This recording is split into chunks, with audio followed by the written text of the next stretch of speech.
How's it going, creeps? Welcome back to the Friday Night Creep Show. Welcome back. So, you guys know if you're new here, or you may not know if you're new here, my name is Drucifer, and every Friday night we do the Friday Night Creep Show. And the Friday Night Creep Show is a live stream where we talk horror, we watch horror, and we chat about life. We chat about whatever it is that you guys want to talk about, whether it's new movies coming out, whether it's checking out trailers, whether it is some unfortunate news that I found out about 5 minutes ago, but we'll get into that in just a second. So, first and foremost, right, I want to shout out Nick for being the first in the chat. Nick is normally the first one here, so shout out to you, Nick. Glad you're here. Glad you made it. We didn't Friday Night Creep Show last week. We did do the gruesome game nights, though, however, and been hanging out with Frank and Boom Squad and that crew, as well as Yaz and a couple of others. But I'm glad that you're back, Nick, here for the Friday Night Creep Show. And I think this is going to be a really, really good one because I got a lot of stuff I want to talk about. A lot of stuff that is important, right? And this one is going to be filled with some videos from front to back. So, first and foremost, though, check this little ticker down here. This is the channel patrons. So if you are somebody that is involved with the channel a little bit deeper, there goes Nicholas's name right there. You see it scrolling across. Edgar Allan Doe, Nicholas Woodall, Boom Squad Gaming, Club Cavera, Rainbow Crewmate, Lulu Lala, Frank Rambo, of course, Edgar Allan Doe, Silverbat. So I believe we're up to like 9 channel patrons now. So that's what that little ticker is that you see scrolling across the bottom. Just a shout out to the channel patrons because they are super freaking gnarly. So tonight's Friday Night Creep Show is all about something so heinous, something so scary, right? Something that is just gonna have you repeating that it's only a live stream. It's only a live stream. I'm talking about witchcraft, right? So we're going to talk a little bit about witchcraft tonight because we're going to be watching The City of the Dead from 1960, which is a movie about witchcraft. But before we watch the movie, we've got a couple things to talk about. First and foremost, well, not first and foremost, but we are going to be watching a short little mini doc I found on YouTube that talks all about witchcraft and the ins and outs about it, just for us all to be brought up to speed on it, right? I'm not Wiccan, I don't practice witchcraft. I have no dog in the fight here. To each their own, do whatever it is that you do in life. But me, I drink coffee, and that's it. So I practice the religion of brewing coffee. But yeah, so I have no clue. Like, I know a little bit about it. I've known Wiccan people and stuff like that throughout my lifetime, but I've never really pried into what they actually believe in. So I would like to watch this little video essay, right, that I just found on YouTube talking about it before we watch the movie. Now, the biggest thing that I want to talk about real quick, right? Like I said, I found out some unfortunate news about 5 minutes ago, right? Or 5 minutes before the stream started. And that is that the actor Tony Todd just passed away, right? I'm talking about Candyman, Tony Todd, right? 69 years old, right? He passed away from unforeseen circumstances or something like that. I can't remember what it said, but my wife had just saw it and just shared an article with me right before stream. So rip Tony Todd. He was one of the legends, one of the greats, one of the icons.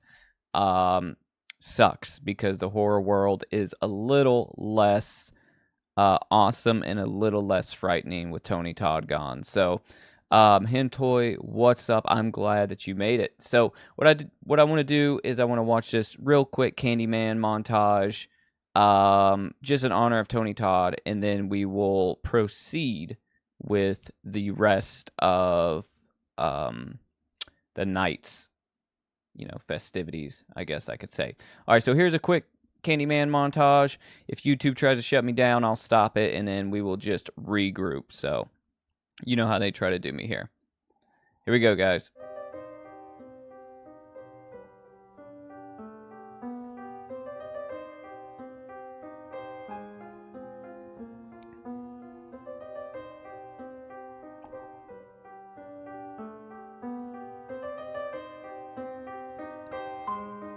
I'm sure this will have more Tony Todd in it.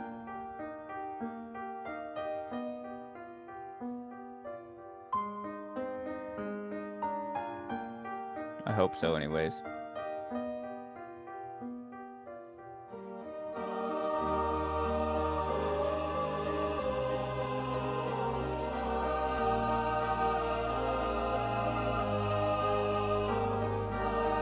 There he is.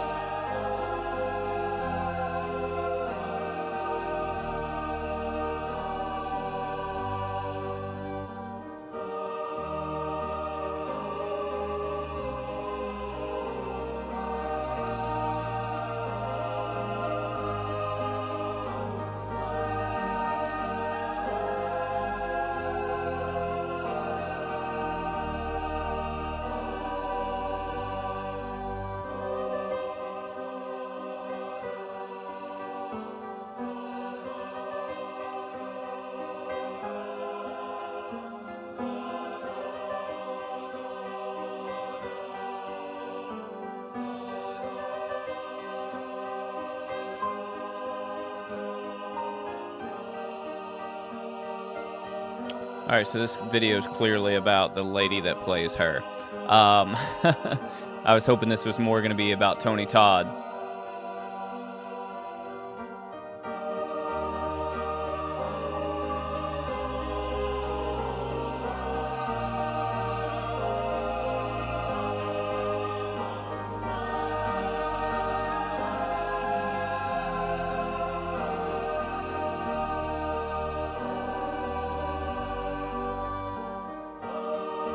I'm not sure about that hint toy.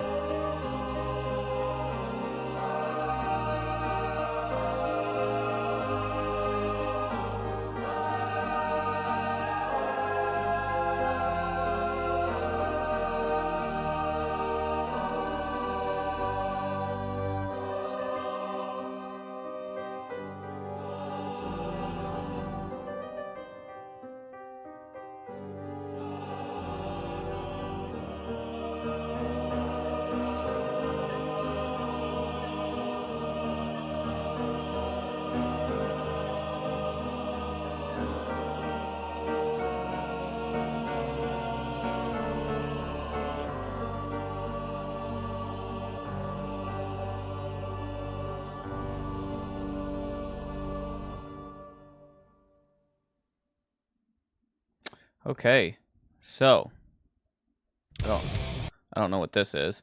All right, so, like I said, rip Tony Todd. I probably could have found a better montage of just him.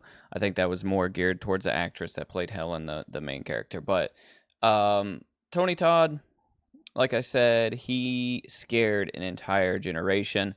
I don't know if you guys remember being a kid when Candyman came out. I saw it too early, right? And, there's that scene where the bees are in the toilet in the public restroom and stuff. I remember going to public restrooms and being scared to go into the stalls because I thought bees would be in there and they were going to fly out and attack me. Not that I'm scared of bees. I was just scared of that scene. Also,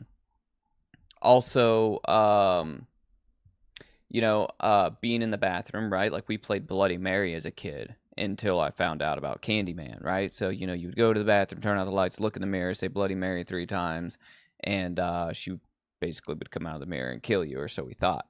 And then Candyman came out, right? And then you'd go into the bathroom and you would say Candyman 3 times, and then, of course, Candyman would come get you with his hook, right? Frightening shit as a kid. And, that movie... Candyman 1, right? I personally don't care about the sequels. They're okay, they're subpar, but the first one, right, I think is brilliant. especially because it's sort of based on a true story with the Cabrini Green project housing apartments, right? And how the people that live there at those apartments live, which is crazy, right? So there's books about it, there's blogs about it, there's documentaries about the Cabrini Green project housing. Um, but it's just really insane. And then, Candyman, right? The movie kind of shed light on social commentary, showcasing Cabrini Green, but it also, was just a really good movie. To me, it's the best thing Clive Barker's ever done. It far exceeds Hellraiser in every facet of storytelling, every facet of like directing vision, right? The script is better. Like, I just think it is a far superior, I guess, franchise as opposed to Hellraiser. How many times did Bloody Mary appear after someone pooped? That is a good question. I could never get Bloody Mary to appear, and I was always calling out for her name. Now, for some reason, and I don't know how this came up in Toy, right? How my cousins had told me that if you took a penny, right, Abraham Lincoln's on the penny, and there was something about if you took a penny and you flushed it in the toilet, and supposedly Abraham Lincoln's head would come out of the toilet. Has anybody else ever heard this one? It's sort of like in the same vein as like Bloody Mary and stuff. But yeah, that was another thing, right? And I was always too scared to throw a penny in the toilet and flush it because obviously I didn't want Abraham Lincoln's head to come out of the toilet. That scared the ever-living shit out of me. So, yeah. So, rip Candyman, rip Tony Todd, or not Candyman, but rip Tony Todd. It is really, really, like I said, a sad and dark day for the horror community. He's been in all sorts of stuff, right? New stuff, old stuff. But like I said, for me, he's Candyman. Let me see. So Nick says he was in the remake of the Night of the Living Dead. Also played in Jason X. You also love Candyman. Awesome. Yeah, so Hintoy said someone told them when they were younger that you can call the devil with a star circle and 666. So you mean like drawing a pentagram and putting 666 on the ground or something like that? It's kind of funny because, oh, okay. Okay, so you would call it on the phone.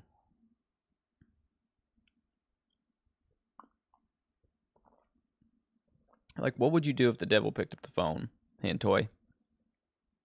And he was just like, Lucifer speaking. Or like you got a secretary. And she was like, oh, well, the Prince of Darkness is out right now. But you can leave a message. What would your message be?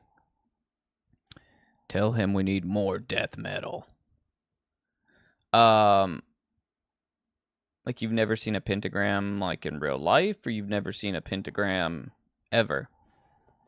It's funny because I was born in the late 80s, right? Grew up in the 90s, early 2000s. And obviously the Satanic Panic was a big thing in the, sort of, I guess, in the 80s, right? The 80s going into the early 90s. And it's just crazy how, it's crazy how even when I was a kid, that every town, right, had the place where the devil worshippers hung out, right? And it was always like in the woods or under a bridge, right? Like, don't go down there. That's where the devil worshippers hang out, right? Don't go down there. They do animal sacrifices down there. And every town has that, right? Like, or am I making this up? Because I moved around a lot as a kid, and almost every town I went to, there was a place where devil worshippers were, quote unquote.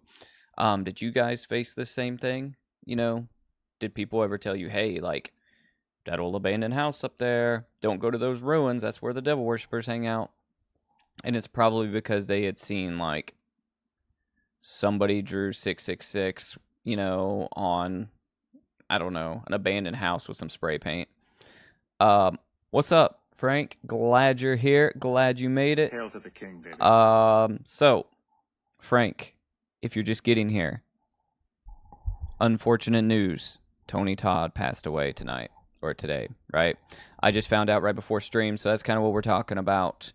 Yeah, man, Candyman is gone. And, you know, obviously he's much more than that to, you know, people that know him personally and love him, but he played a big pivotal role in my childhood horror days as Candyman. He is the Candyman, and like I said, you know, the horror world is a little less scary now. It is a little less awesome, and you know, he passed away at 69 years old. You know, we just watched a quick montage of Tony Todd before you got here, so you know, we're trying to honor, you know, Tony Todd a little bit, and like I was saying, you know, I was scared as shit of Candyman when that movie came out when I was a kid. You know, I would be dared to go to the bathroom and do the Candyman 3 times thing, and I was too much of a wuss to do it. I did Bloody Mary all the time,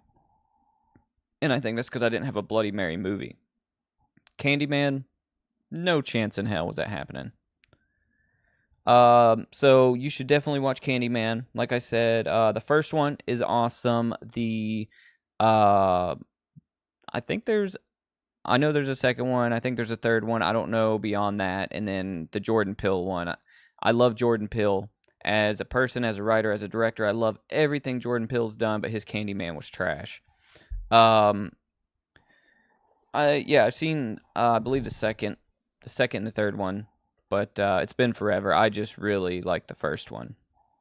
I think that like I was telling them before you got here, Frank, that Candyman is Clive Barker's greatest achievement, far surpassing Hellraiser and anything else that he will ever do, in my opinion. I think it is a fantastic movie. I probably should binge watch the Candyman sequels now and maybe do a franchise ranking or something. Maybe this coming week I'll do that. Old Tony Todd. Yeah, let's bring up his IMDb real quick. So we can look at it as a community here. Hang on, let me find it. All right, Tony Todd. Here we go. 1954 to 2024, guys. So,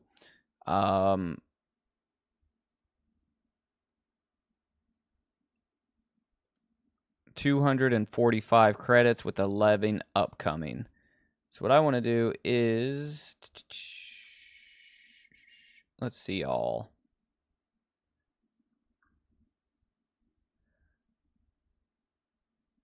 All right, so I'm going to scroll down if you guys want to look at anything. I don't know if y'all can see that really, really good or not, but I'm going to blow it up a little more. No, I didn't want to click on that. Not the activated man. Let's see. So obviously in the remake, Jordan Peele's Candyman, like I said, I was not a fan of that one. Tales from the Hood 3. Did a lot of voice acting. He was in Candy Corn, played Bishop Gate. I know we talked about Candy Corn not too long ago here on the live stream.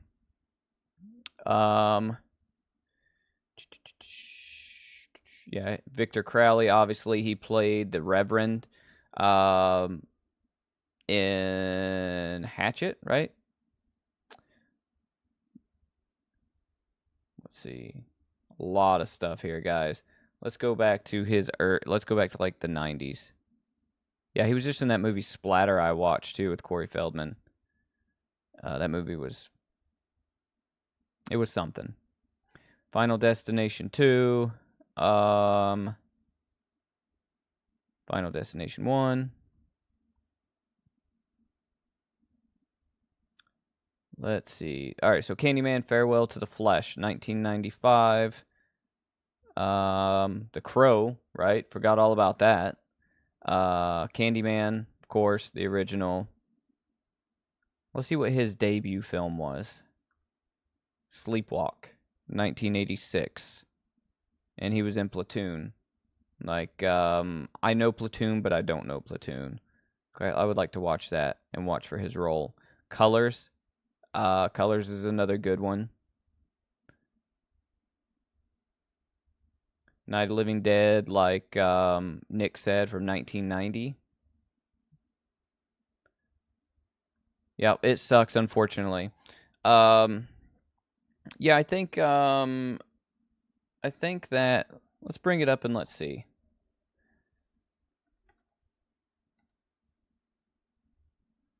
All right, so Tony Todd. We're going to look at TMZ because this is the first article here. All right, guys, so TMZ says Candyman star Tony Todd dead at 69. Virginia Madsen, who starred in 1992 Candyman film with Tony Todd, has shared her grief amid the news of the actor's passing, revealing she was at a loss for words. All right, I appreciate you grieving, but I don't care what you have to say right now. His representative, Jeffrey Goldberg, tells us Tony died of natural causes at his Marina del Rey home in Los Angeles on Wednesday night. Goldberg said he did not have a specific cause of death. Come on. Todd was a longtime actor with impressive lists of credits, landing parts in movies such as The Crow, The Rock, Final Destination, Platoon, and Night of the Living Dead. I almost said Plantain. Yeah.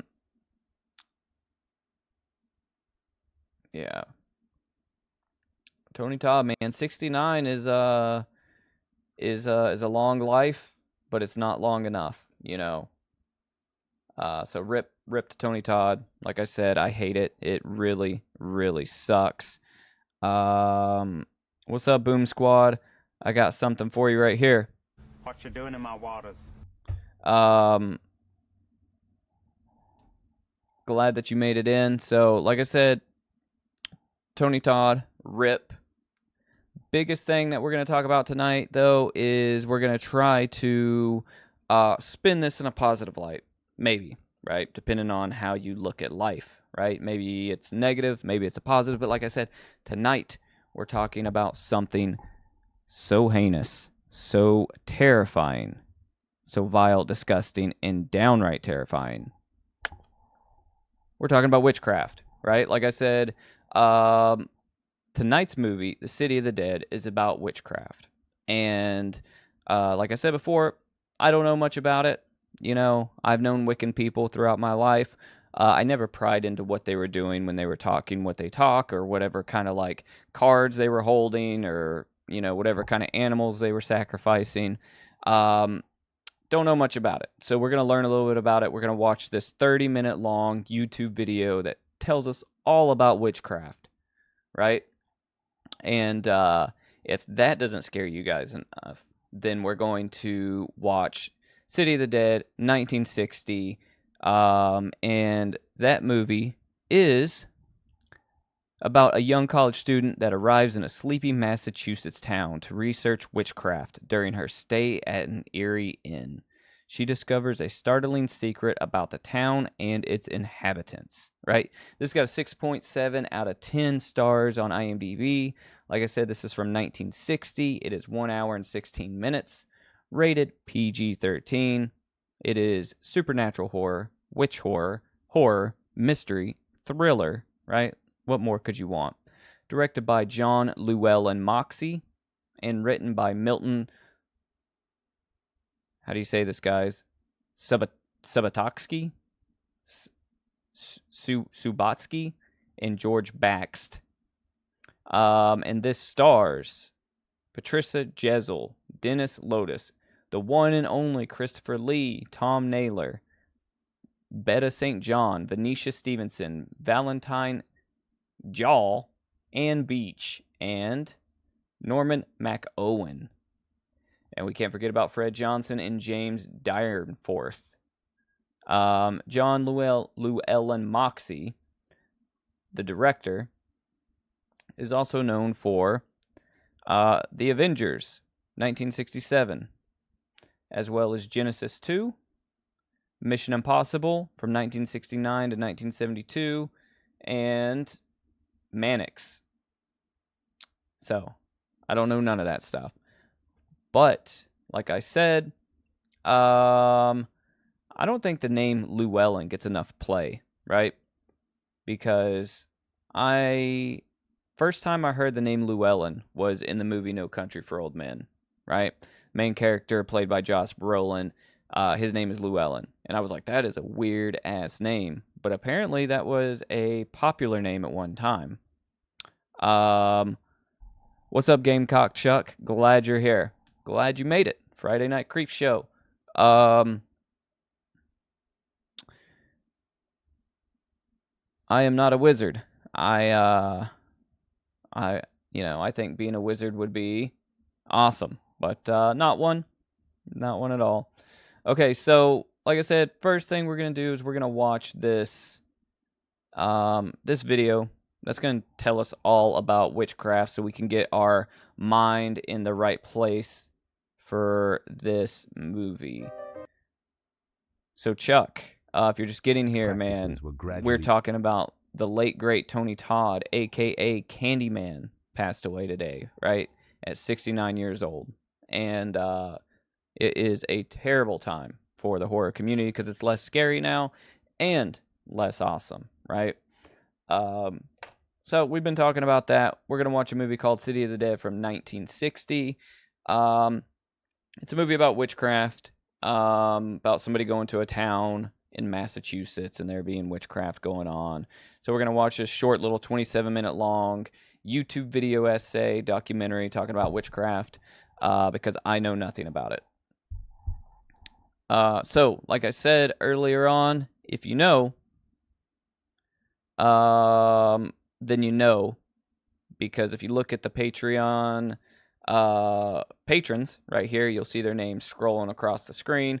That's not going to be here all night, but it'll be here on full cam mode. So just a shout out to these guys. Like I said, we got Nick, we got Boom Squad, we got Club Cavera, Rainbow Crewmate, Lulu Lala, Silverbat, Edgar Allan Doe, and Mr. Frank Rambo. So check out the Patreon. I just dropped a 45-minute vlog over there. You don't have to even financially sign up for anything. You can sign up for free over there, and there's extra shit, or there will be extra stuff. There'll be extra videos, 2 extra videos over there every month going forward that will not be put on YouTube. So let's go ahead and do a snack check, and then we're going to watch this documentary real quick. Like I said, it's 27 minutes long. So for me tonight, got coffee, right? Nick, I saw that you picked up another mug. I appreciate you. I shouted you out on the stream last night. You're the man. Appreciate you buying those mugs, stocking your house up. And Food Lion branded peach rings, right? So you can never go wrong with cheap ass peach rings. They're the best ones. Like, you can buy the more expensive ones, but they're not as good as like your store brand or your gas station peach rings, you know. And those are going to pair real nice with my coffee. So Nick, you got an entire set. You have an entire set of mugs. That is amazing. I love that. All I drink out of in my house is coffee mugs as well. They make the best cups, whether you're putting like soda in them or you're putting like sweet tea or whatever, water, you know, coffee. Like, it's just so much better in a regular cup because it's got a handle and, you know, it's just more durable. It's the right size for a drink. Tin mugs, holy hell. I tell you what, when you get to your 9th mug, I'll give you the 10th one free. Just let me know when you get there, and I will make a special mug just for you, right? It'll be a Cinema Creep mug, but it'll have something special on it. It'll be like a special design, and I'll give it to you for free. So, no, thank you, Nick. So Reese's White Trees. I can get down with that. Chuck is already getting in on the Christmas snacks. You know, I can appreciate that. I am a what do they call it? Like the peppermint bark, right? Who makes that stuff? Well, I know everybody makes it, but they have like the oh man, is it Ghirardelli? They have like the peppermint chocolate squares. You know what I'm talking about? And they come in that weird bag, and it's skinny and tall. I love that stuff so much. I could eat like a whole bag of that in one sitting. That's going to be a snack here in the next couple of weeks when we start watching some Christmas horror here on the channel. I love mint and peppermint, and you know, Frank, you and Boom Squad can make fun of me, but I love a good peppermint mocha. So, not only do I like pumpkin spice, I like peppermint mocha as well. All right, so here we go. History of witchcraft. Let's give it a gander. If it sucks, then we will turn it off. But I think, you know, for us non-Wiccan people, you may be Wiccan, I don't know. If you're Wiccan or you perform whatever kind of magic witchcraft people do, black magic or witchcraft, you perform that, then enlighten us in the comments. But if not, we're all going to learn a little bit. So here we go. Oh, yeah. Yeah, those peppermint squares, they're amazing. All right, guys. Witchcraft traditionally the exercise of invocation of alleged supernatural powers to control people or events, a practice is typically involving sorcery or magic. Witchcraft is typically recognized, both in historical contexts and modern-day perceptions, as the practice of harnessing supposed supernatural or magical abilities. A practitioner of witchcraft is known as a witch. Traditionally, the term witchcraft refers to the employment of magical or supernatural forces. According to Encyclopedia Britannica, witchcraft, thus defined, exists more in the imagination of contemporaries than in any objective reality. Yet this stereotype has a long history and has He just straight out constituted for came many and said it was cultures fake. a viable explanation of evil in the world. Witchcraft was always portrayed as a malevolent force in societal and cultural narratives, explaining the belief in misfortune or ill will through supernatural scapegoating. This perspective fueled widespread witch hunts and trials, particularly in Europe and North America, where fear and misunderstanding led to the persecution of thousands. Despite this dark history, contemporary views on witchcraft have evolved. Today, witchcraft is often associated with spirituality and nature-based religions, such as Wicca, which focus attention on healing, positive magic, and harmony with the environment. This modern interpretation reflects a broader acceptance and understanding of diverse spiritual practices, moving away from the historically negative connotations associated with witchcraft. Globally, witchcraft is most commonly associated with the practice of magic. The belief in magical practices is present in cultures around the world, irrespective of their level of development.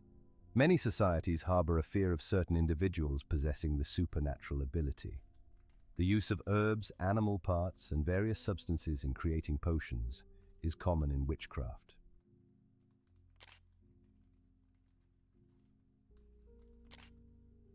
The origins of what could be considered the earliest form of witchcraft can be traced back to shamanic traditions, which have their roots deep in the Paleolithic era, marking them as some of the most ancient spiritual Just practices some dudes known with to their dorks humanity. hanging out doing some black magic. These shamans, often revered within their communities, served as vital intermediaries between the world of the living and the realm of spirits. They employed various techniques to enter altered states of consciousness, commonly referred to as trance states. Within these trance states, they believed they could communicate with spiritual entities, harnessing this connection to perform critical societal functions. Their roles encompassed healing the sick, divining the future, guiding the souls of the deceased, and protecting the community from malevolent forces. The methods used to achieve these trance states varied widely, including rhythmic drumming, chanting, and the use of natural psychoactive substances, all aimed at inducing visions or spiritual journeys. Through these practices, shamans held a pivotal position in their societies, not just as healers or seers, but as essential conduits to the spiritual world, providing insight, guidance, and healing to their communities based on their interactions and experiences within these mystical states.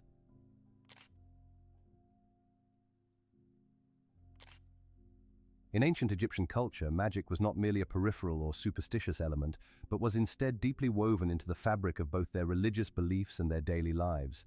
This integration meant that spells, incantations, and rituals were commonplace practices, pursued with the intent to influence the natural and supernatural world to secure protection, promote health, and ensure justice.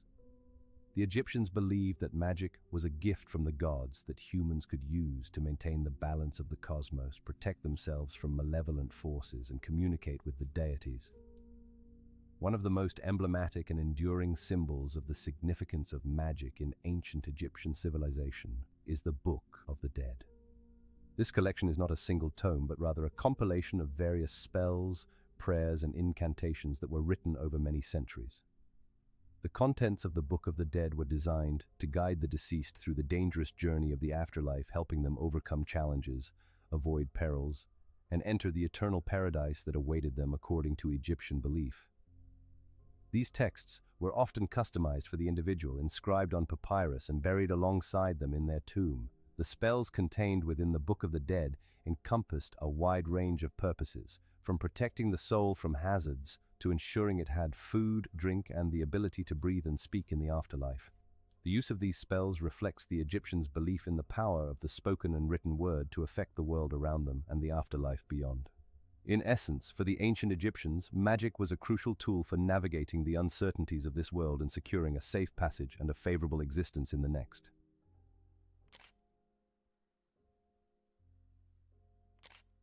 In the ancient civilizations of Greece and Rome, magic and witchcraft were integral components of both society and spirituality, deeply interwoven with the religious and cultural practices of the time. These practices were involved a wide range of activities, from benign protective enchantments and healing rituals. The ancient Greeks had myths and legends that featured witches, with characters such as Circe and Medea standing out for their formidable magical abilities. Circe, known from Homer's Odyssey, was famed for her skill in potions and herbs, using these to transform Odysseus's men into animals. Medea, a figure in the mythology surrounding Jason and the Argonauts, was renowned for her knowledge of witchcraft, demonstrating the Greeks' fascination with the power of such mystical practices. These stories reflected the Greeks' beliefs in the effects of magical practices and their acknowledgement of magic. In Rome, the relationship with magic was similarly complex, with a particular emphasis on the legal implications of using magic. The Romans instituted laws against maleficium, a term that encompassed witchcraft, reflecting societal concerns over the potential for magic to disrupt the social order. The 12 Tables, an early codification of Roman law, specifically condemned practices associated with magic, illustrating the efforts to control and regulate the use of supernatural powers within the society. Despite these prohibitions, the Romans, like the Greeks, incorporated various forms of benign magic and divination into their religious observances, revealing a nuanced and multifaceted view of magic that recognized its potential for benefit.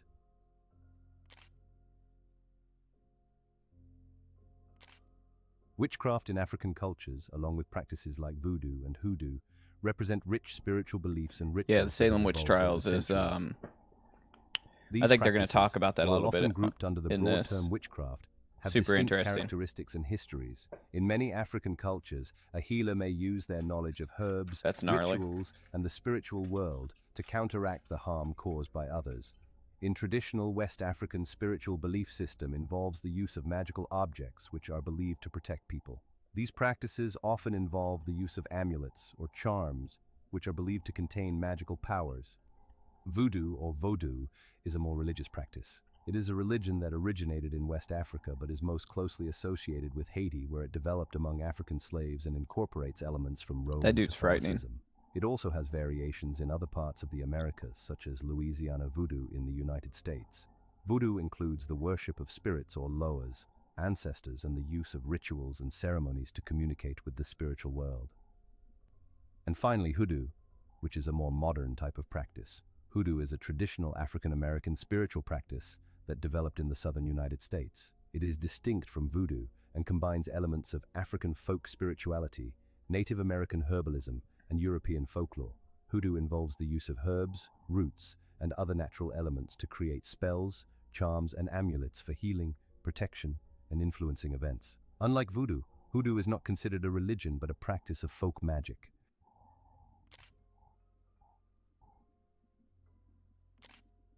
Practices within Native American traditions are deeply rooted in the principles of healing, protection, and the balance and harmony within It's like individuals, the that one community, and time the I was natural invited to a environment. Halloween party These and nobody traditions are dressed brought up to but life me. by dedicated individuals known as medicine people, real shit. shamans, or healers, depending on the specific tribe or culture. Their roles are multifaceted and vital to the well-being and continuity of their communities. Shamans, in particular, embody a unique blend of healer, protector, and spiritual guide. They possess an extensive understanding of herbal remedies, leveraging the natural world's healing powers to treat physical and spiritual maladies. Their knowledge is not limited to physical health. Shamans are also the spiritual custodians of their communities, engaging in rituals, creating talismans, and invoking protective spells to shield their people from harm and negative energies. In their role as spiritual mediators, shamans communicate with the spirit world through visions, dreams, and trance states. This connection allows them to offer guidance and wisdom, helping individuals navigate life's challenges and uncertainties. They are instrumental in deciphering the messages and lessons from the spiritual realm, providing counsel that is deeply intertwined with the community's values and beliefs. Furthermore, shamans play a central role in the ceremonial life of their communities. They lead rituals that mark significant life milestones, seasonal shifts, and other communal events. These ceremonies are not I only thought this was going to be spiritual in more nature, about, but like, also serve to strengthen social bonds, you know, reinforce overweight cultural people, identity, and ensure the overweight tradition's goths. transmission to future generations. Through these communal rituals, shamans help to sustain Listening to the Marilyn cultural Manson in the fabric trailer and park. That's spiritual what I thought this was going to be vitality more of about. their people.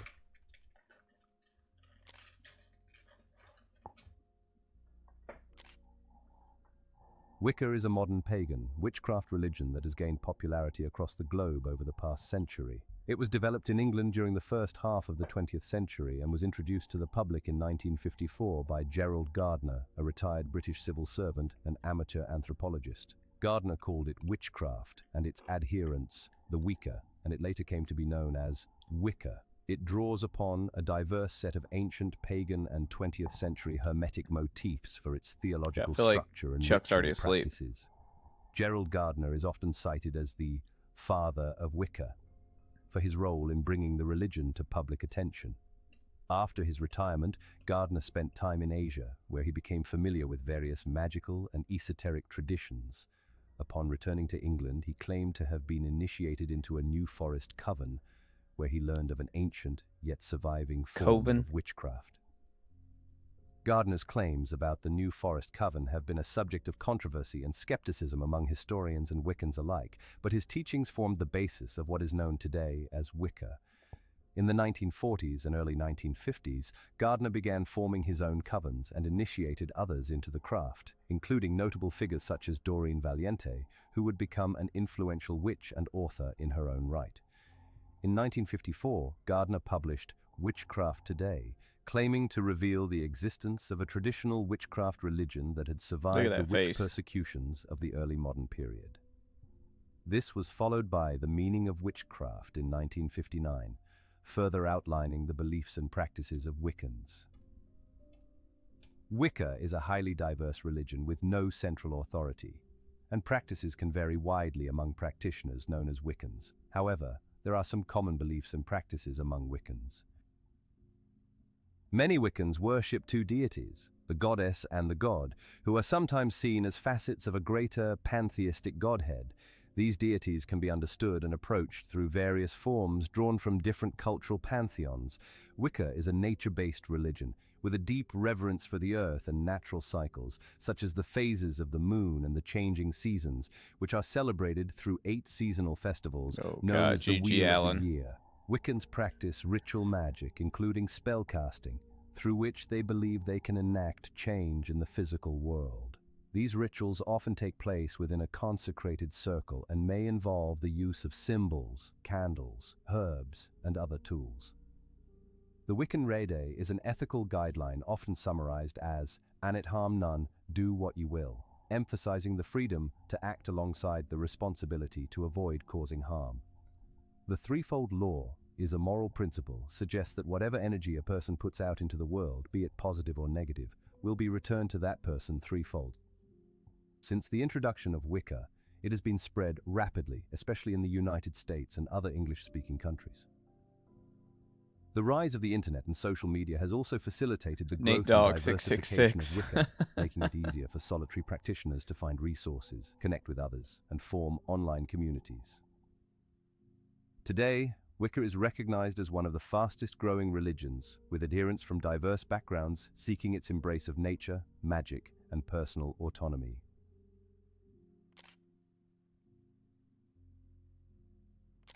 Medieval European witchcraft, as it's commonly understood today, is a complex mix of folklore, Christian theology, and legal procedures that emerged particularly from the late medieval period onwards.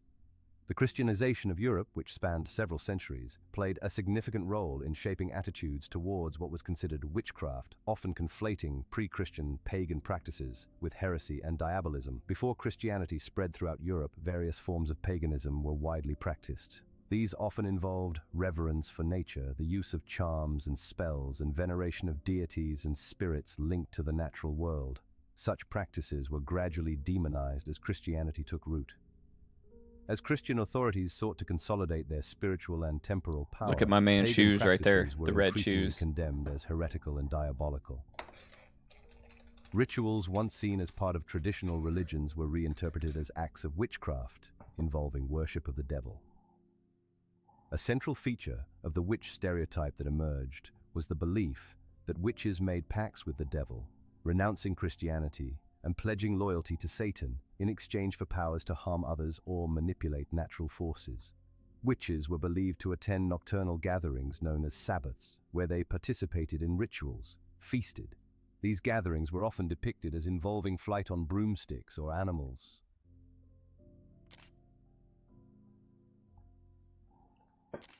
A witch's Sabbath is a purported gathering of those believed to practice witchcraft and other rituals. The phrase became especially popular in the 20th century. The concept of the witch's Sabbath combines three older myths, all involving activities at night. A group of female spirits, often with some humans among them, usually led by a powerful supernatural woman. This idea predates Christianity and likely influenced the idea of the witch's Sabbath directly. A single ghostly hunter seen as cursed, hunting alone. A noisy, chaotic group of the dead, thought to be souls of those who died young or violently, trying to make amends for their sins. This idea seems to have emerged in the Middle Ages, especially from the 11th and 12th centuries. The book Compendium Maleficarum provides a typical image of a witch gathering, describing attendees flying on goats and engaging in rituals dancing in peculiar ways. The concept of the witch's Sabbath was like a medieval form of viral marketing, spreading fear of witchcraft quickly across Europe. This fear led to the hunting, prosecution, and often execution of those accused of witchcraft. Here we go, Boom Squad. Descriptions of these Sabbaths often came from authorities like priests and judges who weren't actually present at such events. These accounts are generally seen as doubtful reflections of reality, shaped more by the interrogator's expectations and the accused's imagination, influenced by the era's fear and religious intolerance. Some accounts were given under torture, making their reliability even more questionable. In places like Italy, where the Inquisition was less eager to use torture, there were fewer accusations Why are they of spinning that man on witchcraft that wheel? and a general skepticism about the existence of witch gatherings. Many accusations about the witch's Sabbath, such as practicing magic, were also made against various marginalized groups throughout history. The term Sabbath itself, which means a day of rest, was used to describe these gatherings, showing a twisted reflection of Christian or Jewish holy days. Some tried to link these gatherings to heretical Christian groups to justify persecution. Recent scholars suggest that while the more horrific descriptions of the witch's Sabbath were likely invented by inquisitors, some accused witches might have played into these stereotypes, drawing on existing beliefs and rituals to describe their supposed gatherings. The way Christian missionaries viewed African spiritual practices was similar to the European view of the witch's Sabbath, with suspicion and misunderstanding, often conflating local beliefs with witchcraft and leading to condemnation rather than understanding.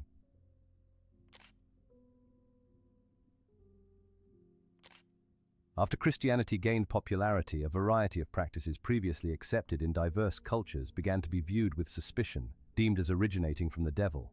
In response, authorities, driven by the need to align societal norms with the emerging Christian values, established specific laws. These regulations delineated which practices were forbidden, marking a significant shift in the social and religious landscape. This transition reflected the broader effort to define a Christian orthodoxy and suppress any rituals or beliefs considered incompatible with its teachings. As Christianity solidified its influence, certain practices were scrutinized and collectively labeled under the umbrella of witchcraft, specifically categorized into what were known as the prohibited arts. This classification served as a framework to identify and condemn a range of activities considered heretical or contrary to Christian doctrine. The establishment of these categories was a clear manifestation of the Church's attempt to guide moral conduct and delineate acceptable from unacceptable spiritual practices. The categories of the arts were geomancy, hydromancy, aeromancy, pyromancy, chiromancy, and scapulomancy. He's just making words up. The art of geomancy was one of the more popular forms of divination practiced during the Renaissance. It is a form of divination in which any question may be answered by casting sand, stone, or dirt on the ground and reading the shapes, yeah, Frank, using I remember tables that. of geomantic figures for interpretation. Hydromancy, a form of divination using water, is typically used with scrying. Water is used as a medium for scrying to allow the practitioner to see illusionary pictures within it. Hydromancy originated from This shit makes me Babylonia watch and Game was of popular Thrones during Byzantine again. times, whereas in medieval Europe, it was associated with witchcraft. Aeromancy divination consisted in tossing sand, dirt, or seeds into the air and studying and interpreting the patterns of the dust cloud or the settling of the seeds. This also includes divination coming from thunder, comets, falling stars, and the shape of clouds. Pyromancy is the art of divination which consisted of signs and patterns from flames. There are many variations of pyromancy depending this on the guy are material doing the thrown same into a pose. fire, and it is thought to be used for sacrifices Weird. to the gods, and that the deity is present within the flames, with priests interpreting the omens conveyed. Chiromancy is a form of divination based on reading palms and based on intuitions and symbolism, with some symbols tying into astrology. A line from a person's hand that resembles a square is considered a bad omen, whereas a triangle would be a good omen. This idea comes from the trine and square aspect in the astrological aspects. Scapulomancy was a form of divination using an animal's scapula. The scapula would be broken, and based on how it was broken, it could be used to read the future. It was generally broken by heating it with hot coals until it broke.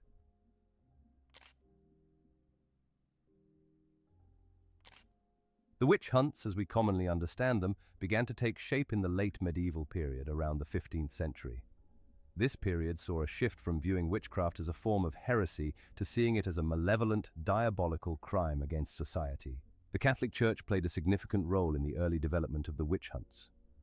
In 1484, Pope Innocent issued a law which acknowledged the existence of witches and granted inquisitors the authority to prosecute witchcraft in Germany. This bull, along with the publication of the Malleus Maleficarum, or the Hammer of Witches, in 1487, a manual for identifying, prosecuting, and executing witches, contributed significantly to the witch hunt fervor. As European countries underwent various forms of centralization and state formation, secular courts also began to prosecute witchcraft aggressively. Witch hunts and trials were not uniform but varied greatly depending on local laws, traditions, and the attitudes of local judicial authorities. The witch hunts reached their peak between the late 16th and early 17th centuries. Regions such as the Holy Roman Empire, France, the British Isles, and Scandinavia saw significant numbers of trials and executions. It's estimated that tens of thousands of people were executed for witchcraft in Europe between the 15th and 18th centuries, with a significant number of these occurring in the German states. Witch trials often relied on torture to extract confessions, leading to a high rate of execution among those accused. The stereotypical image of a witch, a woman, often elderly or marginalized, consorting with a spirit and engaging in magic, was largely a product of this period. However, it's important to note that not only women were accused, men, children, and entire families could be implicated.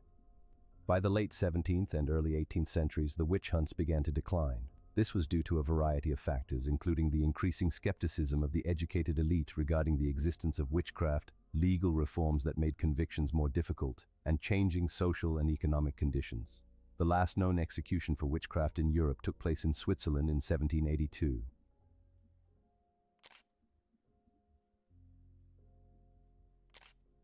The The Salem witch trials, a series of hearings and prosecutions of people accused of witchcraft in colonial Massachusetts, occurred between February 1692 and May 1693.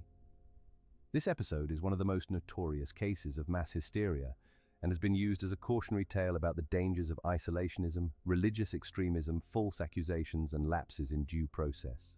The Puritans, who had settled in Salem Village in the Massachusetts Bay Colony, lived in a society deeply immersed in religious fervor and engaged in constant fear of the devil's influence. The community was also experiencing social strife and economic stress, with disputes over property lines, grazing rights, and church privileges. These tensions created a fertile ground for accusations of witchcraft. The witch trials began in January 1692 when Elizabeth Parris and Abigail Williams, the daughter and niece of Reverend Samuel Parris, started to exhibit strange behaviors and symptoms: convulsions, uncontrollable outbursts of screaming, and claims of being poked with pins. A local doctor, unable to diagnose their condition, suggested witchcraft might be the cause.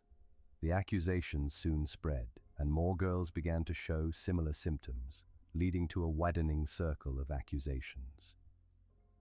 The first to be accused of witchcraft were Sarah Good, Sarah Osborne, and Tituba, an enslaved woman of South American origin owned by Reverend Parris. These women were perceived as social outcasts, fitting the community's expectations of what a witch was. Tituba's confession, likely coerced, that she was involved in witchcraft, and her descriptions of a black dog, red cats, and a yellow bird engaging with her in the work, fueled the hysteria further. As the hysteria spread, the number of accusations grew, and the jails began to fill with accused witches. The trials were characterized by a lack of proper legal representation for the accused, the use of spectral evidence, a testimony that the accused spirit appeared to the witness in a dream or vision, and the application of tests, such as touching, wherein the accused witch would touch a victim, and if the victim's symptoms abated, the accused was deemed guilty. By the fall of 1692, 20 people had been executed for witchcraft. 19 by hanging, and one, Giles Corey, pressed to death for refusing to enter a plea. At least 5 others died in jail awaiting trial. The Salem witch trials ended in May 1693, when Governor William Phips, influenced by growing public unease and the intervention of his own wife being questioned for witchcraft, ordered the release of all accused witches still in custody and dissolved the special court. A superior court later acquitted most of the remaining accused or pardoned them. The trials left a lasting impact on the American consciousness. In the years that followed, there was a general recognition of the miscarriages of justice that had occurred, with public and private apologies from some of the individuals involved in the colonial legislature. The tragedy of Salem has since become synonymous with paranoia, injustice, and the breakdown of community ethics under the influence of fear and suspicion. We're almost in, guys. The phenomenon of witchcraft has left an indelible mark on the cultural, religious, and social landscapes of societies around the world. From the harrowing witch hunts of early modern Europe and colonial America to the emergence of a more modern spiritual path, the concept of witchcraft has evolved, reflecting the changing fears, values, and understandings of the communities it touches. The rise of neo-pagan movements like Wicca in the 20th and 21st centuries highlights a positive reclamation and transformation of the witchcraft narrative. Wicca, with its emphasis on reverence for nature, the divine feminine and masculine, and ethical principles such as the Wiccan Reader and the threefold law, offers a spiritual path that seeks harmony with the natural world and personal empowerment. It represents a significant shift from the persecution of alleged witches to the celebration of witchcraft as a legitimate and enriching religious practice. The influence of witchcraft on the world is multifaceted, embodying both the capacity for human beings to demonize the misunderstood and the potential for spiritual renewal and connection. All right, so hope you guys learned a little bit about witchcraft there. Thoughts, concerns? So I gotta say that it didn't really tell me much that I didn't already know. I know it's a whole lot of spiritual stuff. I know, like, Wiccans, a little bit of what they believe. Obviously, Salem witch trials, not the greatest time in American history, right? Frank said the suck circle of trust. But yeah, so I just thought that would be a good way for us to segue into our movie that we're going to watch tonight. City of the Dead, 1960, or from 1960, because it is about, witchcraft, right? It's about, I'll read the synopsis one more time. It is about a young college student arrives in a sleepy Massachusetts town to research witchcraft. During her stay at an eerie inn, she discovers a startling secret about the town and its inhabitants. So, it's interesting, right? I like learning about all different people's beliefs, whether or not I buy into it or not. If you know me personally, you kind of know what my religious beliefs are, and to each their own, right? But I guess you could call witchcraft. I guess is that considered a religion? Like Wiccan is, right? I don't know, but like learning about voodoo and hoodoo and all that stuff is really, really cool. You learn about religions around the world. You learn about how different cultures celebrate death. All of that is super, super interesting to me.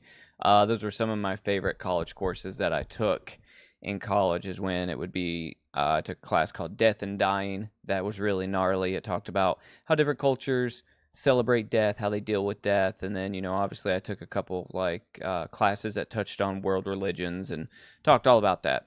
Super, super interesting to me. So before we hop into City of the Dead 1960, I do want to talk about one thing real quick. If you hang out here on the channel, then you know that every Thursday, I know it's Friday, but every Thursday is Thrifting Thursday for me and my wife. We go out together and we go to thrift stores. We're looking for oddities. We're looking for antiques. We're looking for the few things that we collect, right? I collect horror VHS, physical media, so on and so forth. We collect antique frames, a bunch of weird shit. Anyhow, we did a little bit of thrifting yesterday. I got some cool shit. I was talking about it last night on stream, but we went out today. We did a little bit more thrifting today, and I picked up some VHS tapes. So I'm going to show you guys those here real quick. Just get it out of the way because, I like talking about my thrifted physical media. So, like I said, I collect horror movie VHS, and I am a proponent for finding stuff in the wild, which means unless it is a new VHS, I don't buy it online. Because I like to find them in the wild. It's a never-ending treasure hunt for me. It's a never-ending Easter egg hunt, and it means that my collection will never be finished, which will always keep it entertaining. So here's a couple of the movies that I picked up today, and I haven't seen all these, so I want to know if you guys have seen these. So first and foremost, this movie here, it's called The Creeps. Anybody ever see this? This is from 1997. So this movie was $5. And this is a Full Moon Pictures movie, right? So The Creeps. It is, on the front you have a small person. You have 3 small people, right? Midgets. Well, 4 of them. Wolfman, Dracula, Frankenstein, and the Mummy. And they're midgets. And it's called The Creeps. I can bring that up here on IMDb so we can look at it together. But so that's movie number 1 I picked up. Like I said, this was $5. I've never seen it, but I'm stoked to watch this. And the cool thing about it is the first time I watch it will be on VHS because I'm going to watch it on this first. So here it is right here. The Creeps. Undersized, undead, and angry. So here's a little bit of the trailer, I guess. It looks like it's going to be magnificent.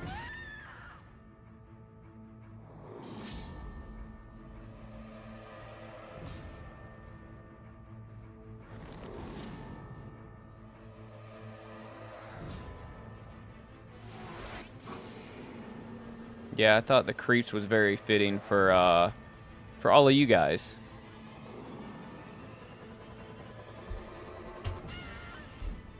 All right, so feel free to watch that movie at some point if that's something you're into.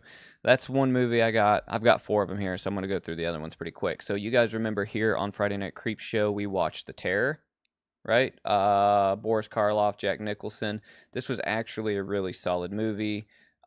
This one is from, I think this is from the 60s is when this came out. But this is actually a really good movie. It's produced and directed by Roger Corman. Yeah, it's from 1963. So I got this. This was $5 as well. So far we're in for $10 with these 2 movies. Next one is Shrieker. I've never seen Shrieker. Full Moon Pictures movie, right? I just thought the cover art was super sick, and this was $12. So I took a gamble on this one, right? Never seen this. Let me know if this is a good one. Clean tapes, right? So Shrieker, and this is also from 1997. So apparently I was having like a 90s. Yeah, these were all at a thrift shop. And last but not least, Stephen King's Needful Things. And I just have yet to have this one on VHS. I want to get all the Stephen King adaptations on VHS, or all the ones that were originally released on VHS. So Needful Things, I've seen this before. It's a solid movie. I have a Needful Things poster, like an original vintage poster I'm going to hang up in my house once I get a frame the right size for it. I went to hang it up the other day and noticed that the frame I had was too small, so I didn't get to put it up. But Needful Things. So that's what I got today. I'm also sitting on a couple of other recent physical media hauls that I'm going to put a video up soon on. But, these I just had next to me, so I figured I'd show them to you. So Shrieker, Creepers, The Terror, and Needful Things. So it was $12, 5, 5, and I think 2. So we're looking at $14, $19, $24 for these 4 movies.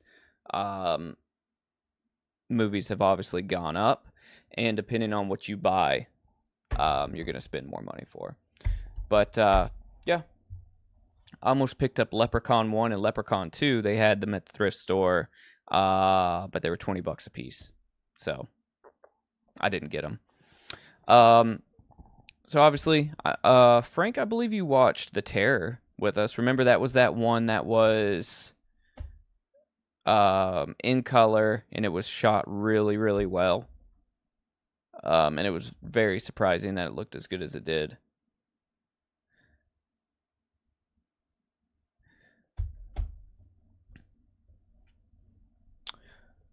Yep.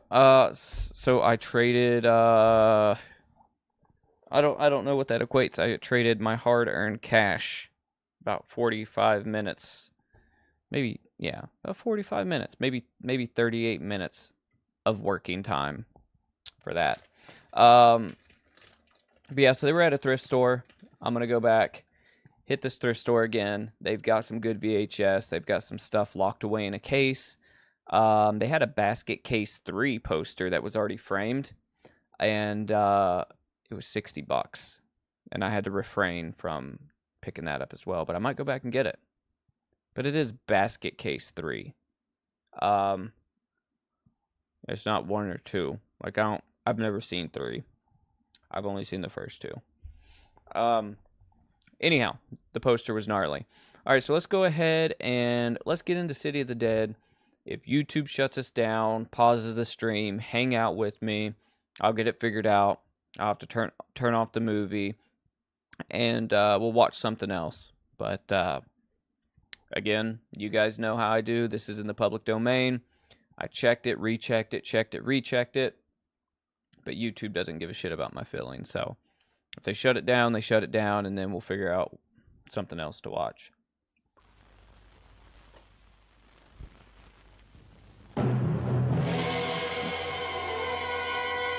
So before I start this, I know I keep saying that. This is in black and white. There is colorized versions of it, but the colorized versions look terrible. I highly recommend, if you're going to watch this, watch it in black and white. And I've never seen this before, but I kind of scrolled through the color version, and it looked really bad.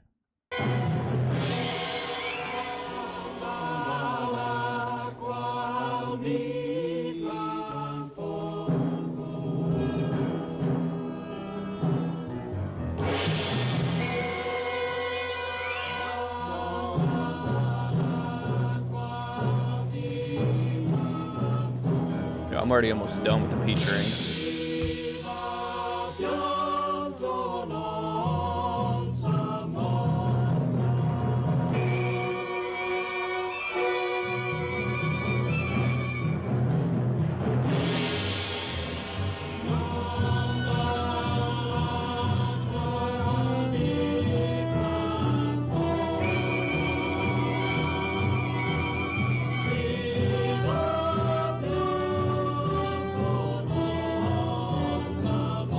I'd say top 5.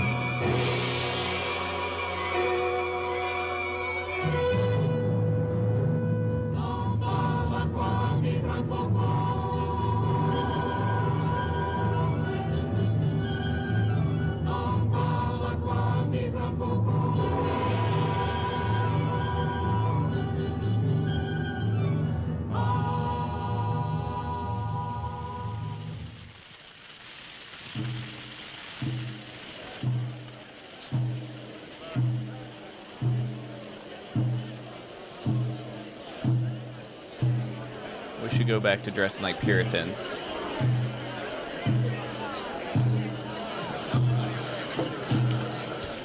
Bring out Elizabeth Selwyn.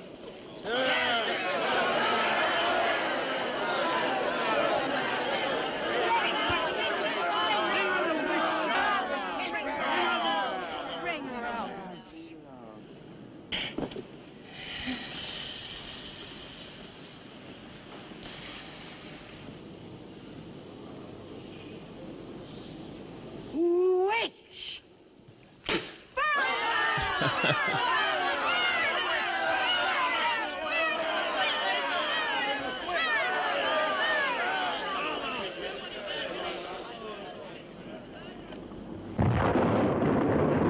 Burn the witch!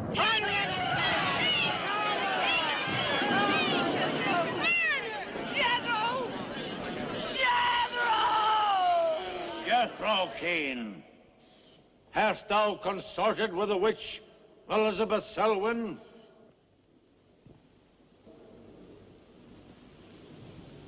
No. Burn the witch!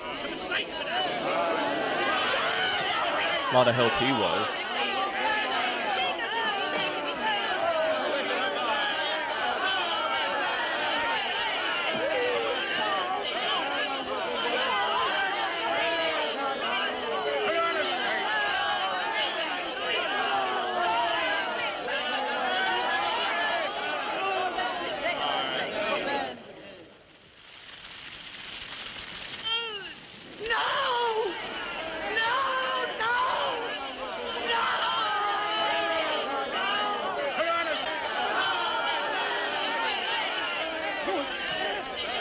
Help her, Lucifer.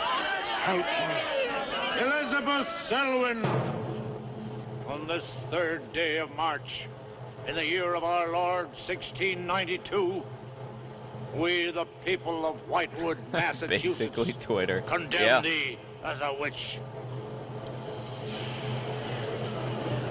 May the flames cleanse thy soul of its evil, of its lust for blood, but may they bring about the death of Abigail Adams.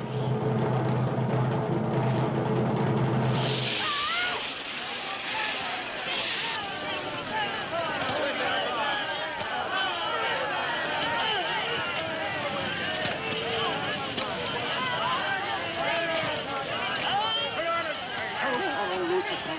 Help her.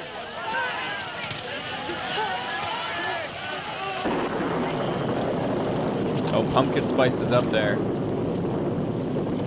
Nowhere near my favorite, but it's up there. I have made my pact with the Elizabeth. Hear me! Hear me! I will do thy bidding for all eternity. For all eternity shall I practice the ritual of Black Mass. For all eternity shall I sacrifice unto thee. I give thee my soul. Take me into thy service. Almost, listen to thy servant. Grant her this pact for all eternity, and I with her. And if we fail thee but once, you may do with our souls what you will. Make this city an example of thy vengeance. Curse it! Curse it for all eternity! And let me be the instrument of thy curse. Hear me, O Lucifer.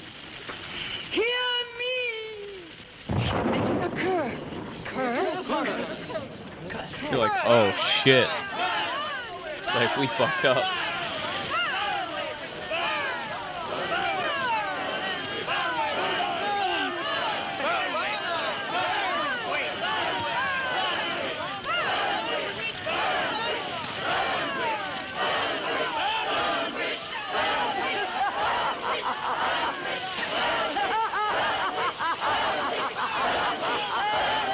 Burn, witch, It burn, started witch, as curse. burn, burn. So shouted the people of Whitewood when they burned Elizabeth Selwyn in 1692.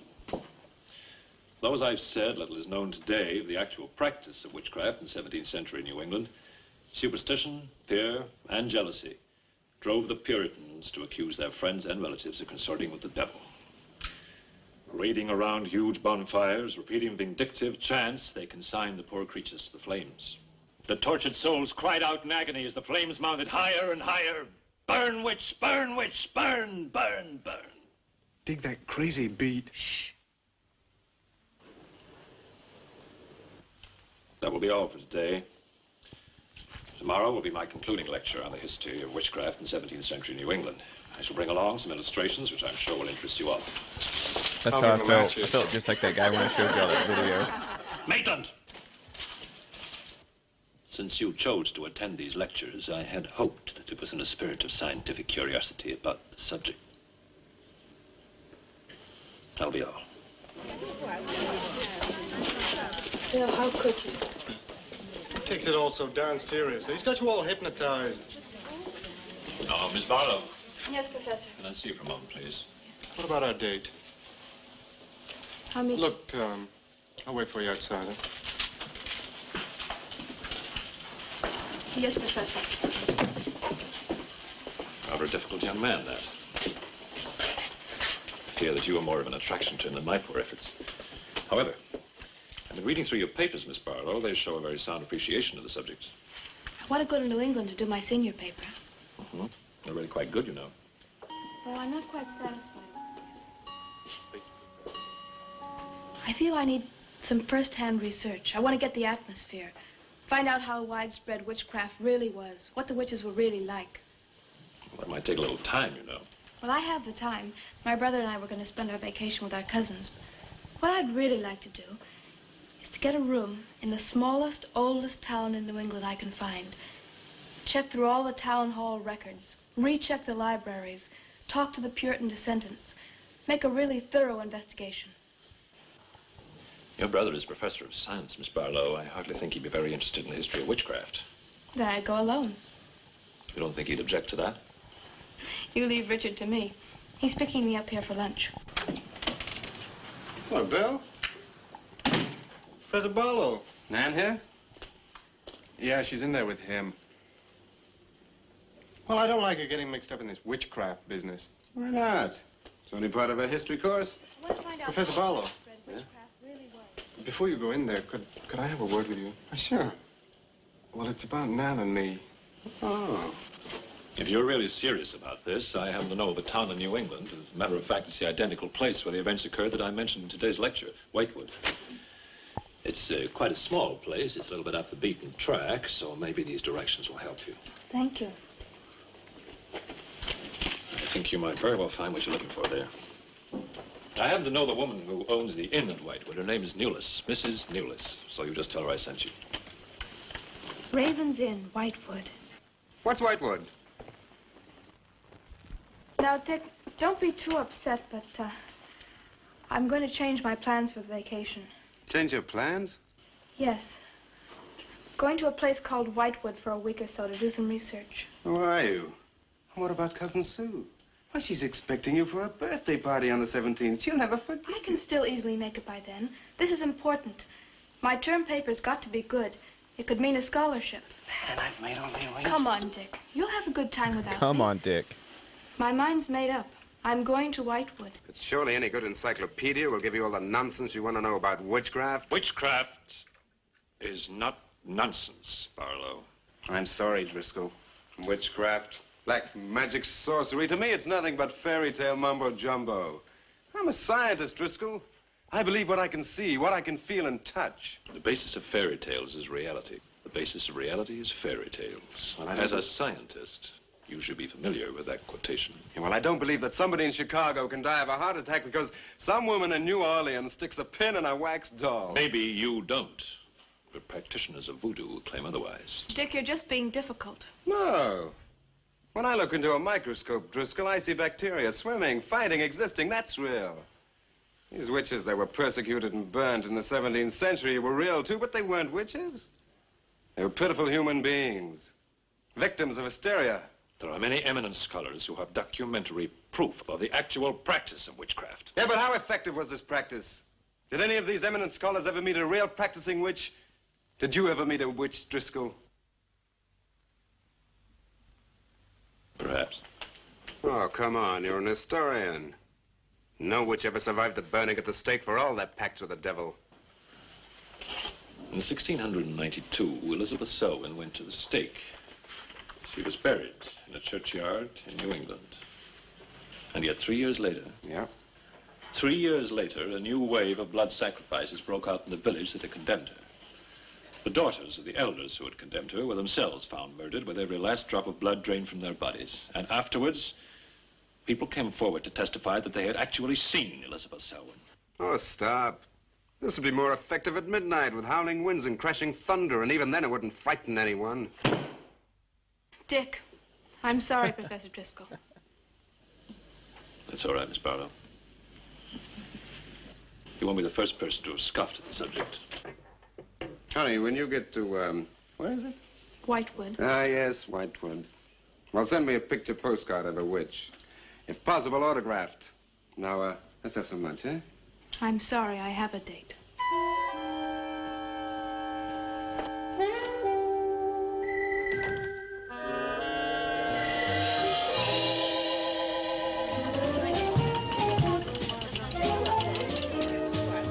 Nan, darling, I still don't see why you have to go off to this Whitewood place.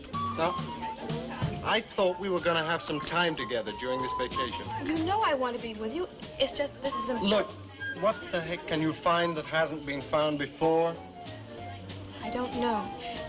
It's just that maybe, hidden in some attic or buried in some old antique shop, there's something that might give a whole new outlook to the Oh, subject. what new outlook can there be? You're a science student, honey. You know how important research is. But this isn't about anything real. This is just superstitious people burning silly old women. But suppose the women weren't silly. Suppose they really had a pact with the devil. A pact that could have supernatural power. Oh, come on. What kind of power? I don't know.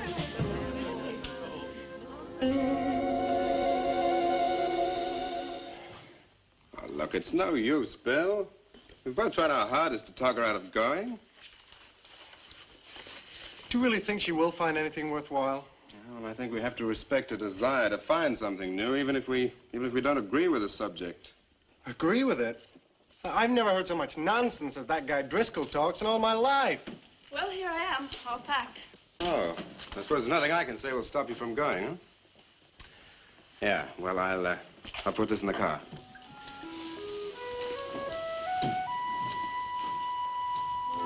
I still hoped you'd change your mind, Nan. Don't worry, darling. I'll be back as quick as I can, and I'll write. Well, don't forget me altogether, huh? I won't. Give Sue my love, and don't forget we have a date at her party. Bye, darling.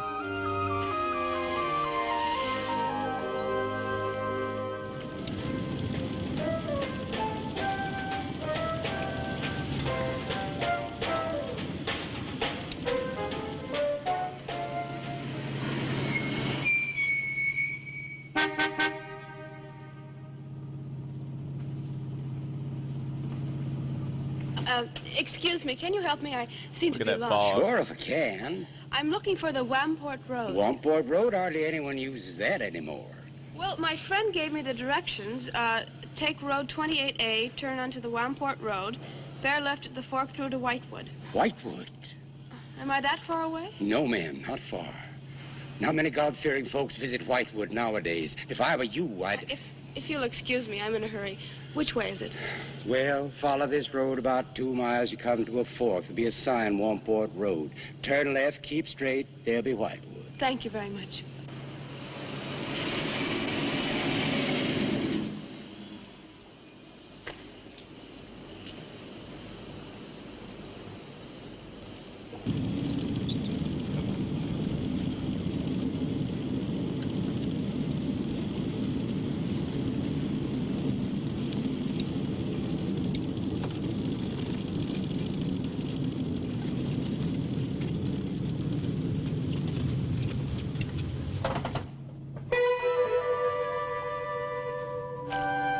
Does that sign say Wamport Road?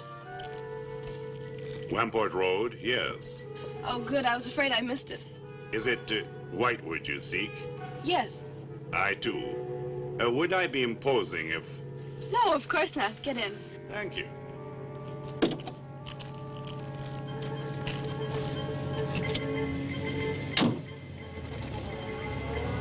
I think the Highway Commission would do something about these roads. Watch out, here comes another bump. What is your mission in Whitewood? Mission? Well, I'm going there to do some research on witchcraft. Professor Driscoll gave us some very interesting lectures on the subject, and I'm going there to get some original source material. Do you know Whitewood? I've known it for many years. Do you go there often? Fairly often. Oh, then you must know the Raven's Inn. I shall be resting there. Oh, so shall I. Oh, my name's Nan Barlow. My name's Jethro Keene. Pleased to meet you. Pleased to meet you.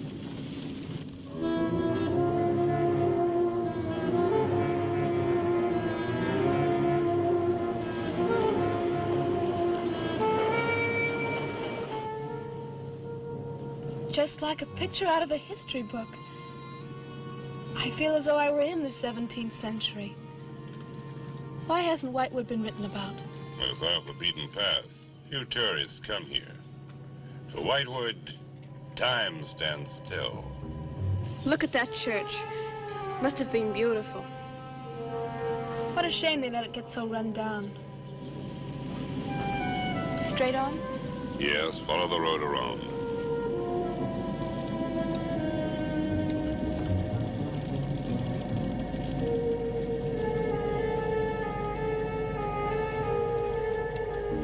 Oh, there it is.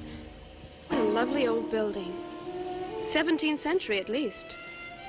How picturesque can you get? Right by the graveyard. Yes, it has not been used for more than 200 years. Any witches buried there? There are indeed. All in a section of unconsecrated ground. Spooky, isn't it? Well, keep your fingers crossed for me, Mr. Keene. I hope Mrs. Newell has that room.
Oh, I didn't hear you What the come hell? in.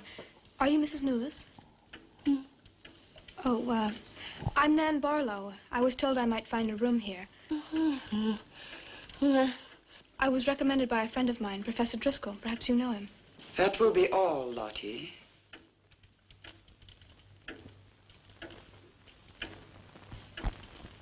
Sorry to keep you waiting. Unfortunately, Lottie cannot talk. I've often told her not to answer the bell. Oh, poor thing. Then you're Mrs. Newless. I am. May I help you? Yes, I'd like to have a room here for 2 weeks. The hotel is quite full. Oh, the guests are never about at this time of the day. Well, I'm a student of Professor Driscoll's. He told me if I mentioned his name, I'd have no trouble. Well, there is a room I could let you have. It's just off the lobby. Oh, thank you. Oh, Mrs. Newless, that plaque.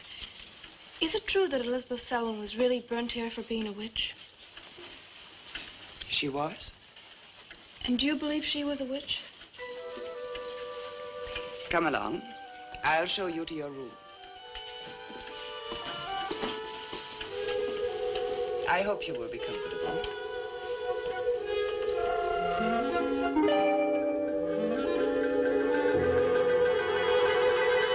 Yes, it is a nice room. The previous occupants have always found it most agreeable. Well, if there's anything you should need, just ring the bell for me at the desk. Thank you.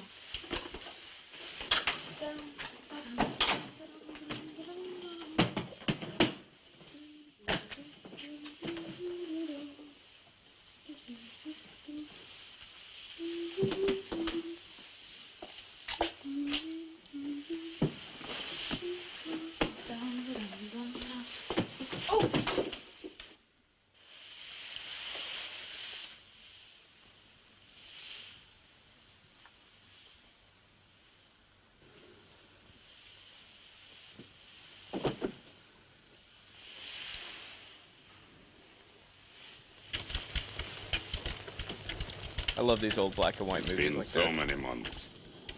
I've counted the days to this holiday. So have the others. It wasn't easy for some of my guests to get here. Many had to travel vast distances. I was lucky. The last few miles were enchanting. Miss Barlow is very good company. You must be tired, Jethro. Your room is ready.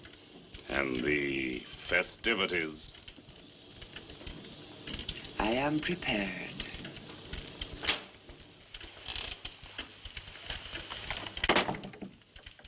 Oh, Mrs. Newless. I thought I'd have a short look around town. I won't be gone long. I think you'll find the church interesting. Unfortunately, it no longer has a congregation.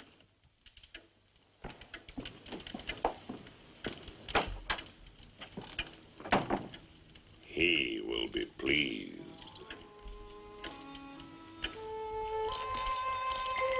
Yo, look at that fog, Frank. Chat, look at that fog. It's the atmosphere. What's up, Jet? Yeah, I've never seen this. This is my first time.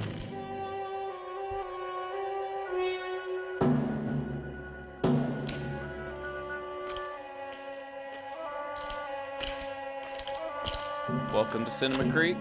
Feel free to look around.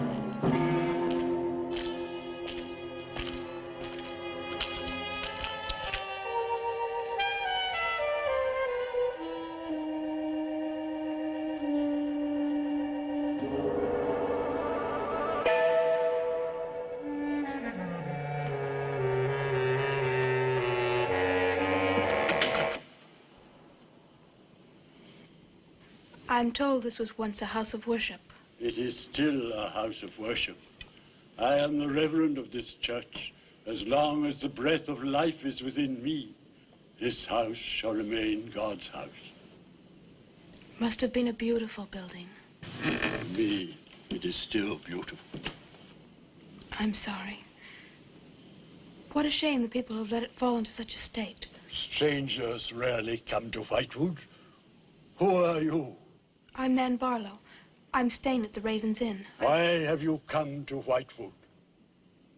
Well, because I'm interested in witchcraft. Young woman, leave Whitewood. Leave Whitewood tonight. For 300 years, the devil has hovered over this city, made it his own. The people in it are his. Evil has triumphed over good here. Look at my church. I have no parish.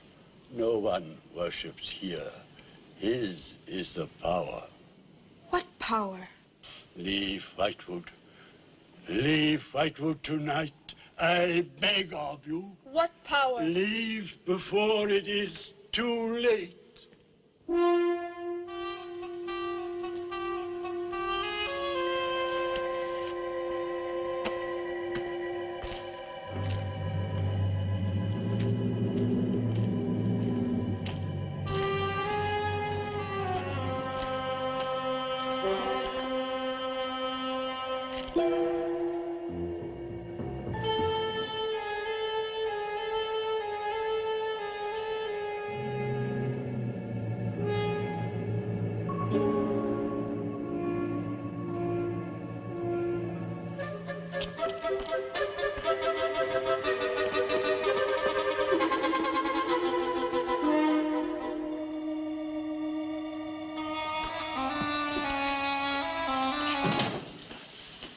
Good evening.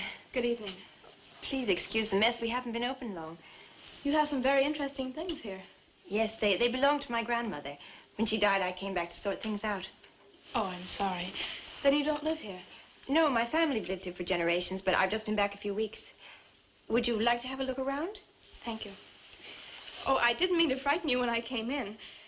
It's just that all the people I've met here have acted like I'm a person from another world. They don't see many strangers here. And I had the most, well, unusual experience with the Reverend. He barred my way from the church. And he talked to me about a curse. And he warned me to leave Whitewood. Can you explain that? No, I can't. Does he often act that way? He's my grandfather. Oh, I'm sorry. Oh, it's all right. It's happened before with strangers. Oh, the lack of parishioners and loss of his sight has made him bitter and suspicious. I'm afraid what with him and the town, I was very scared. When I saw your lights, I made a dash for them. I'm glad you did. Do you have any books or pamphlets on witchcraft? You do, don't you? A friend of mine... Well, we have a collection gathering dust, but why on earth would you be interested in... Oh, I'm sorry. It's really none of my business. No, that's all right. I'm studying it in college, and I've come here to write my term paper. Well, just wait. I'll see what I can find.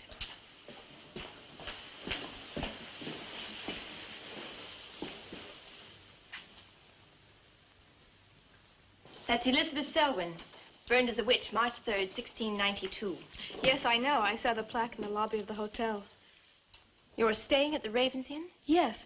It was recommended to me by a friend of mine, Professor Driscoll. Alan Driscoll? Yes, do you know him?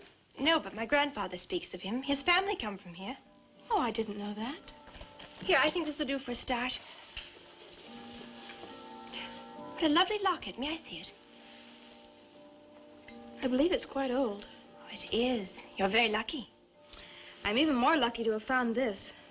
A treatise on devil worship in New England. This must be a very rare book. I'm afraid I couldn't afford to buy it. You can borrow it, if you like. Oh, could I? That would be wonderful. I promise I'll bring it back in a few days. You're very welcome, Miss, Barlow. Nan Barlow. Nan Barlow. Thank you very much. Good night. Good night.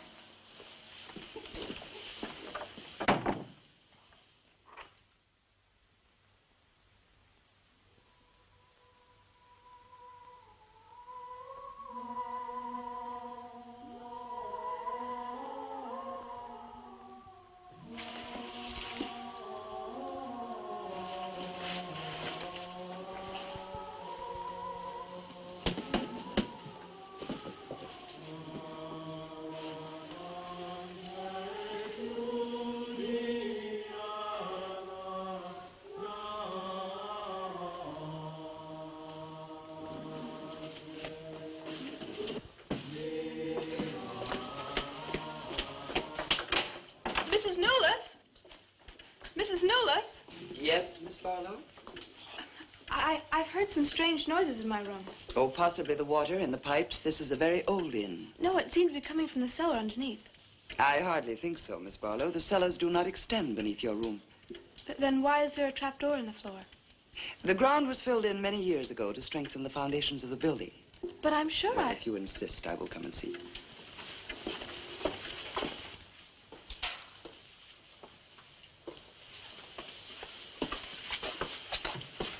I don't hear anything. Well, just a few minutes ago. Never mind, I'm sorry. You're welcome. But you can see for yourself there is no ring in the trapdoor because there is no reason to lift it. There is nothing underneath but earth.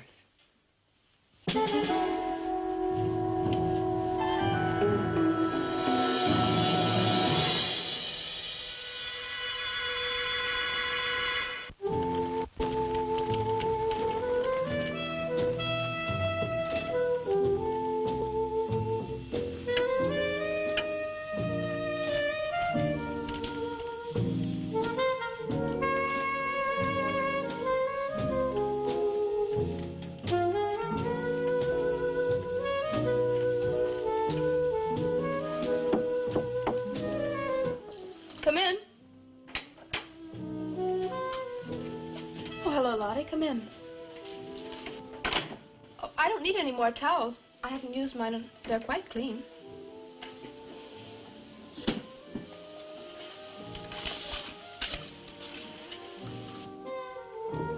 Lottie, I've told you before not to bother the guests. Miss Barlow, I thought you might care to join the others. I will as soon as I finish my notes. I'll put some clothes on and join them. A treatise on devil worship in New England. Well, do you find this interesting? Why, it's fascinating. The things I've learned. I bet you don't know the half of it. And you live right here on a spot where the witches were actually burnt. Listen to this.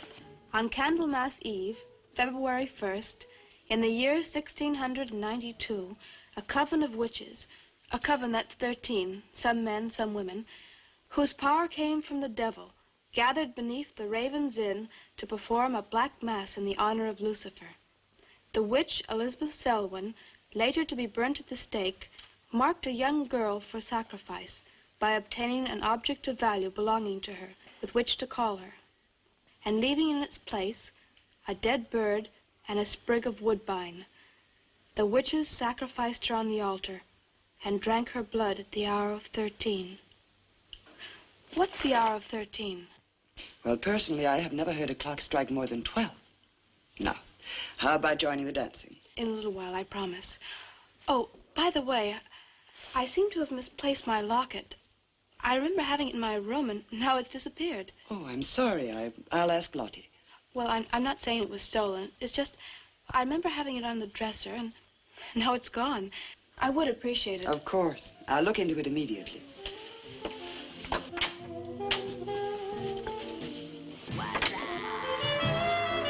Hey, Jay, appreciate you subbing the channel. Lottie, I have warned you too often about annoying our guests. If you disobey me again, I Welcome shall to turn Cinema you out. Creep. And if I turn you out, there will be no place for you anywhere. You do understand, Lottie, don't you?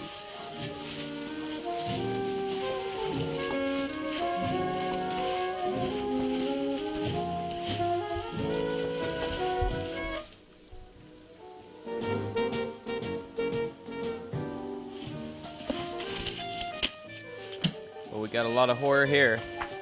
Every Friday night we watch a movie. Every Tuesday we play a different horror video game, live stream it, and then I just make horror movie reviews for the YouTube channel, the regular videos. It's a good time. Glad you're here.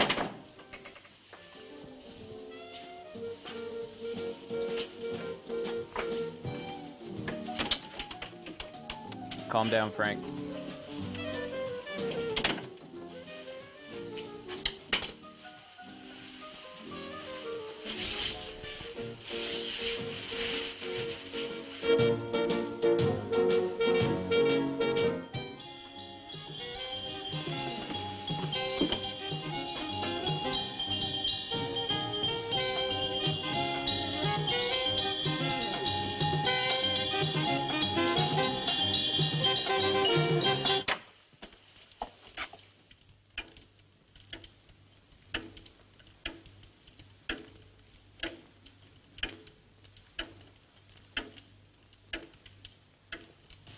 Ah, Miss Barlow. I'm afraid Lottie is nowhere to be found, but I will inquire about your locket first thing in the morning. Oh, thank you. Where is everybody? Most of the other guests have gone to services. Services on the 1st of February. Candlemas Eve. The night when the witches mocked the rituals of the church. Are you all right, Miss Barlow? Yes, quite. Thank you. Good night. Good night, Miss Barlow.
Oh, that's such a good shot right there.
I am Elizabeth Selwyn. No, no!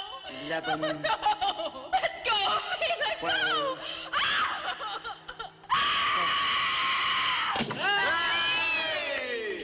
Happy birthday to you. Happy birthday to you. Happy birthday, dear Susie. Happy birthday to you.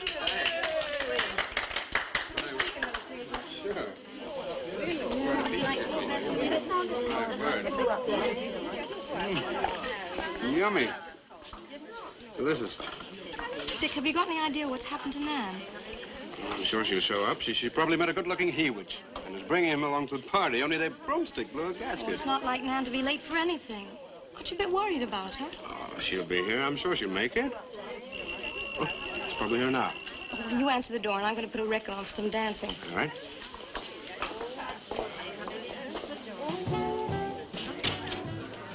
Hi, Dick. Bill. Oh, what's the matter? You expecting somebody else? Oh, yes, Nan. Look, come in, come in. Well, Nan, didn't she hear you? We made a date to meet here before she left for Whitewood. Well, she probably got held up. Look, give me your coat, huh? Ah, Nan was never late for anything in her life. Relax. Take it easy. Join the party. She'll be here. Dick. Dick, I haven't had a letter from Nan in over 2 weeks now. She's probably been too busy working on her paper. No, there's something wrong, I know it. Look, will you do something for me? Hmm? Ring up Whitewood, will you? Ask him if she's left. You serious? Yes, I am.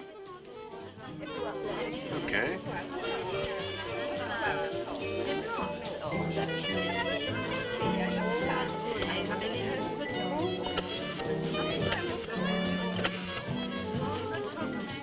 On a long distance, I'd like to speak with Miss Nan Barlow at the Raven's Inn, Whitewood.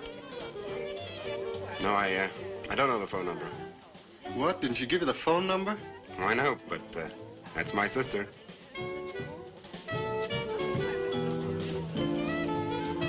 They say there's no such place as the Raven's Inn. But that's crazy. She's staying there. Give me the police.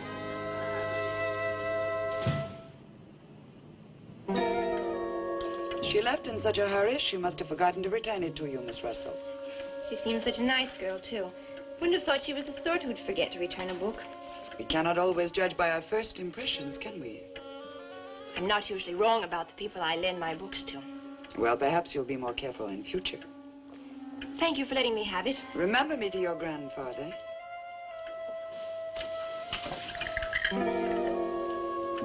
Lottie, get out of the way, you clumsy creature.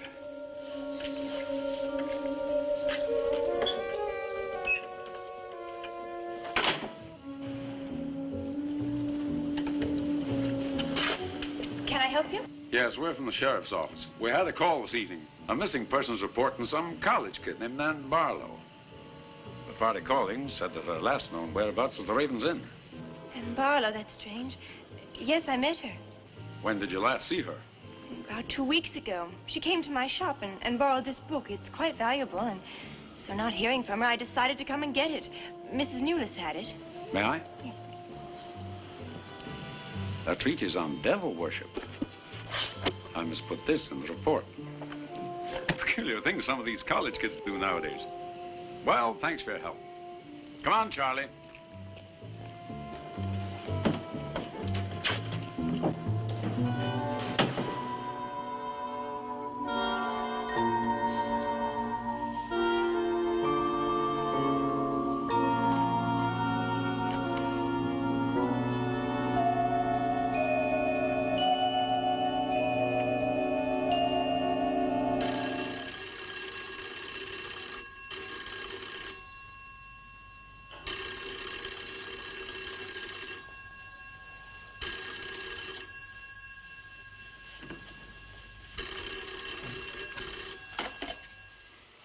Hello?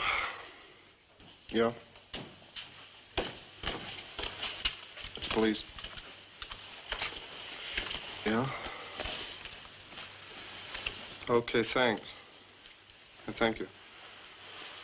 Well? The police sent a car out to the Raven's Inn. And checked out 2 weeks ago. I don't get it. Well, neither do I. Look, these are Nan's books and papers. Go through them. See if you can find anything which might give us a lead. I'm going to pay a visit to a colleague of mine.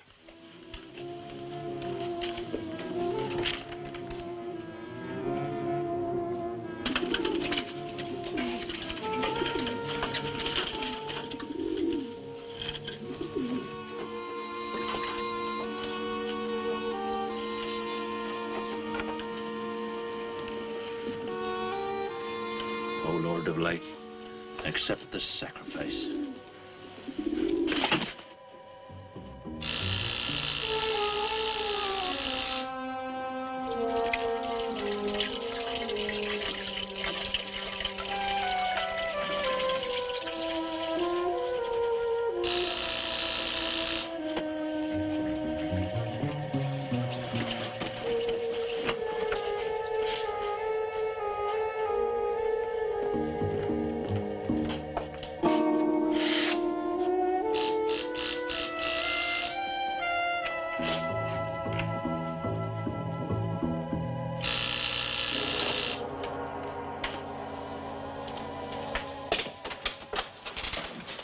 Barlow.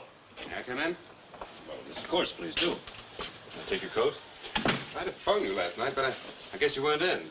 No, I wasn't. Would you care to go in the study? Sit yourself down. Thanks. You take a drink? Ryan soda. Ice, please. So what's on your mind? Well, Nan's missing. And she has been since the day after she arrived at Whitewood. Really? You quite sure? That's what the police said. What are they doing about it? Carrying out a routine check. I don't suppose they can do much more until they've got something definite to go on. Well, I would have thought there was a very great deal more they could do. What? As far as they're concerned, she disappeared 2 weeks ago, and no one in the village seems to know anything about it. What have you come see me for? I thought you might have some ideas. Why did you send her to Whitewood? Because it was the best place for her research. And you suggested she stay at the Raven's Inn. Sure, it's the only inn there is. With an unlisted phone number? The inn has its own clientele, Barlow. It doesn't need to advertise. How do you know it so well? Because I was born in Whitewood. I see. And you'd have every reason to believe she'd be perfectly safe in going there. I have no reason to suppose that she wouldn't be. Nan struck me as being perfectly capable of taking care of herself. I grant you that, but why hasn't she come back or let us know? Look, Barlow, I can understand your anxiety, but I'm quite sure there's nothing for you to worry about. Nothing at all. She's probably got absorbed in the subject and gone off someplace. I wish that all my class had her application. Yeah, well, I'm going to find out where this application led her. I'm going to retrace every step Nan took. I'm either going to find Nan or know what happened to her.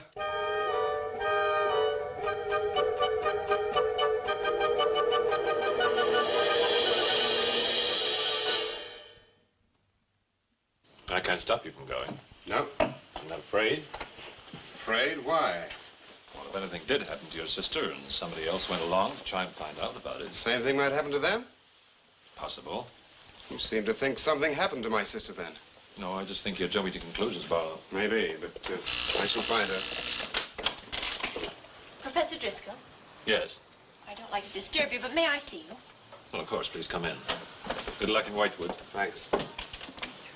I'm sorry, but did you say he was going to Whitewood? Yes, he is. It's silly to be surprised, but I've just come from Whitewood. Really? Quite a coincidence. My own family happens to come from Whitewood. As a matter of fact, I was born there. Yes, I know. Please sit down. Thank you. You care for a drink? No, thank you. I think you know my grandfather, the Reverend Russell. Russell? Oh, yes, of course I do. How long have you been living in Whitewood? Since my grandmother died a few weeks ago. Oh, I'm sorry. Well, now, how can I help you? I've come about a pupil of yours, Barlow, Nan Barlow.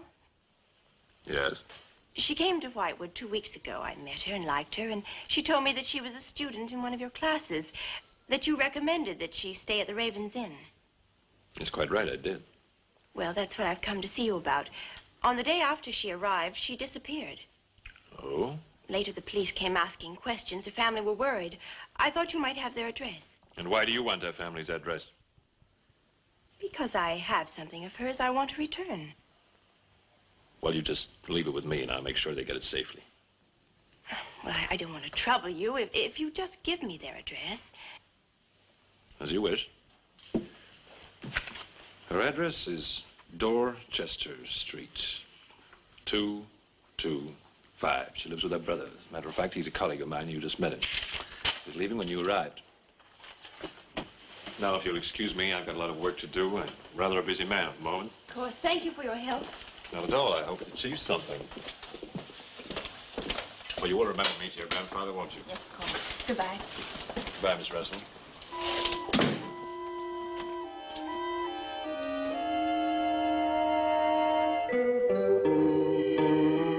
Yeah, it's Nan's locket, all right. As far as I know, it's unique. I gave it to her. Where did you get it? The servant at the inn gave it to me. It was strange. I don't think she wanted Mrs. Newless to know I had it. Mrs. Newless? Oh, she runs the inn. Well, why did you come here, Miss Russell? I found this. It's Professor Driscoll's notepaper. I found it in the pages of a book I lent your sister on her first evening in Whitewood. When she didn't return it, I went to the hotel. What was the book? An old book. Book about witchcraft. Do you believe in it, Miss Russell? I don't know. Sometimes I almost think I live with it. Live with it? It's an obsession of my grandfather's. Up till now, I didn't take him very seriously. He's an old man. But now I'm beginning to wonder if what he says isn't true. What does he say? That there's something evil about the village. That on certain nights, the inhabitants leave the streets, close their doors, and stay behind them. That on these nights, the dead come to life. Nights like Candlemas Eve? What do you know about Candlemas Eve? It's in one of Nan's books.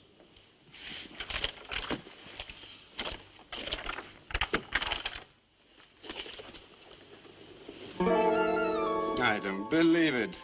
Things like this don't happen today. In Whitewood, I wonder. I'm going to Whitewood tomorrow after classes. I can give you a lift.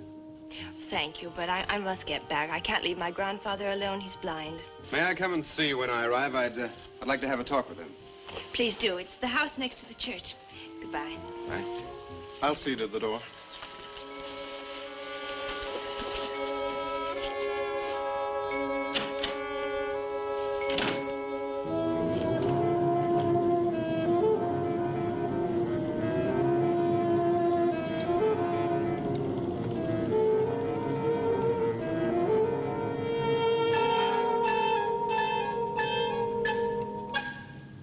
Would you be going to Whitewood? Yes. Would you take me along with you? It's a dark night for walking.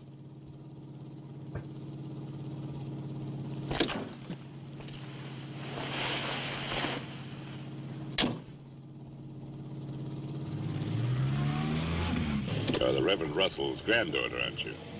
Yes, how did you know? I know a great deal about Whitewood. Have you ever been there? Now and then. Never seen you. To see me is a special privilege, reserved for a chosen few. What does that mean? We'll soon be at Whitewood now.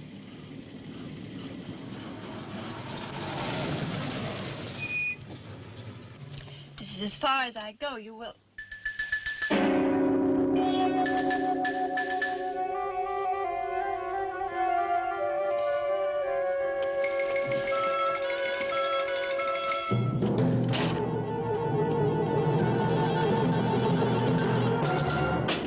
She's pretty, too. Yes, she is. Very pretty. A living descendant of those who were cursed. It somehow seems to make it better.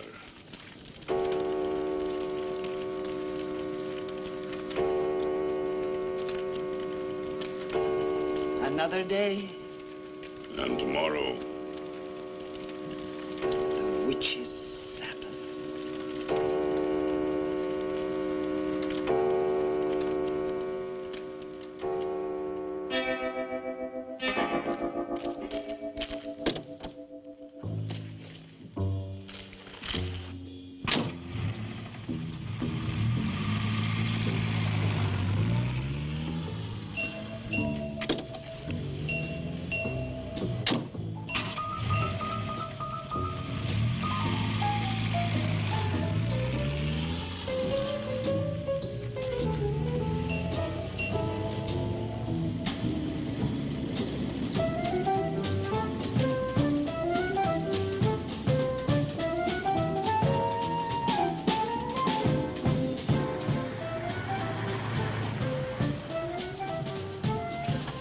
Which way to Wamport Road?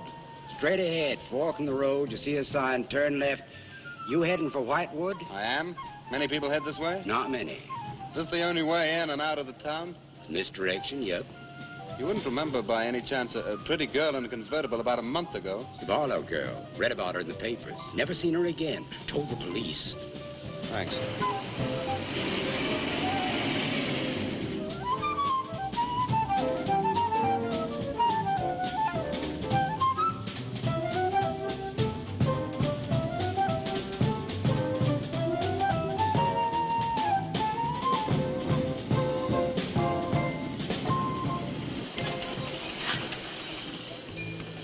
Could you tell me the way to Whitewood, please? Another one. Straight ahead. Fork in the road, you see a sign, Warmport Road. Turn left, takes you right in. But thanks. Let me warn you, young fella, they don't like strangers in Whitewood. Okay, fine. Thanks very much.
Good evening.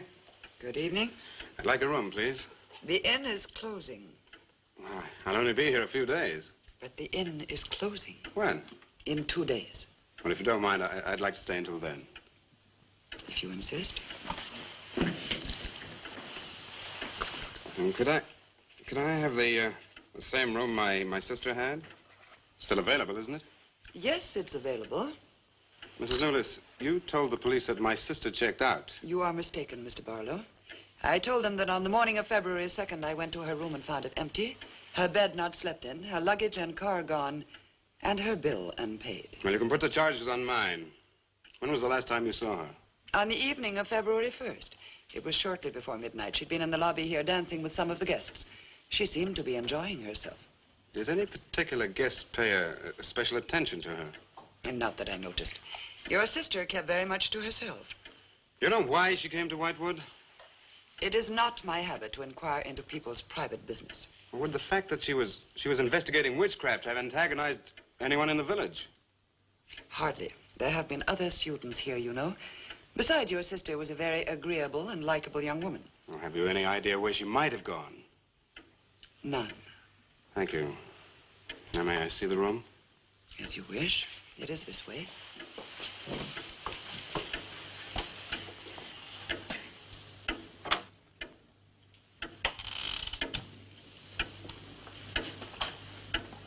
If you should need anything and I am not at the desk, you have only to ring the bell. Thank you.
so glad you've come. I saw your car outside the Ravens Inn earlier. I wondered what had happened to you. I've been talking with Mrs. Newlis, and then I took a walk around the village. Find out anything? Everyone here seems to be afraid of something. And you don't think it's just my imagination? I don't know. Who's to say where imagination ends and truth begins? It's nothing tangible. It's just the way they look at you. I felt it too. May I see the book that Nan borrowed? Yes, I put a marker between the pages where she must have stopped reading. Just sit down and I'll tell my grandfather you're here. Thank you.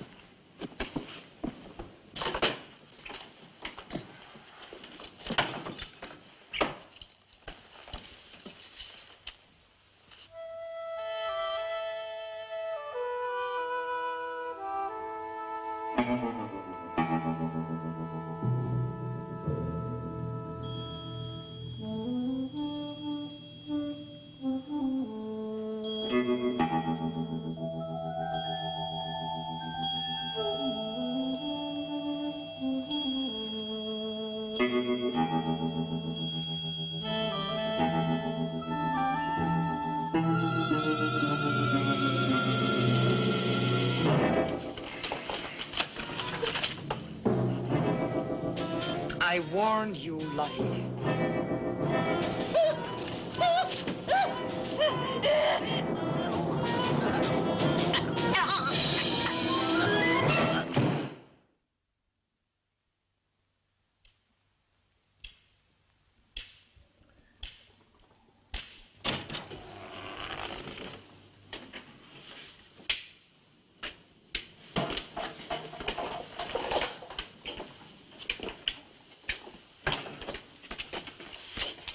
Grandfather, this is Mr. Barlow. How do you do, sir? God be with you. Shall we sit where we'll be more comfortable? Here's your chair, Grandfather. You must be tired. I am really tired. I have little strength left these days for the fight. Won't you sit down? I'll make some coffee. The fight against what, Mr. Russell? Against the evil that besets this village. The people are creatures of the devil. They know no other god. You mean they worship Satan here? Today? Satanism was never stronger than at the present time. For 200 years, the people of Whitewood have carried out rituals that mock the church's teaching. I find it very hard to believe, sir. Do not doubt, my son. It is real enough. For years, I struggled against the witches. Their master took away my sight. Seems incredible. I have tried to convince others. They too found it unbelievable. But I know these people have a pact with the devil to worship him and do his works. In return, he gives them eternal life. Eternal life? Aye. And to seal this bargain, they must sacrifice a young girl on 2 nights of the year. When are these nights, sir? Candlemas Eve and the witch's Sabbath. Candlemas Eve, that's February the 1st. And when is the witch's Sabbath? Tonight. Now you know why I came to see you. I had no idea it was so late. May I have a rain check on the coffee? I'd like to have a few words with Miss Newlis again. Of course. Good night, sir. Good night. I'll see you to the door. God be with us.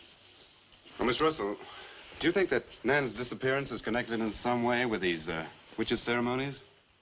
Yes. Well, I'd like to come back later, if I may. Please do. And my name is Pat. Well, mine's Richard. I think I feel better now you're here. Well, I'm going to stay until I find out what's happened to Nan. Take care.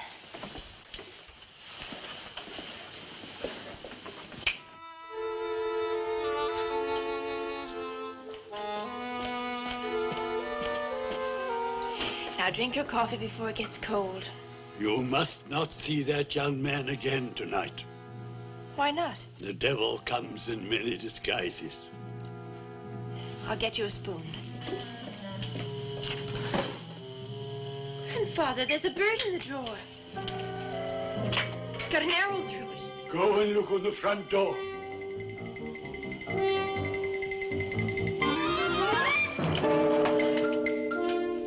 It's a sprig of woodbine. sign. Shut the door! Shut the door, quickly!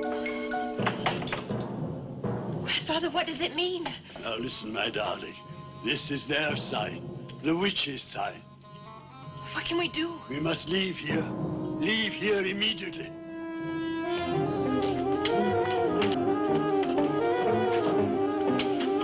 Start the car.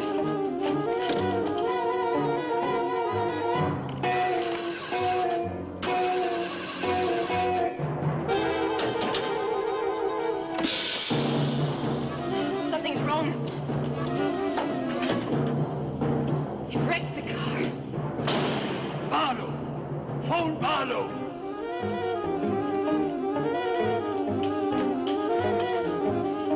Hello? Hello?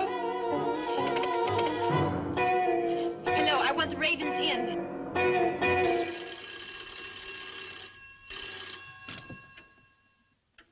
Yes, Mrs. Newless. Mr. Barlow. That for me? Yes. Hello? Dick? Dick, I'm in terrible danger. We've got to leave Whitewood at once. Danger? But from what? We've got to leave... Pat! Dick, help me! Patricia! Pat!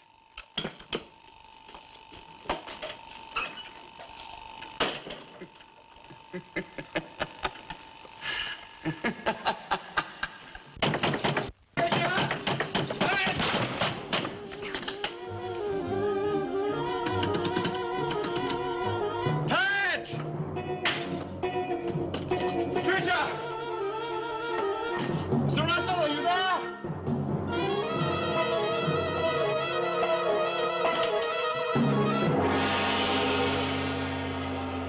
Mr. Russell. What's happened, Mr. Russell? The witches. The witches have Patricia. Destroy them. Mr. Russell, how? The shadow of the cross. Use the cross. I adjure thee, O creatures of salt, by the living God. Mr. Russell.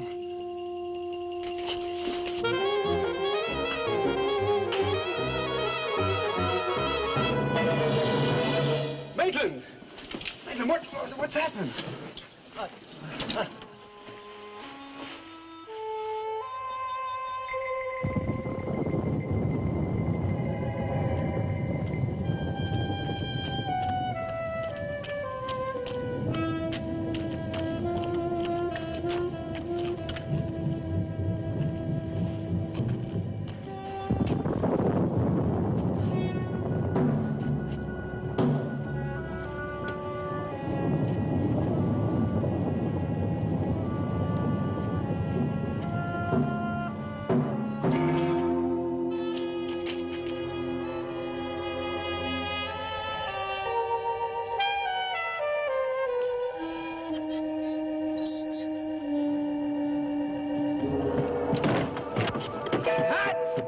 Patricia!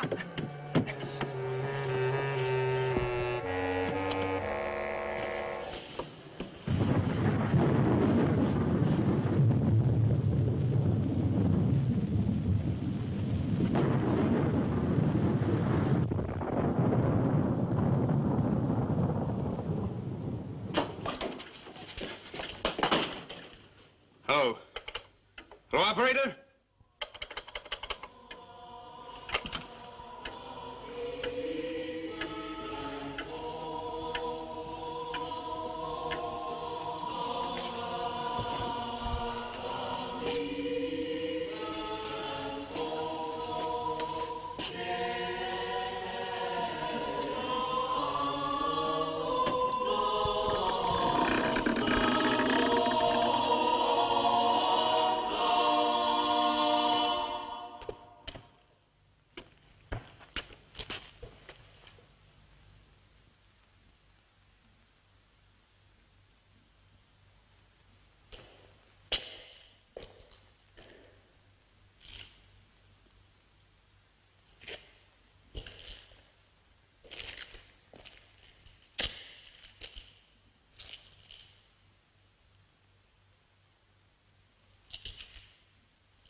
Oh, that spider.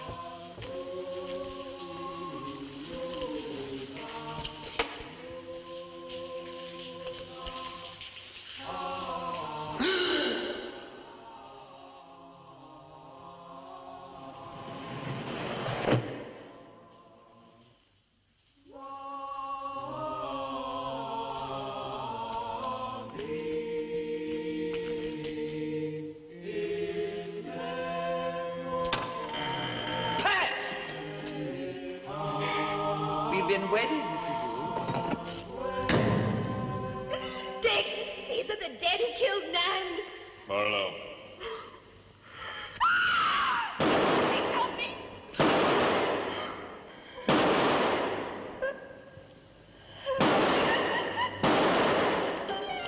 Come on, Pat, quick! Dick, right.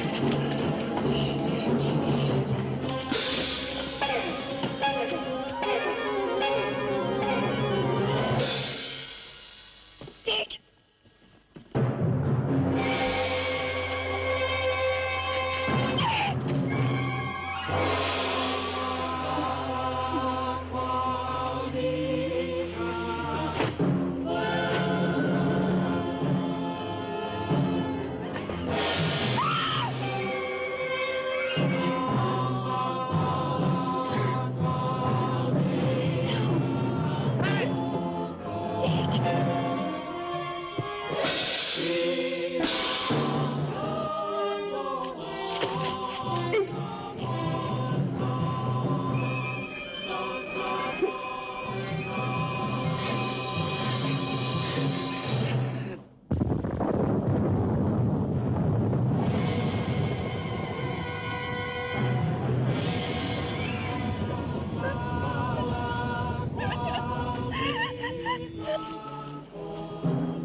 Maitland!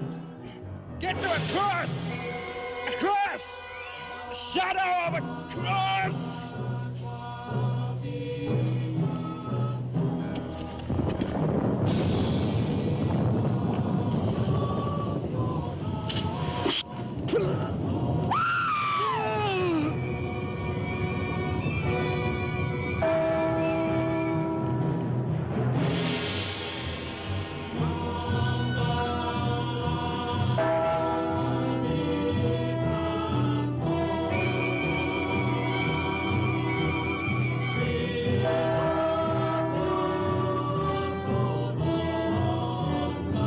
Dick, he's moving.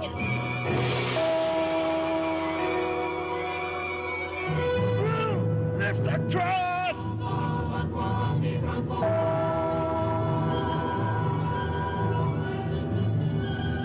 Quick.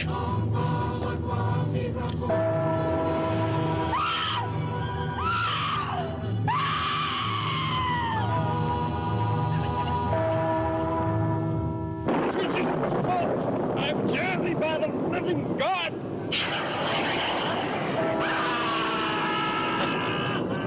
Mark from the cross. Come nearer, Bill! Get the shadow of him! It comes nearer. Not fail. We must finish the sacrifice. Dick, Dead! Wait! Wait for the hour of 13.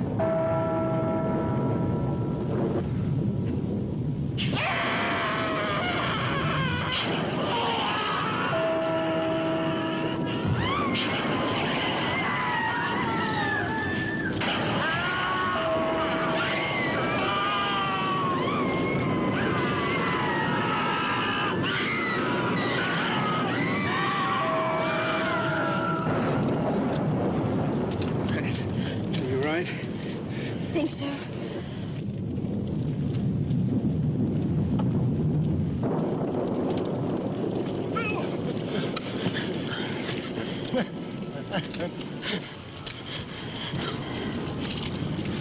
Get a score to settle with Mrs. Lewis.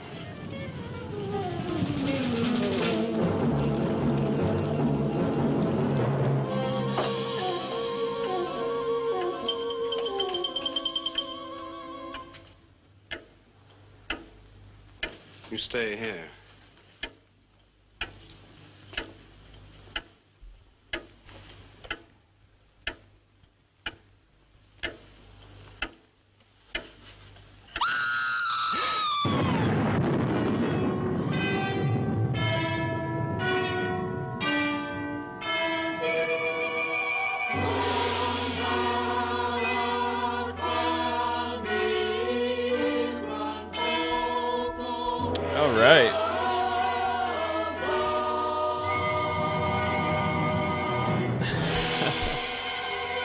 Right, Jet? Yeah, let's... Crosses are a weakness, but yeah, let's sacrifice in a cemetery full of crosses.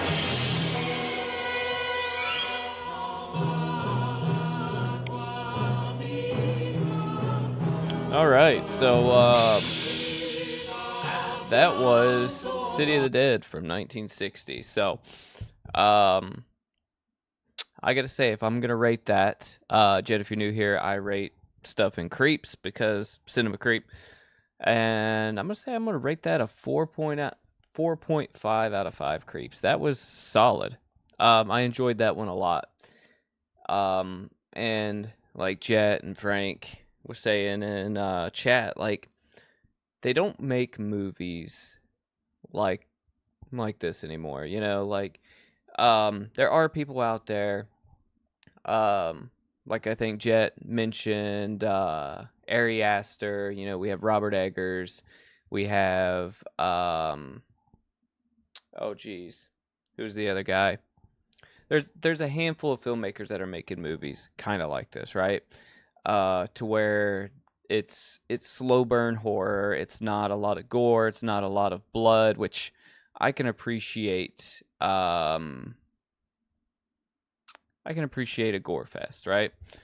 Like the Terrifier movies or stuff like that, right? But I also, like I saw Jet was talking about it. I think you said you got into horror because of Vincent Price, right? So for me, right, I got into horror as a kid because I stayed up watching Twilight Zone, Alfred Hitchcock Presents, and The Munsters with my mom late night, right?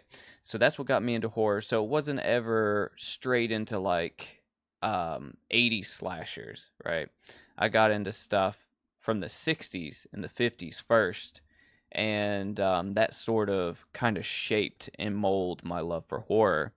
Yeah, and Jordan Peele, right? Jordan Peele's another guy that does some slow burn. I will say, I mentioned it earlier in the stream. Love Jordan Peele. I love his comedy stuff, the Key and Peele stuff. I love his horror, but I did not like his Candyman remake. Unfortunately. Who else am I thinking of? Not Ari Aster. Oh, man.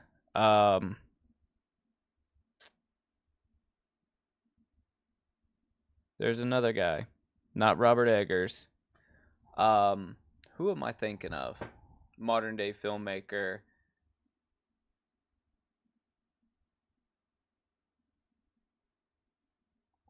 I can't think of who the hell it is I'm thinking about.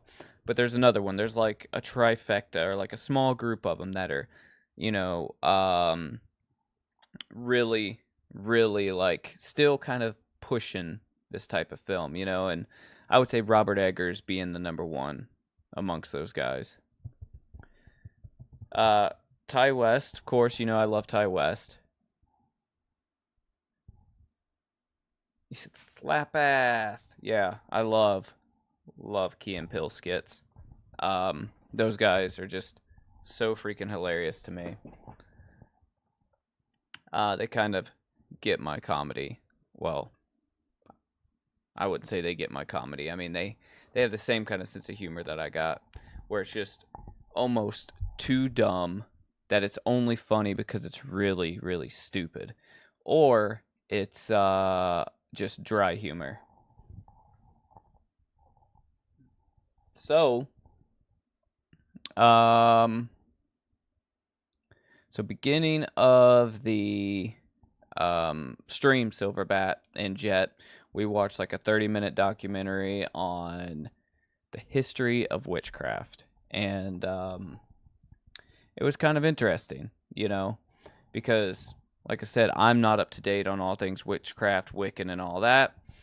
The documentary was kind of slow, wasn't really super informative. I mean, it was good, but it wasn't really super informative, but it was interesting to watch as a precursor to City of the Dead. Yeah, I really think that you're right. I think Robert Eggers will nail Nosferatu. I think just for the simple fact of his approach to movies, right? He's sort of like the Christopher Nolan of horror. You know, he obsesses over everything to make sure that not only are things period accurate, but he makes sure that like everything's in order, you know. And he takes his time, you know. I can appreciate some good dark humor. Yeah, so that's one thing that I think it was saying about the root work, Jet. It's interesting to learn about because, you know, it was talking obviously about, you know, Wiccan and witchcraft having all of its roots in horror, or Jesus Christ, not in horror, in nature, right? And it's more like a spiritual alignment with nature than, you know, anything else. But and then it talked a little bit about voodoo and hoodoo and that kind of stuff.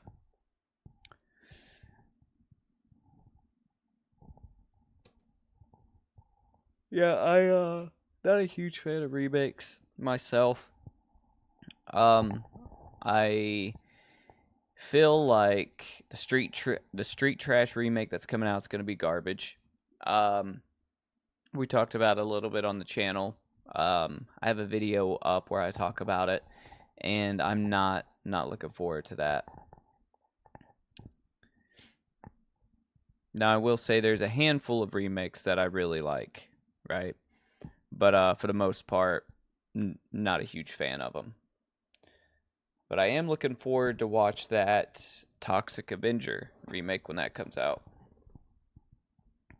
Hey, the place that had these VHS, Frank, that I picked up today, they had a Sergeant Kabuki Man Trauma VHS that I almost bought. Hey, Jet, have you ever seen The Terror from 1963 with Jack Nicholson and Boris Karloff? We watched this on a Friday night creep show one night, and this right here it surprised all of us. It was a first time watch for me, watching it on stream. Like I said, it's from 1963, and it just looks amazing, and the story's pretty damn good too. But if you haven't seen this, highly recommend this one.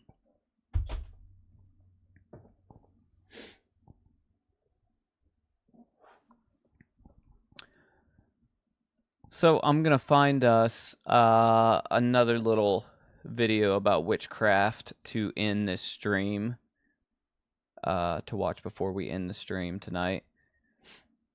So let me see what I can find here.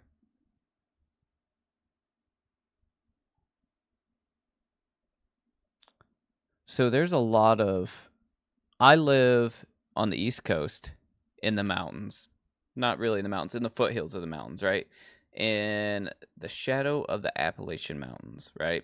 There is a lot of folklore around here about Appalachian witches, right? And it is extremely interesting to hear all of the little stories, right? And the things that people believed in around my area. You know, so if you've ever driven through the countryside and you've seen hex symbols is what they're called, right? They're essentially, they look like patches or like quilt work on the side of barns or on the front of houses, right? Those designs were actually made to ward off witches. Let me see if I can find them. Give me 1 second. Okay, here we go. Let me bring it up. So right here. So hex symbols.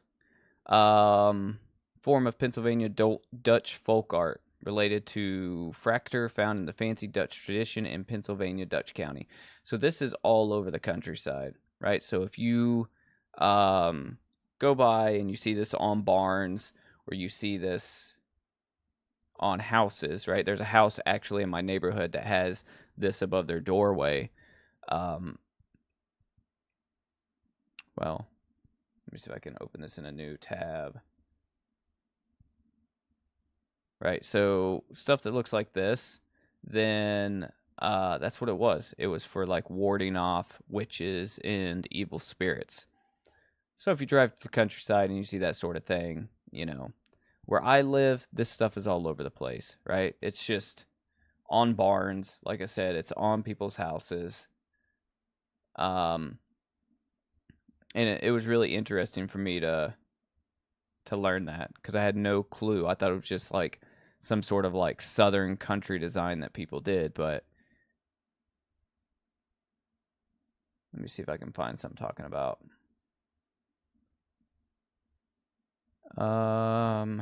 Hex symbol meanings.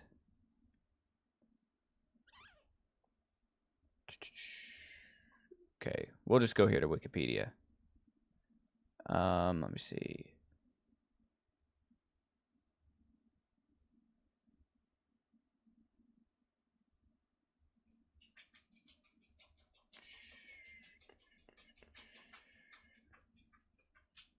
I'm sure you guys hear Simon. He's down here shaking his collar. Trying to see if I can see anything about. Let's hit the old Control F. Type in the word witch. There we go. All right. So 2 opposing schools of belief regarding the derivation of the name. The term hex with occult connotations may derive from the Pennsylvania German word hex, meaning witch. Let me see. All right. I don't know. There's videos all about this stuff. Yeah, I am at the base of some creepy woods. So, there's a whole lot of folklore where I'm at, in, you know, a lot of places, right? But a lot of the folklore here, old witches. Other people believed, of course, you know, like the Salem witch trials, right? Like that got around, so to speak. You know, people started believing in that.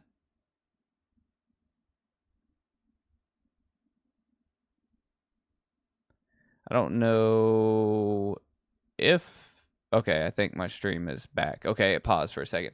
But yeah, some people believe that the witches were here to do harm, right? And there was something about them putting a broom in front of the door. Hang on. Let me see. You know what? We're going to watch a video.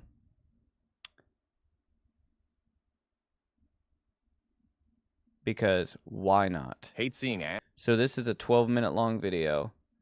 So,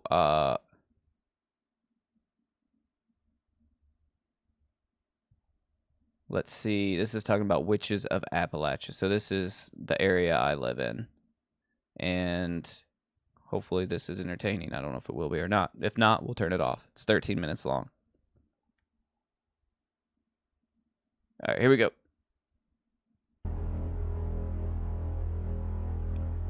This might talk about some of the stuff.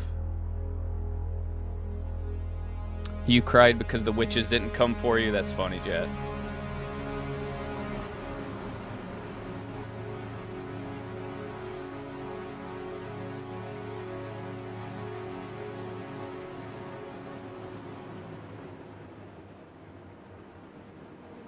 Hey, Nick, I don't think I've seen that one. These old mountains, they hold a lot of secrets over time. Oh, listen to pipes on this and dude. Unfortunately, so does a lot of its people. Now, we'll be talking about mountain witches. Oh my God, hell yeah. People think, oh, Donnie, you don't know what you're talking about. There is no such thing. Oh, our elders could tell you so much different. And some of them are still around today to share their stories, what they believe, and what really happened to them. So we'll look at this old oh, that's wild, Jet. It still goes on in these mountains. So let's get started. He said, Brandon. Heyo. Now everybody's heard of witches. They're just fantasy tales, fairy tales, folklore, and stuff to scare the kids. I've heard them all my life growing up.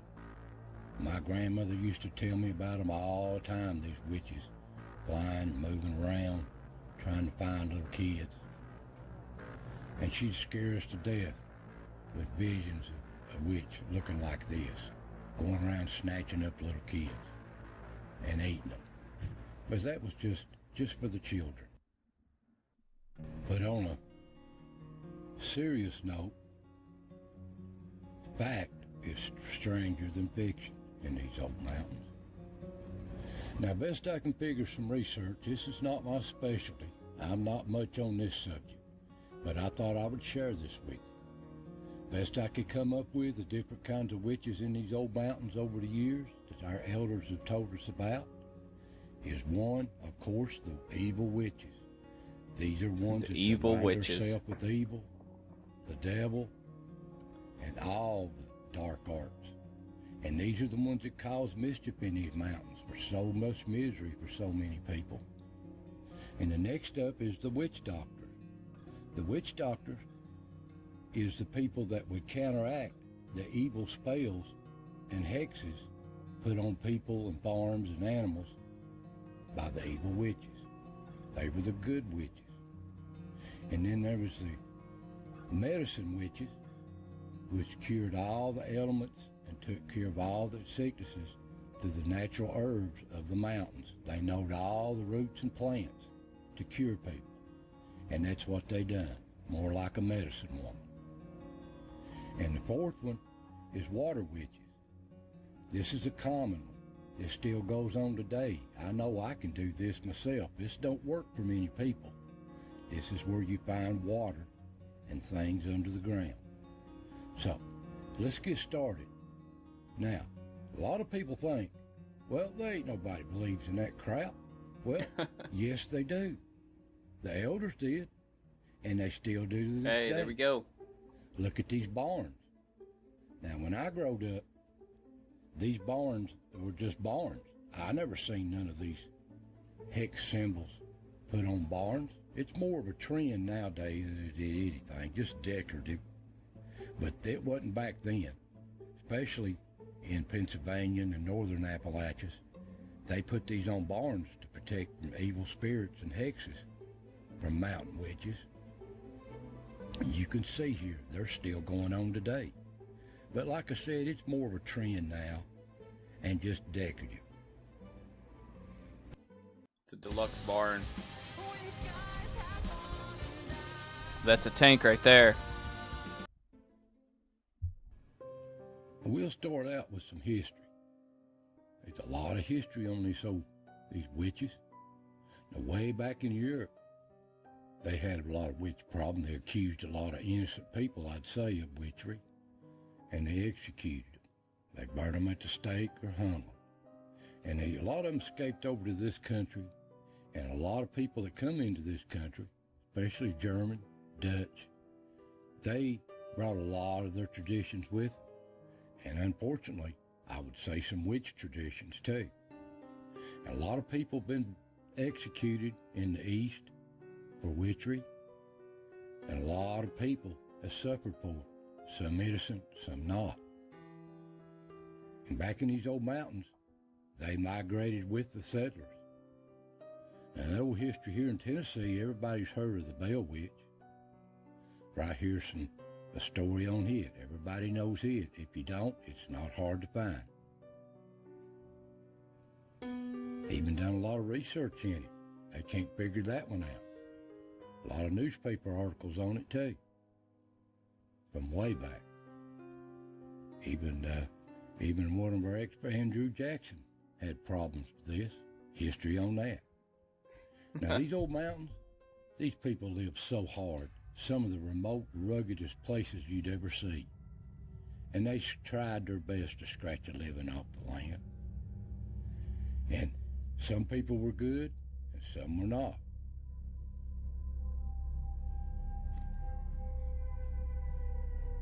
Now, a lot of these old people, especially the old women, they could tell you tales about these witches. There's all kinds of stories that they've told, that hexes is put on them and their livestock and their family. And all kinds of history. We need to go find an old lady to bring on the live stream. Different witches.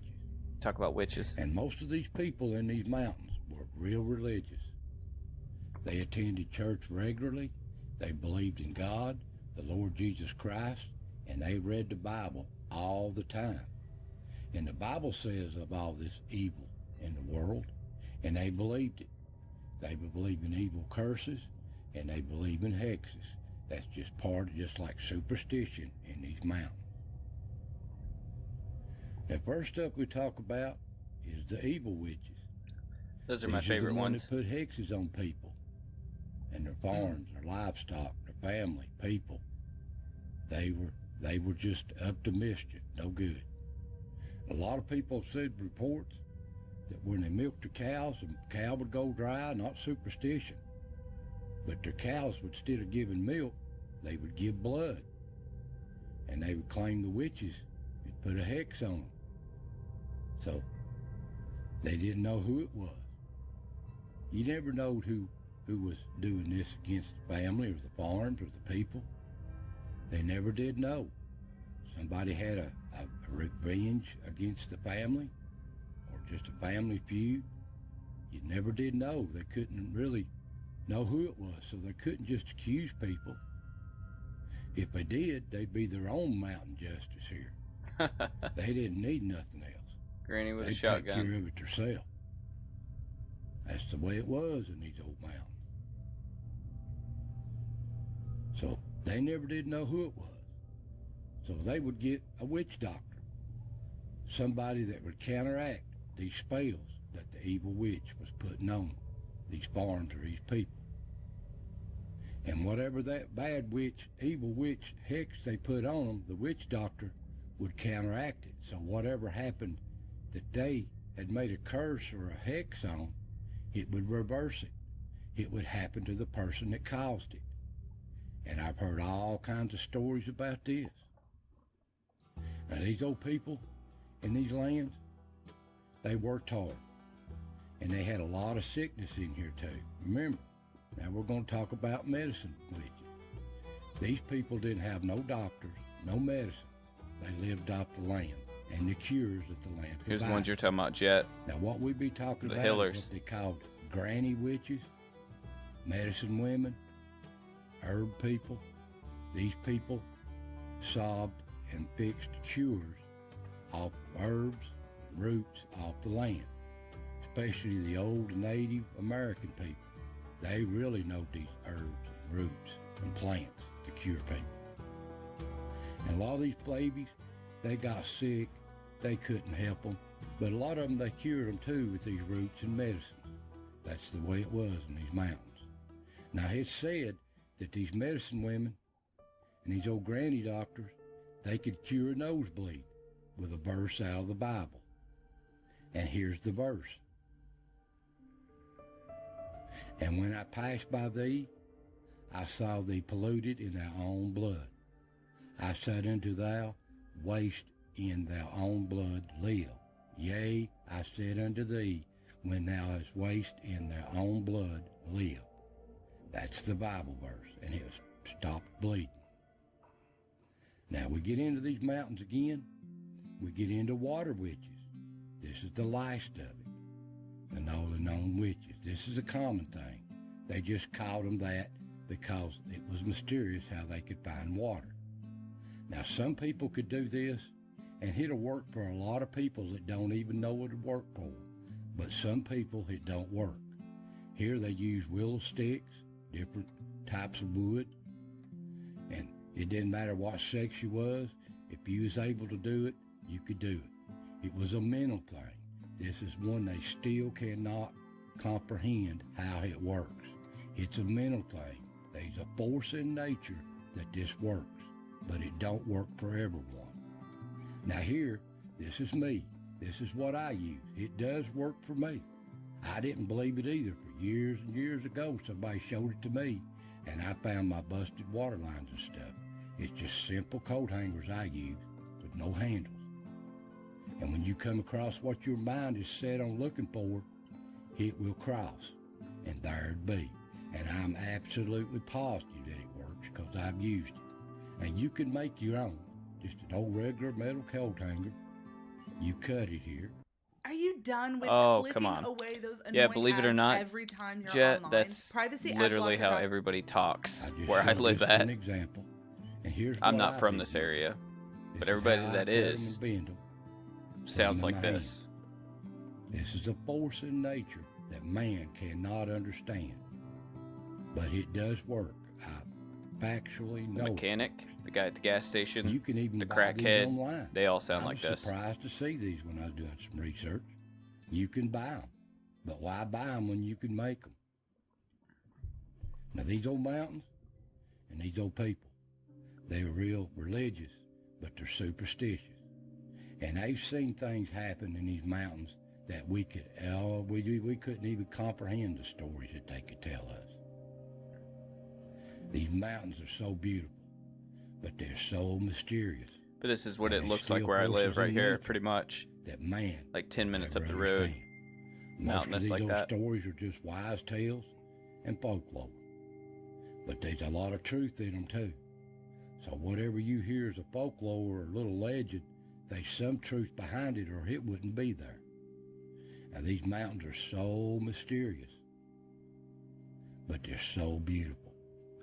But there's things that man does not know. He thinks he knows, but he don't know nothing. That's just the way it is in nature.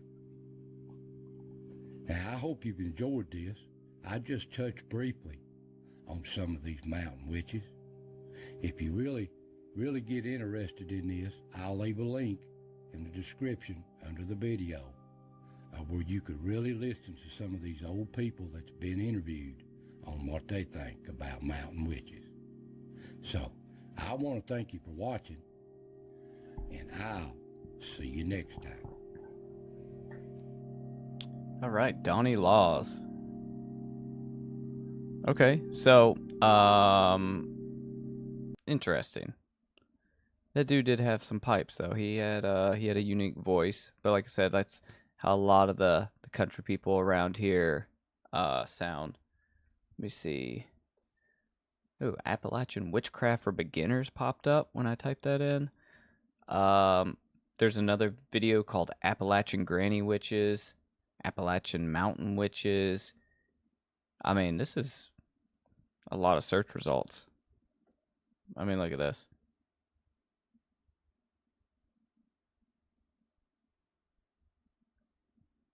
There's a 57-minute long video. We're not going to watch that one, but check this out. You can watch another short one. Would you guys prefer to watch Mountain Superstitions of Appalachia? Holy crap. No, is that what we just watched? No, that's 18 minutes long. Look at this dude. The Blue Ridge Witch. Hang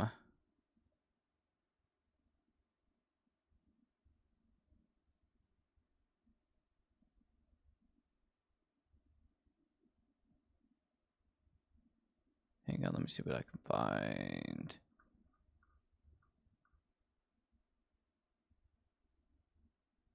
Appalachian Granny Witches. Maybe.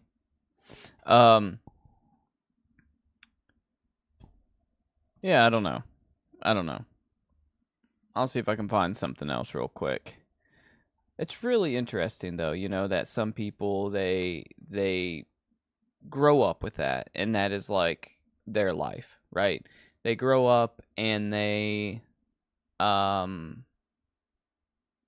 just surrounded by that, right? They have those stories, their grandparents tell them, you know, and they believe it, right? They're just raised up believing in this.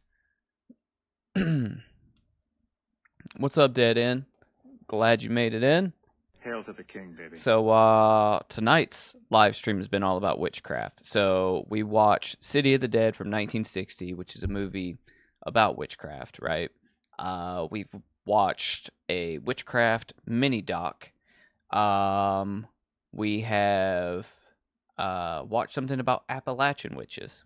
And now we're trying to find another witchcraft video. I mean, this one.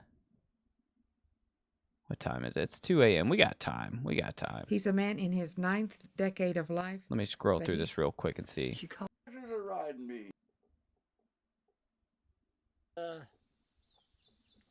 Like the milk of the cow and said you had a bucket full of milk. After a little bit. Oh my gosh. Off the bed. They called it a death crown. Old man that come from Pelton County. Black Bible is attributed to King Solomon Wow. region of North America. Yeah, this is like a PBS documentary here. Sorry, guys, I'm clicking through some things. Let's see.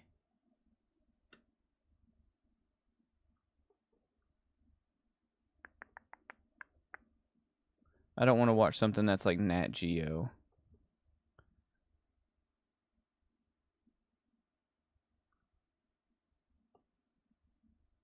It's 11 p.m., so you must be West Coast. So, dead end. Did you hear about Tony Todd?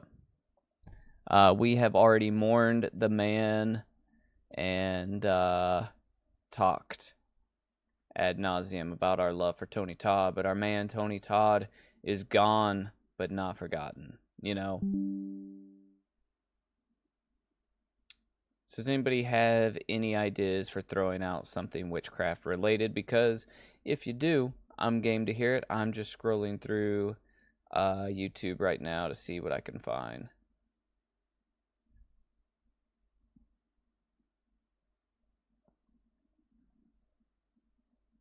Yeah, it's terrible.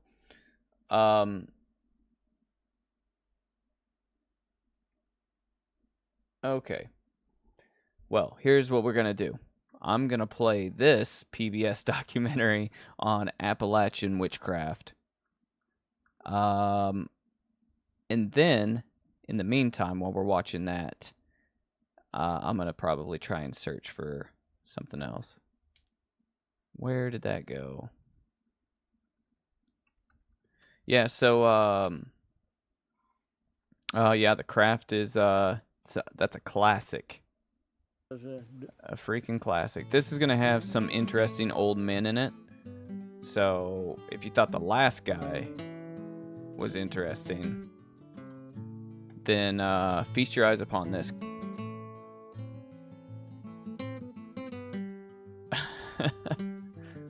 Life is a battleground, creeps. Just remember that.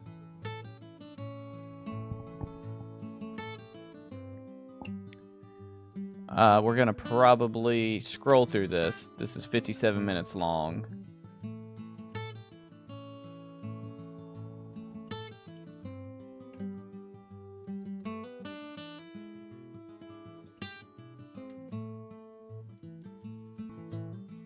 Does this make you feel at home, Frank?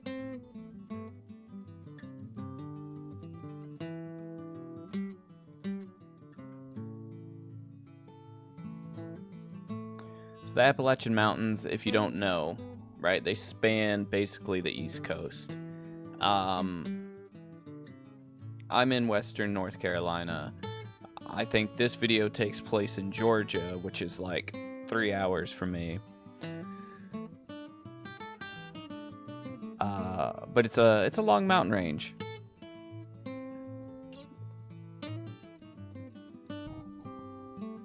Yeah, so what is everybody in chat's favorite witch movie? Put that in chat. Go to a spring and wash yourself. What was that about, Granny? Since he was a moon doctor. Say it's awful hot and they want to buy something. That guy right there. When I was scrolling through a minute ago, I seen him. Oh, this is West Virginia. We got plenty of witches over on the mountain. And on its side was the devil. Don't let them borrow nothing. Maybe this isn't Georgia. Maybe this is West The Virginia. idea of witch seems to scare people into thinking evil thought. All right. This intro credit's long as hell. Here we go. Johnny Arvin is the keeper of local history in this neighborhood. All through life, Johnny listened and remembered. He didn't learn it from books. He learned it from people. That's a neighborhood? He's a man in his 9th decade of life, but he still begins stories with, Daddy said. My daddy said that what his grandfather told him, that he'd take a piece of cloth and laid it closest to the rupture. You see, the curing for rupture in that case. My father used some sign cures. Like one was rupture. We're not going to watch a whole lot of this, guys. An apple tree there. I said, Bill, what is that doing now? I'm going to pull that. Oh, I said, don't pull that out. Said Dad put Oh, that Blair there. Witch is so good. Said, don't pull it out. And one old gentleman told me one of them, oh, yes, he said, I know your dad. He said, I had a kid was ruptured one time. He had to come early in the morning. I need to watch that one, Jet. And facing east, where you Witches of Eastwick or the Craft, good picks. They took had to be a piece of a fingernail, some from the upper part of the body, piece of the toenail. He would bore a hole in a fruit tree, had to be some bared fruit. Then take a piece of your fingernails, a piece of some hair, and maybe a piece off your toenail, just like you're trimming them, and put it in that and cloth and roll it up. What's your pick there, Frank? Put it in, drove a plug behind it. Wooden plug, take a hammer, done in 3 blows. And your first blow, you'd say, in the name of the Father, name of the Son, and name of the Holy Ghost. Well, you take and write your ticket. Don't talk to nobody. And Jesus said unto thee, Get thee hence, Satan, for it is written, Thou shalt worship thy Lord thy God, and him only shalt thou serve. Then you put their name. In the name of the Father, Son, and Holy Ghost. You take your auger and go to the oak tree and bore a hole in the tree. Stick your ticket in there, and then take you an iron rod and a hammer. Put the iron rod in there. And that's exactly what a witch would say. And whoever does it will either fall, hurt yourself, or get hit, or something. She had a tree of the house. She called her pin tree. And she had a black cat she'd send across the hill to her other sister. She'd drive pins in that cherry tree. Whenever she wanted to bewitch someone, she'd put a pin in that tree. All right, Jet. She never got mom, she never got dead. So my favorite witch movie is Black Sunday, the Mario Bava, 1960. Okay. And they come in from outside and go to my kitchen, get a drink of water, and reuse it. They have to do it again. Yeah, Black Sunday, 1960. To me, that's one of the most beautiful shot black and white movies of all time. Because you don't know that whether that and someone's put the spell. Say she's got a little baby. And the spell's on that little baby. Okay. You come in from outside, and I've doctored her baby. You go and get your drink of water, or come in and pick you up. Just so you pick up something. Get something out of the house. This lady is 100% a witch. Go doctor that baby again. So don't do no good. Yeah, I used to watch Bewitched all the time when I was younger, Nick. I liked watching like TV Land and Nick at Night or whatever it was called. You don't know who it is. See? People are coming and going. You don't know who it is. You can accuse them, but is that right or is it wrong? You never let no one give even a drink of water for 9 days when you wrote that. Ed Nice Pittsburgher was a great fella. He believed in the witch and stuff like that. He's a very rough mountaineer. He cussed a lot too. And My father... I'd hang out with that guy. To visit him about this time of the year. It was warm and he was in bed. Hey, it don't the matter. He just helped us in bed. King of Giallo. Mario Bava. Then Boots came and came to him and talked that nice and pitied him, Said, Uncle Nice, what are you doing in bed? He said there no wizard. Yeah, my favorite witch He movie, just Jet, sent him is down Black there Sunday, the road, did 1960, something to him. Mario Bava. And he got him to believe it. He said, Ananias, sit up in bed. And he sat up in bed. Said, Ananias, put your shoes on. And he got up and sat up and put his shoes on. And after a while he said, This Ananias, guy, get some I water, love this go guy. out to the horse stable and feed the horses. And he got up and clear out the horse stable from the house out there and fed the horses and come back. And it seemed to be all right then.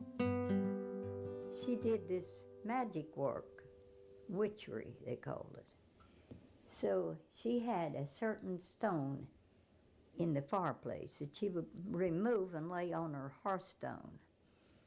Then she would go through her magic and she wouldn't go to bed that night. So it depends on whether you're She going would for stay up, gore. and the next morning there'd be plenty, ample amount of cornmeal. If you're going on for that gore, you want clean Fulci. stone for her to make hotcakes for the family for their breakfast. Her Aunt Eunie's husband had been an officer in the civil, minor officer in the Civil War, and he lost his life in the war, and some people helped her apply for a pension, and it was $7, and she had 11 children. So she had this magic way of getting her money. She would take this little stone I hate to break it to you, from Granny. the fireplace, above the fireplace. It wasn't and magic would how lay she it was in making that another money. place on her hearth. The storekeepers and Wasn't that everything knew stone. that she only got $7 a month, and she'd spend 40 and 50. And someone caught her putting the stone. And of course, she would lose her magic when she was caught doing her magic. You know what hide and seek is? We had a little rhyme that say, hide and seek. A bush of wheat, a bush of rye. Whoever isn't hid, holler I. And here's how we changed it. A bushel of wheat, a bushel of oats. Whoever isn't hid, call old Ben Moats. What the how fuck we is changed it? happening? See how the children had in their mind? That Several guy is so old-timers awesome. Like Ben Moats I have were no clue widely what he known just as said. witch doctors. They were called on to break spells thought to be put on people by witches. One He's probably woman drunk. had a child that they thought was bewitched. They called him, and he told them, now there'd be somebody come there that week and want beet seed, and they wasn't let him have none. They let him have that beet seed, and the patient died. All right, we're going to skip through a little bit. Bewitched. A lot of things with that nail. I've been told you could take that nail and put in an orchard and kill a number of apple trees that die when you drove in the ground. Now, they had some words to say with it, but I don't know what they said. They called it a death crown. If anybody had them on their deathbed when they had to die and their head was laying on this pillar, why, these feathers in there would knot up great big as your fist, and it just seemed like just grow together where they'd been picked off of the chicken. And they'd open them feather ticks after the funeral was over and take that ball out of there, and you couldn't pull it apart. What are we talking about? They said it was a death crown. And they wouldn't put it back in the pillow. It's got a death curse. Do that. Yeah, the crown of death was supposedly the way it was formed, the feathers and all in the pillow. And when that was formed in somebody's Is this a pillow, trauma they were to film? die. And if that is there, well, you can pretty sure they went to heaven, that person that died. And if it wasn't, is a doubt in our mind. Okay, I don't know where you get them, but they call them the little black Bible. You take that little Bible and you go to a spring where it's running from the sun. Not toward the sun, away from the sun. Now this in here's running away from the sun. and that end up down in the garden hollers running direct toward the sun. Take that little black Bible and go to that stream, strip off, and wash in there. Take a bath in that water and tell God you're as free from Him as the water on your body. And then it turn out to be, you go according to the black Bible, the witch Bible. I had a first cousin that had one of them. And I'm going to tell you, I wish you could read one of them. It explains in there what to do, when to do it. While these practices She come scares from the shit old out of family me. sources, the basis for this belief as to how to become a witch is found in the Witch Bible. A book commonly known as the Black Book or the Black Bible is attributed to King Solomon through the 1st century writings of Flavius Josephus. Flavius Josephus. What a name. It's basically McLovin. Flavius Josephus.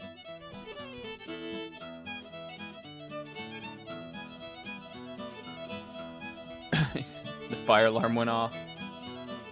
It's the witches. That's the way, wasn't it? Yeah. Oh man, Grandpa found him a That's why lady. someone to come and they could tell when they're coming if they're the witch or not. There was brooms over the door. He would leave a broom lay across the door. She always laid the broom down across the door. And she always claimed if that was a witch, when they come in, they'd pick the broom up. Well, Harry had that witch's house, all that stuff hanging around. It burned that sulfur. Yeah, Well, you could smell it when you get on the road. There's widespread mention of sulfur, the biblical brimstone, when dealing with the occult. In medieval Europe, people were struggling with old belief systems, trying to mesh them Flavius with emerging scientific awareness.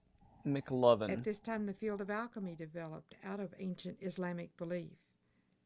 Alchemists favored use of the divining Okay, I gotta rod. listen to this With a lady long one more time. And then I'm exiting out of this. And she said, now, duh. She said, you watch, everybody comes. Said, the witch will not come in forward. He'll have to back in.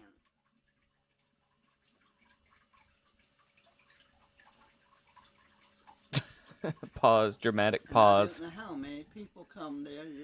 They opened the door and just backed in. They didn't come in forward like me or you do. These witches, doing things backwards, are very much like a local figure known as the Belsnickel, who also did things in reverse. This old Belsnickel illustration shows his witch-like behavior. Historically, there has always been a time when this oppositeness or otherness was openly celebrated and acted out. European countries observed this phenomenon near the beginning of the winter solstice. So, In Germanic countries, a midwinter character known as the Frank Belsnickel said was she, present. she Show them unbuttoned a lot of war. her Be shirt good. buttons for this The movie. Belsnickel will get you. Masking, revelry, and drunkenness was the rule of the day, even Yeah. after this period of the year was converted to a religious holiday. Anglo-Celtic mumming traditions involving masquerade mingled with the All right, Belsnickel figure in so Pennsylvania. this and newer forms this of is the old not celebration live what on what it's cracked up to be. So, let's see what else we can find on witchcraft. Is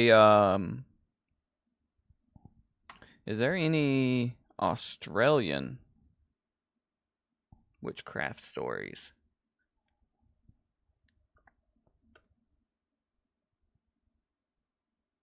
This guy exposed, and it's kind of like a clickbaity YouTube video. This guy says I expose Australia's witchcraft society, but it looks very YouTubey, clickbaity. I don't want to watch that. What is this?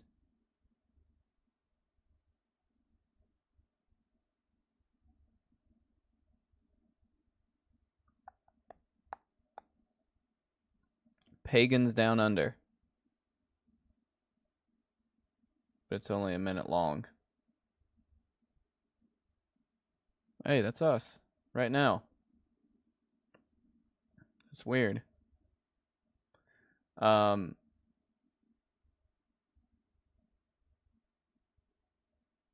Satan's Children. Teresa's escape from brutal satanic cult and bizarre rituals. 60 minutes. I wish I could watch something like that without YouTube shutting my stuff down.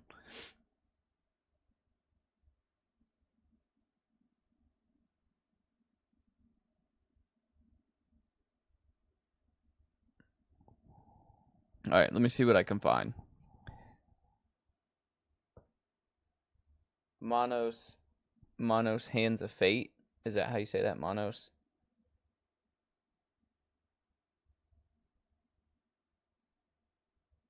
He's reverse on darn jackass. Yeah. Let me see.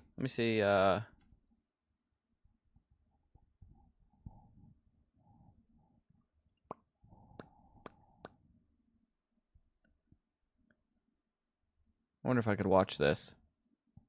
I mean, I can. It's here on YouTube. But if it's not public domain, YouTube is going to shut it down. YouTube hates me, Jet.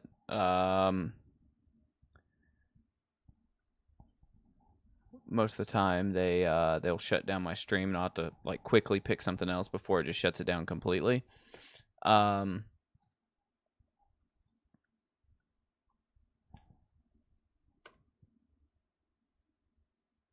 Hey, it is in public domain. Okay. Nice. Let's put it on. Let's watch it. Or we'll watch the trailer and see,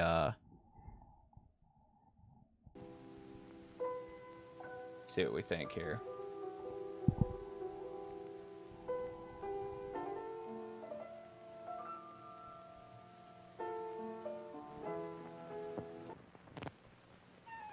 We're almost there, honey. Just a little while longer and your vacation starts. Inside this magic circle, keep your head up high. I wonder where they're going. Man, like there's nothing up that road. I could have sworn we didn't make a wrong turn. You must have. Yeah, it'll shut me down for copyright reasons, unfortunately. A lot of times. You know, we should have asked for better directions at the last gas station. Listen, I've never gotten us lost before. Now look, the sign pointed this way. Mike, let's go back to the crossroads and ask those kids we saw. Okay, but I know we can't be wrong. Look, the sign pointed this way. Where did this place come from? It wasn't here a few minutes ago. I don't care. Let's see if we can get some directions. You know, Frank, I still haven't got around to seeing Terrifier 3. I am Torgo. I take care of the place while the master is away. Oh, Jesus Christ. So I haven't got around to seeing Terrifier 3 yet because I have to drive 25 minutes to see it, unfortunately. Now, normally that's not a problem. But a lot of things happened when Terrifier came out. That's when, like, Helene came through and decimated everything right around that time. It was just a bad timing. But I will say, I'm kind of glad that I held off on it, because since it's a Christmas Terrifier movie, I feel like I'm going to watch it this month or maybe December, whenever it comes out on streaming. And I'll probably be happy that I got to see it for the first time during, like, I guess, Christmas time.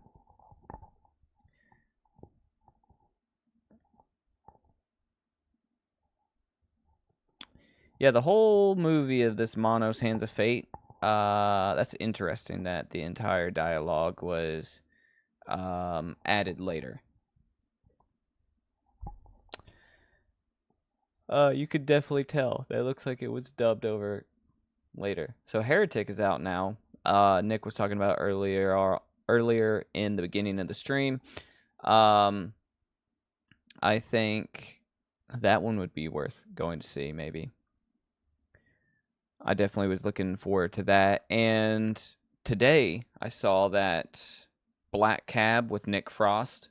We watched the trailer for that a couple streams ago. That's out on Shudder now. So if you guys are looking for something to watch, that's out. I'll probably watch it probably beginning of the week, and then I'll do a review on the channel for it, because that's one I've been wanting to see. Not Black Phone, Black Cab.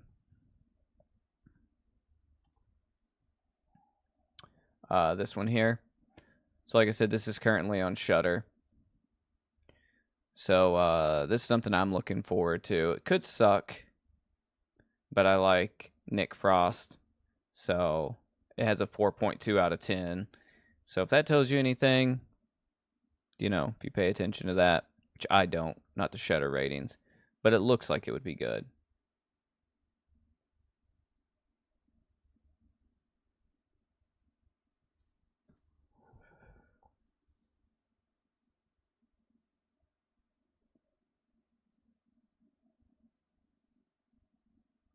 Not many pictures up.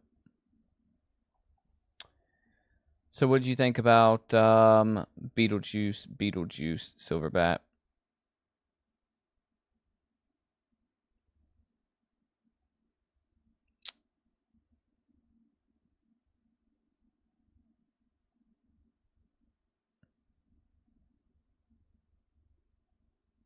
Yeah, so All Hallows Eve was yeah, it was technically like the first Terrifier. It was the first appearance of Art the Clown. I can play the Heretic trailer for you if you want, Nick.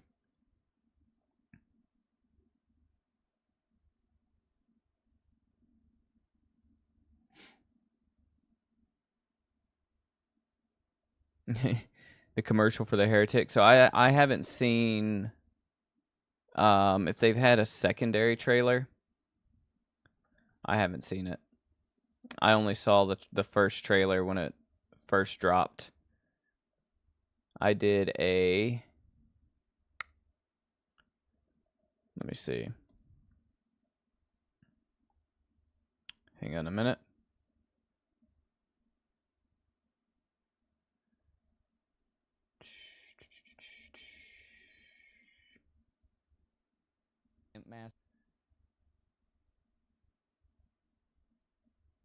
Yeah, so if you want my in-depth thoughts on it, there is a video on the channel right here. Just me talking about the trailer, talking about my comments on it, so on and so forth. But we can watch the trailer here. I'll give you my that's a sweet face I'm making there. I'll give you my thoughts on it.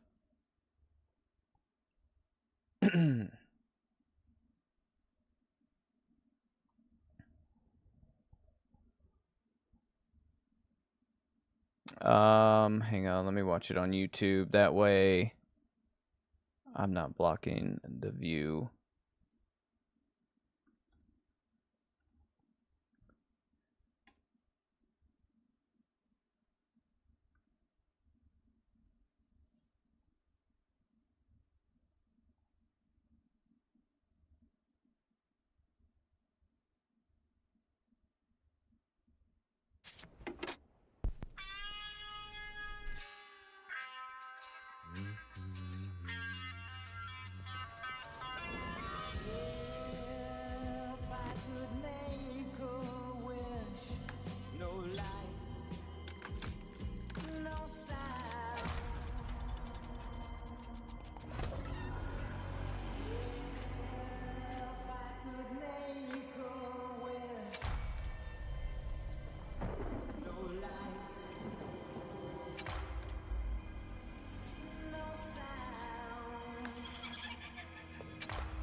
Are you ready to hear about our Heavenly Father's plan for you? Yeah, so I'm into this. This trailer's better, but it's longer. I don't want to play two trailers for you guys. So there are a couple movies that are on my watch list right now. I haven't watched, I guess, anything per se.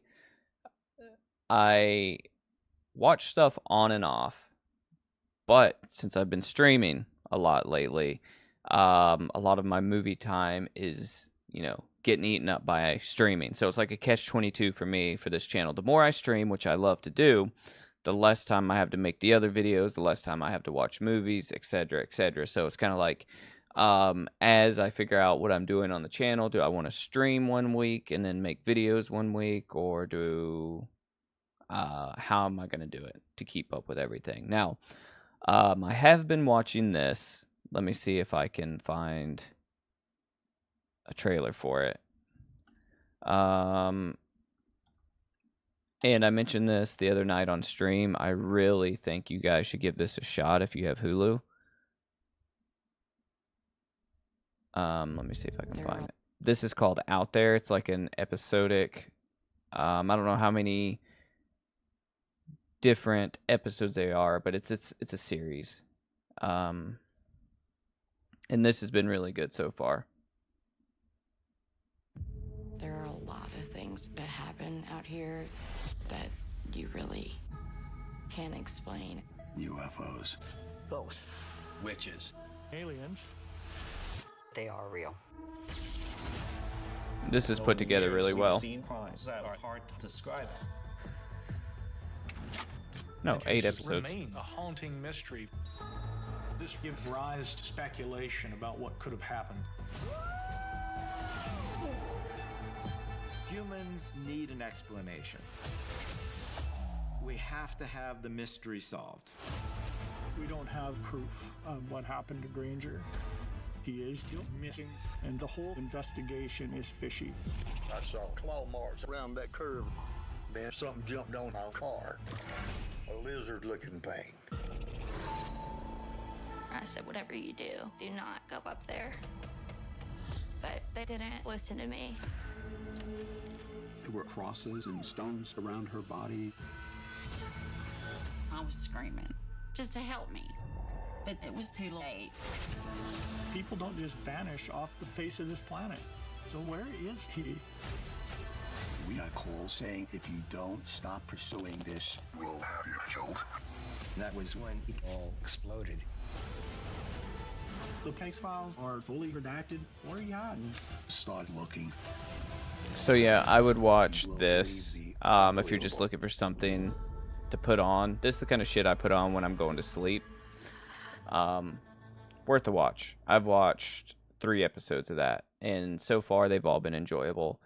And then last night I watched the Menendez brothers documentary on Netflix. So that bridge is the bridge for, they call it the it's the Goat Man. I can actually probably bring up what it is. Let me see. Goatman Bridge. Trestle. Let me see. It's the Pope Lick Goatman Bridge. I'll bring it up.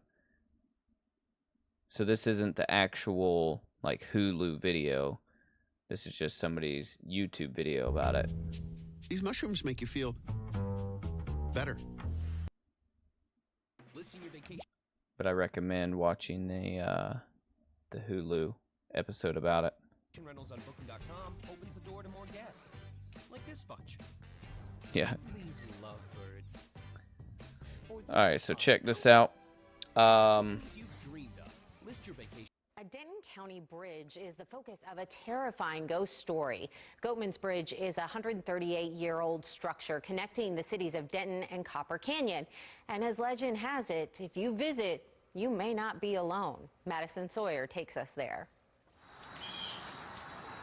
Nestled in the woods in the middle of Denton County lies Old Alton Bridge. Built in 1884, it's better known as Goatman's Bridge. I think everybody thinks about it when they're driving by. It's become somewhat of a spectacle. This after isn't being the right featured one. in one of the most popular episodes of online paranormal series BuzzFeed Unsolved. This But isn't its the right origin- one. How many Goatman bridges are there? Pope Lick Bridge. This is it right here. Hang on. I don't want to watch a 13-minute long video about it.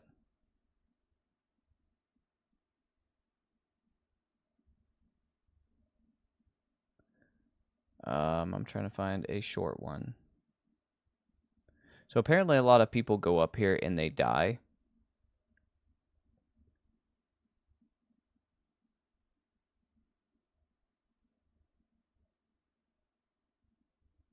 Okay, is there not a short video on this?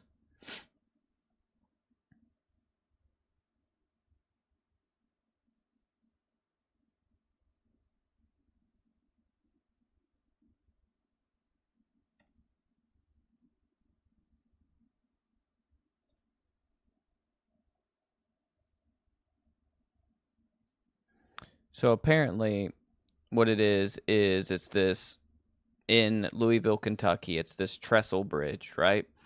And people go up there because something about a legend of a goat man.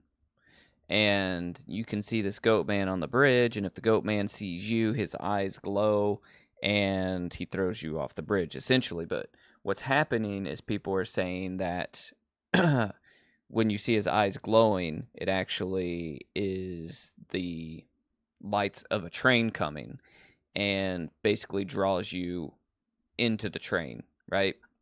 Because what's happened is a lot of people go up here and they go out on this bridge and there's nowhere for them to go once a train comes, because those trains are hauling ass through there because it's still a train track that's being used. And it's like, I don't know, 100 feet off the ground, right? And there's no like little like side safety area for them to get on if a train comes, and people are just getting like obliterated by trains, or people are like misstepping trying to walk across the tracks and they're falling off or falling down in between the tracks. And like a lot of people are dying when it's going up. A lot of people are dying when they go up there, and it's just adding to the mystique and like the myth and the lore of the goat man. Like the goat man was already a thing before people started dying, but more and more people are dying, so it's kind of just feeding that myth. It's kind of interesting.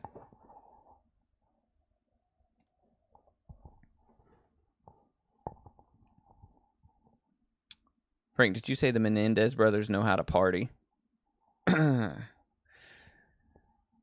So, haunted house in Redlands, California called Barton Mansion.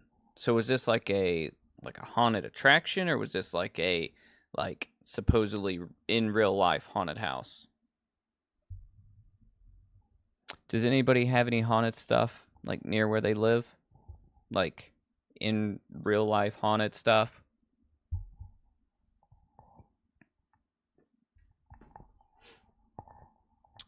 I mean, I just gotta say the goat man would be kind of scary.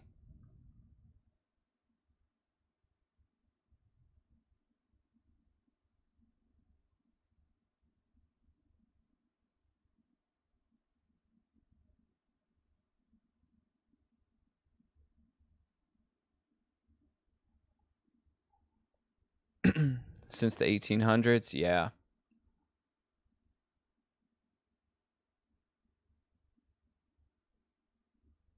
The Menendez doc was good.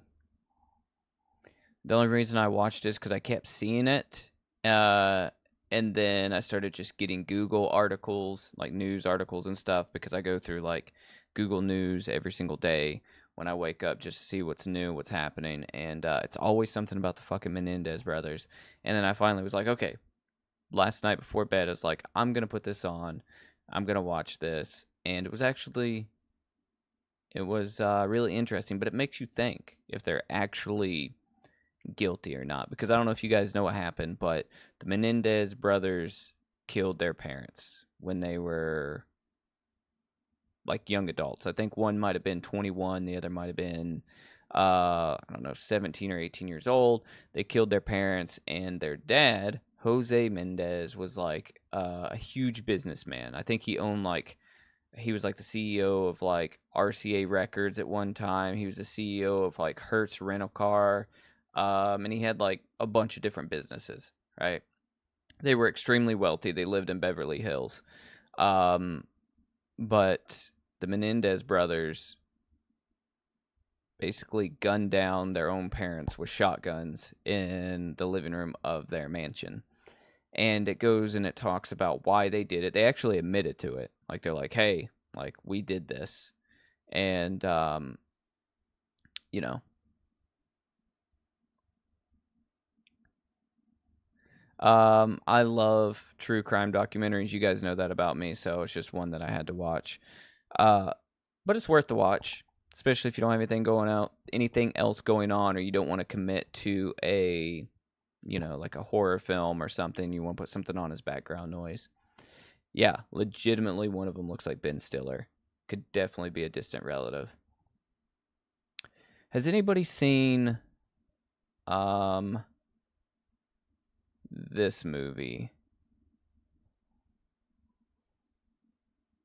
I sat down to watch this today, turned it on, watched the first 10 minutes of it, and then I got distracted. I had to turn it off, and I want to go back and watch it. I've never seen it. It's from 1994. I didn't even watch the trailer for it. But Night Watch from 1994. Has anybody ever seen this? It's on Shudder right now. The synopsis is: a law student starts working as a night watchman at the Department of Forensic Medicine in Copenhagen. His mad friend gets him on a game of dare that escalates. As a serial killer's victims start piling up at work, he becomes a suspect. I don't know if it's going to be good. The synopsis that they have on Shudder sounds a lot better than the one I just read. But let's watch the trailer, because this is on my watch list now. Good.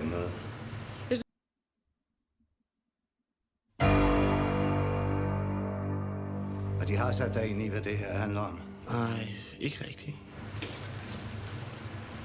Ja, de gør ikke. By the way, it's subtitled. Jeg synes bare, det lyder så ulækkert. Når man har været her et stykke tid, får man dårlig ånd. Fy for pokker. Så er det roligt, mand. Hvordan ved I, det er den samme? Er vi fortrolige? Det er vi vist. Han har en signatur. Ja, signatur? Han skaperer den. Ja, det er nattevagten nede for 03. Alarmen er gået i gang. De udfordrer hinanden. Ja, du kan bede mig om alt, og jeg kan bede dig om alt. Den, der ikke tør, har tabt. Du skal garanteret bare møde en eller anden. Jeg tænkte på, hvorfor. Hvad fanden laver du? Martin sagde, det skulle være med det samme. Du må altså meget undskylde med det om din kæreste. Ja. Du må altså få ham til at holde op.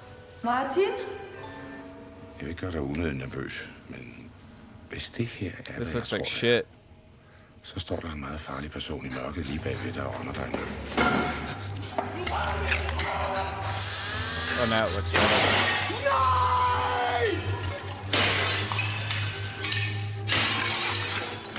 Nattevagten kommer her i biografen. All right, so that just dropped down a few dozen spots on my watch list. I'm glad I watched the trailer.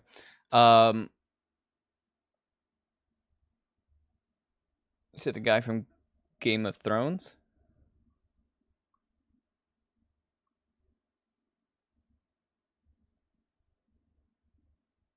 This dude?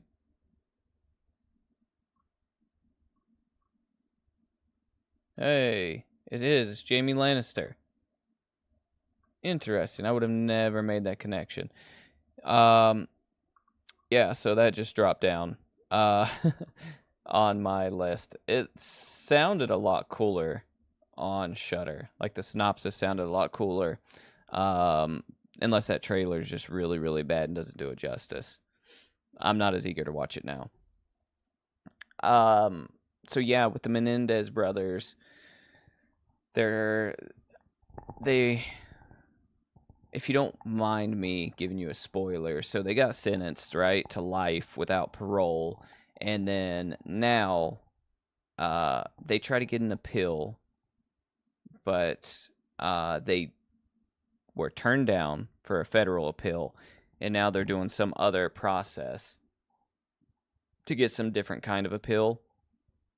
And hopefully that goes through for them, I guess, so they can get like a fair trial, because they went through their first trial and they had a hung jury, right? And then they had a second trial, and but between their first trial and their second trial, the O.J. Simpson case happened, and the same judge that tried the Menendez brothers also tried O.J. And the local DA and the attorney general, they got reamed for finding OJ not guilty, right?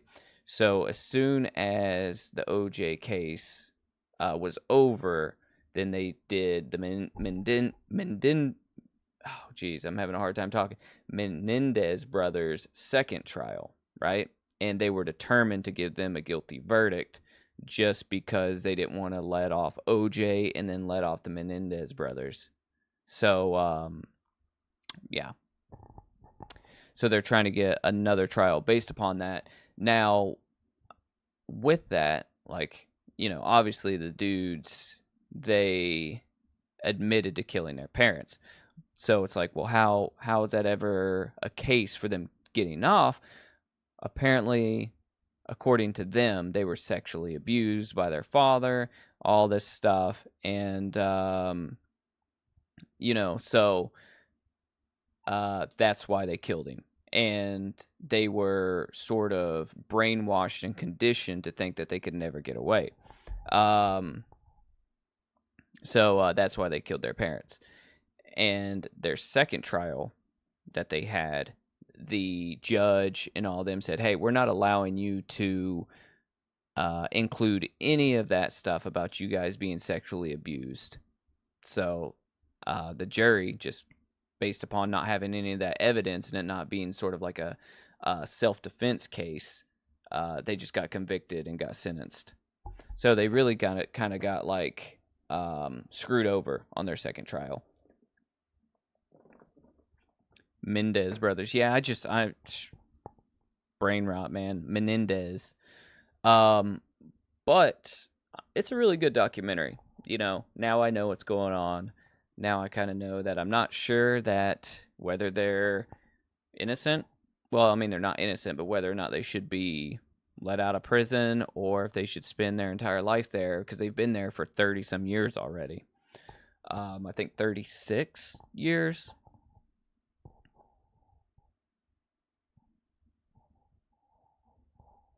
Yeah, that's one of the sentiments, man, is like people are saying old enough to leave. Some people are saying, yeah, well, why didn't you just leave? You were like 21 years old.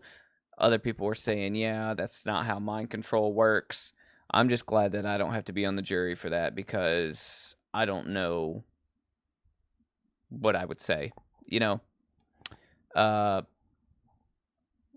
I can't say one way or another. I just feel like I'm glad that I don't have to be a deciding factor in that. I think that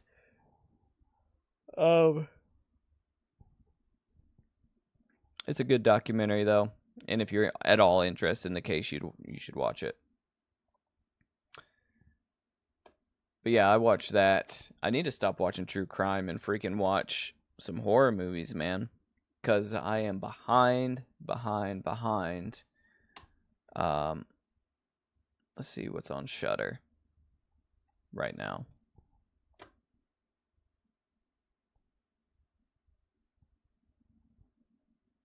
Okay, so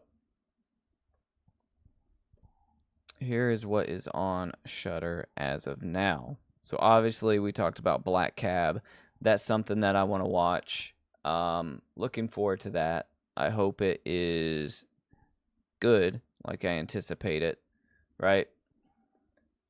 This One Missed Call, there's a lot of like Japanese horror right now on Shudder, so I would like to start working my way through some of that.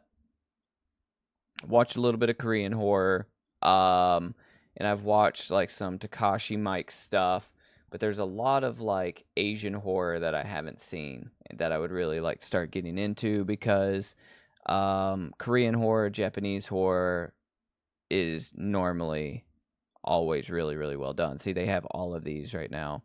Ninja Shark, or Ninja vs. Shark, Ghost Samurai, you know. So I would like to go through some of these and see if any of them are good. Let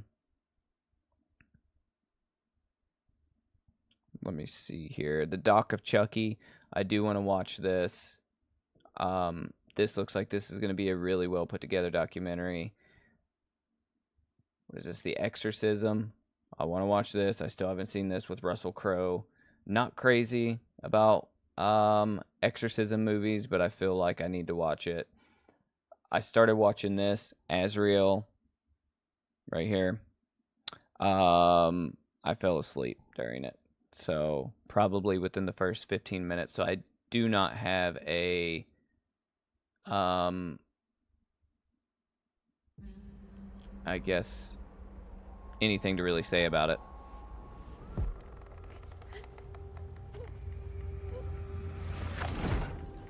But it looks good.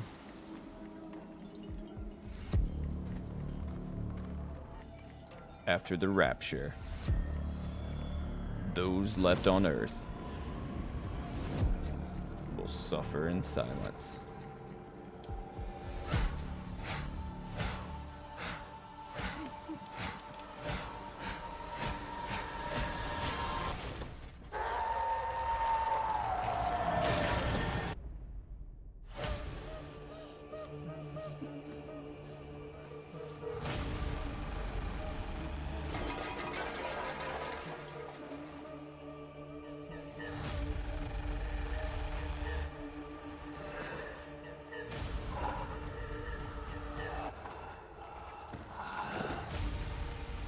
This looks good to me.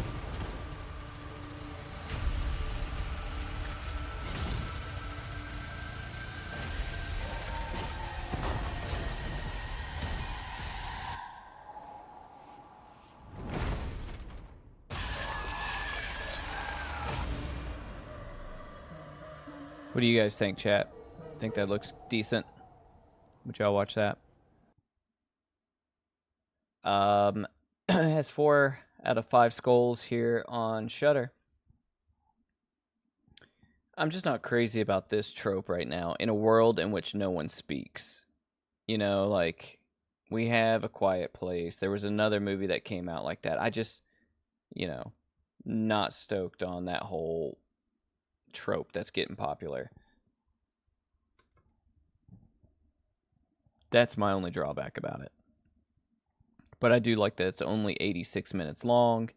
Hits that sweet spot, 90 minutes or lower for me for horror. So I do need to sit down and watch it.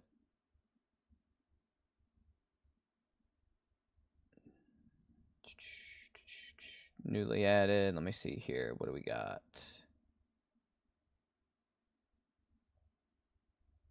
I want to watch this too. Based on the synopsis. So this is called Mads. This is a French movie, 89 minutes long. 18-year-old Roman has just graduated and makes a stop at his dealer's place to try a new pill. As he heads off to a party, he sees an injured woman on the side of the road and decides to help her. But when she gets in his car, she suddenly smashes her own head against the dashboard, bleeding out until she dies. Is this a bad trip, or is it something else? One thing is for sure, it's only the beginning of the night. So, y'all want to watch a trailer for this? Y'all cool to watch a couple trailers? It probably is. It's probably some sort of social commentary jet on, like you said, how easy it is for us to communicate nowadays.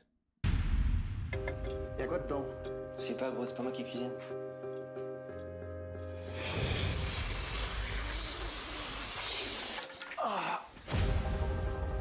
Romain, t'as l'air tout paniqué, t'as fait exprès ou quoi? Ok, je sais pas du tout ce que c'est. Vas-y, je te suis. Oh, sick. Filmed in one like a one take.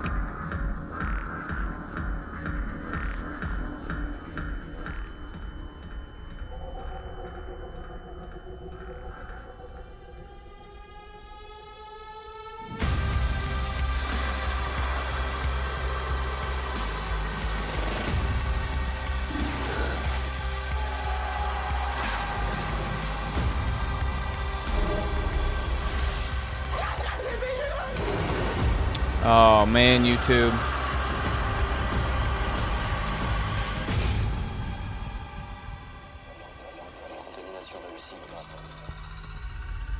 YouTube is about to pause me. Alright, I gotta stop that trailer because YouTube is gonna pause my stream if I don't stop it. So that looks good, right?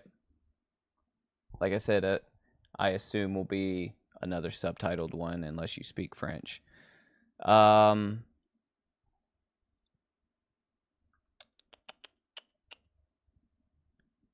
is such a pain in my ass. So, did you guys watch VHS Beyond? I think, Frank, you were talking about this not long ago. The first story in VHS Beyond was amazing. I really enjoyed that. And then there was another skydiving story in it that was pretty good. What is this? The Demon Disorder? Steve Boyle.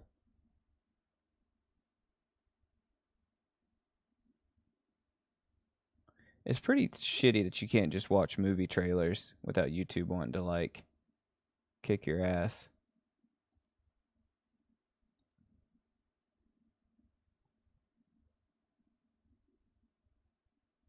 You said you're getting Smile vibes, yeah.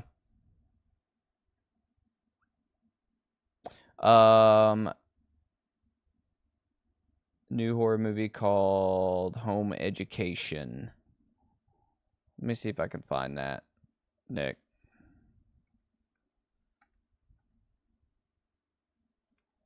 Home Education movie.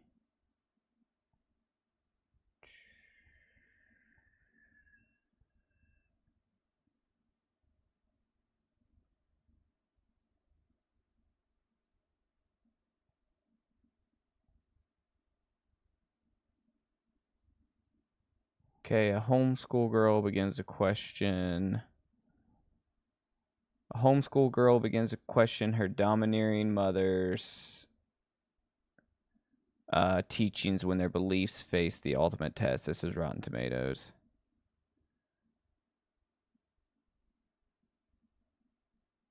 Let me see. This is 1 hour, 30 minutes. I assume this is the movie you're talking about. Home Education movie. There's also one apparently from 2016.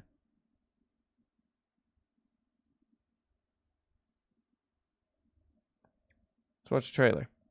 See what YouTube Fire does. TV has so many great recommendations. Yeah, it serves up the best options from all my apps in one place. Holy crap, It's like it what knows did I what I just want to do? watch before I do. The orangutans have escaped the zoo. Rachel prepared something very special for you. Oh, Dad, you are the best dad that I've ever had. And each day you're not with us makes me really sad. You always say that wanting makes what we want come true, and that want is stronger when it's wanted by two. He's in a scary place. But not for long. So what's that bone for? It's a horn. It's connected to another place. That's some Bone Tomahawk shit right there, Frank.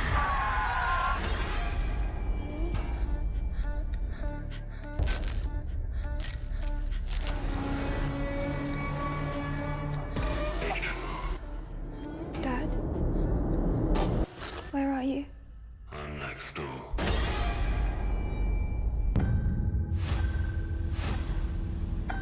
Mum says that you're getting closer. What have we done? The things we want will come, and all I want is you. The things we want will come. Wanting makes them true. The things we want will come, and all I want is you. Help me. That looks good, Nick. I think I'm gonna have to watch that. I wonder where that's gonna be playing at.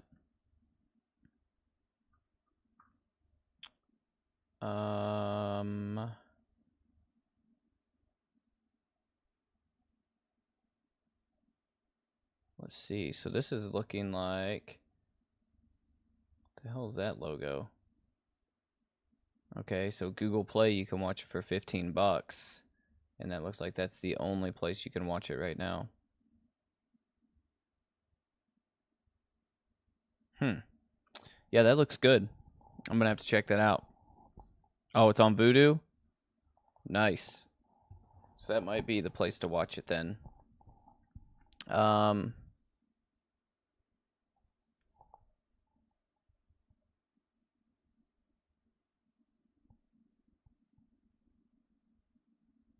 Yeah, that might be the place to watch it. But it definitely looks good. So, does everybody in chat have Shudder? Does anybody not have Shudder?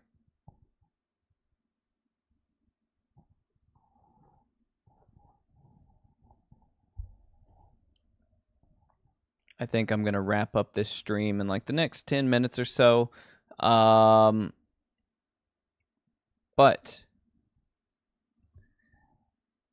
I'm going to do the first thing, or I'm going to do something for the first time that I've ever done.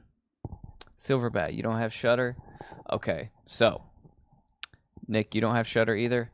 Holy crap. Okay. You guys should get Shudder. Jet, you should get Shudder. So, the reason I say Shudder is... Well, I mean, Tubi is king for horror movies. Tubi is the end-all, be-all for me. Like, if I could only have one and Tubi is free, I would get Tubi. Alright, so, none of you guys have Shudder. Oh, I thought you all had it. Okay, so what does everybody have? Let's look at Tubi. That's what I want to do. Here's what we're going to do for the first time ever on the Friday Night Creep Show. What we're going to do for the first time ever, should I say, is we're going to give homework. Let's all agree on a movie to watch between now and next Friday. Does that sound like a plan? Do you think we can do this? We can all watch the same movie between now and next Friday. That's on Tubi. That is free, so nobody has to buy anything or rent anything or spend any money. And then we can talk about it next Friday night. You have 7 days to watch the movie. So let's look for something. It's like a book club, right? But it's a horror movie film club. So let's pick something. Does anybody have anything out there? And we can even do it week by week. Like somebody can pick something different. Because Jet, most of the time, it's all the same community of people here. There's a couple people missing that aren't here that are usually here. But for the most part, right? It's most the same people. So let's see what we can find.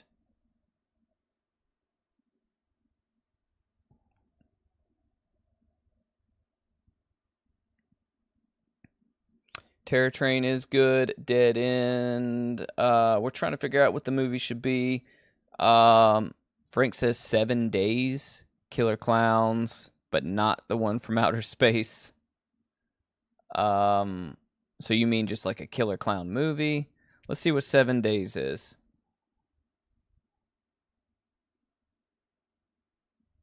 Oh, you mean there's 7 days between now and then? Yeah. Well, 6 days. So Black Sunday, guys. Like I said, is I was like, what movie is 7 Days? Obviously, one of my favorite movies. But let's watch something that none of us have seen, if that's possible. Dead End, you got any ideas? Synthwave horror looks like an amazing film. What is synthwave horror? Oh, did I spell that? Well, what am I?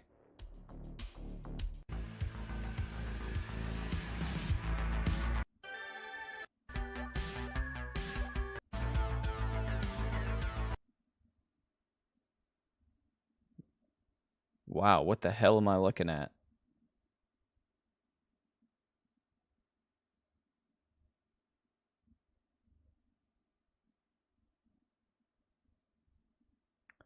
Big dark energy. What is this? Wait, is this that movie I got? This is that movie I got. Right? Is that this? Dead End. Have you ever seen this movie? Oh, this ain't the same thing. This is something else. Is this on here? What if we watch that? Alright, so you haven't seen Wolf Creek. I've never seen Wolf Creek either, but I hear that it's great. So the Creeps isn't on here. This one isn't on here. That would have been a good watch.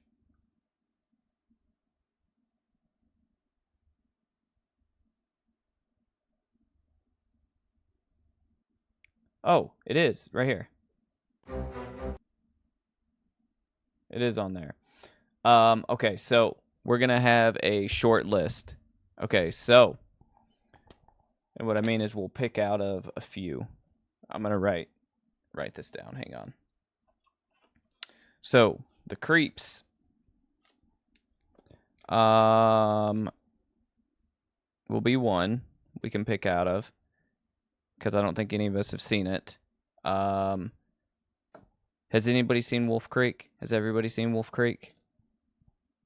I have still never actually sat down and watched it. It would be this one, right?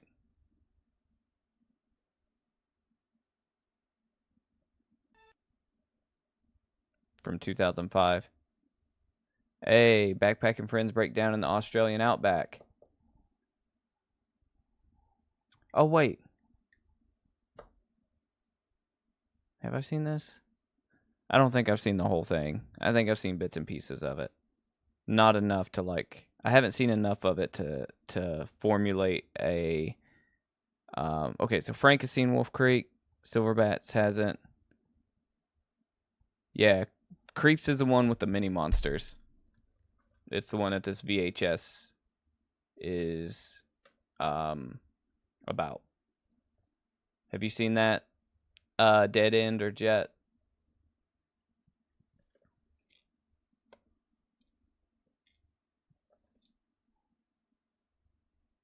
It looks incredibly ridiculous.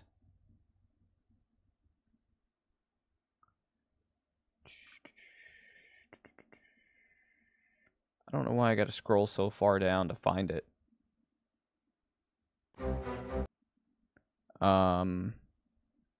It's a horror comedy.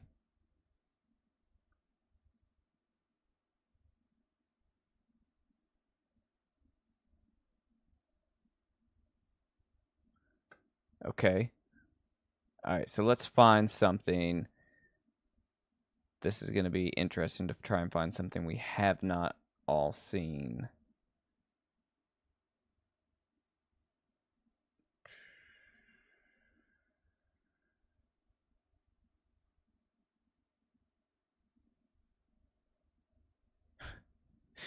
Here we go. Burial Ground. Has anybody seen Burial Ground? A splatter classic about a cursed country estate besieged by horny house guests and the unusual relationship between a mother and her creepy young son.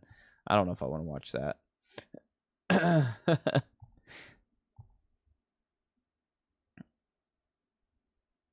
Oh, look, they have a making of... They have a making of the Creeps as well.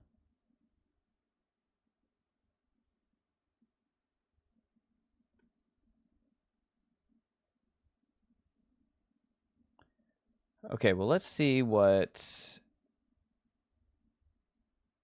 We might do the Creeps. Okay, so the Creeps is one. And then we can see what else we can find.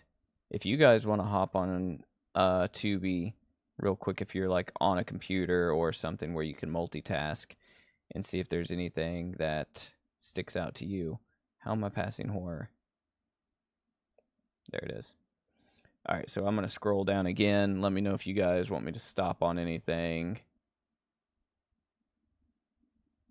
Meth Gator was such a letdown. I thought that was going to be a fun movie. It was kind of trash.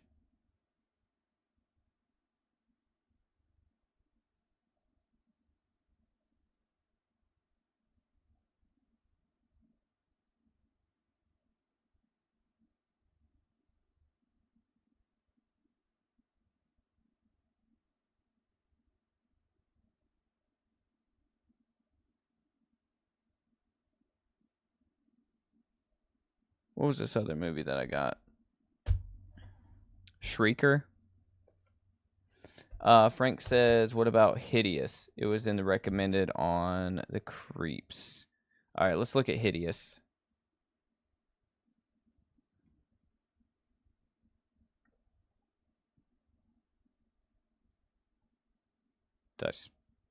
How did I spell that?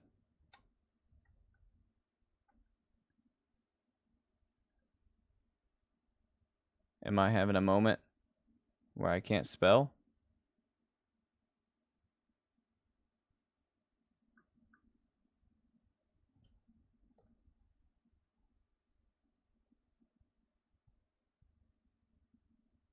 What am I doing wrong, Frank?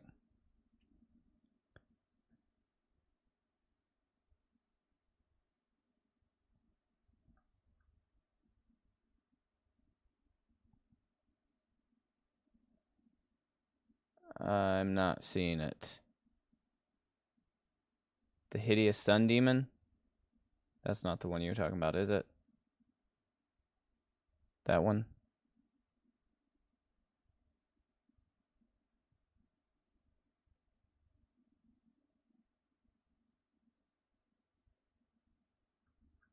Okay. All right, let me go back to the Creeps.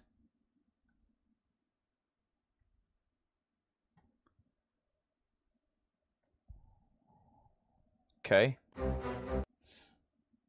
Ah, right here. Oh, it has the exclamation point. Why is it so hard to search stuff? Doctor acquires mutant human terrors and sees his latest find come alive, replicate ferocious freaks while its creature and the FBI close in. 1997.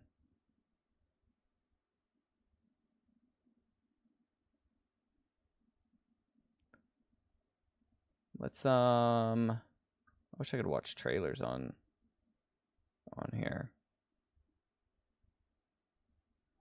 See if I can find the trailer for it. Give me just a second.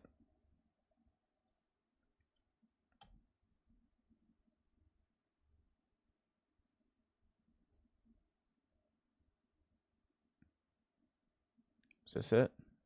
Is it a Full Moon Pictures movie?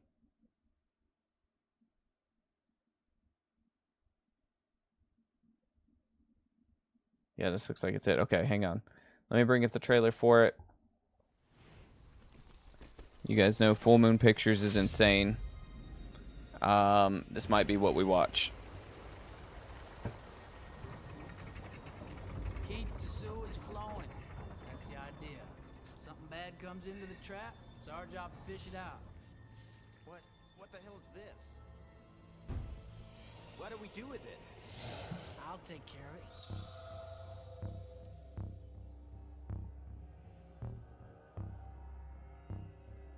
This is a no deposit, no return kind of business. Oh wow, this looks like it's... Has Miss Yost said anything more about the specimen? Just hold on one sec and I'm going to show you something that'll knock your socks off.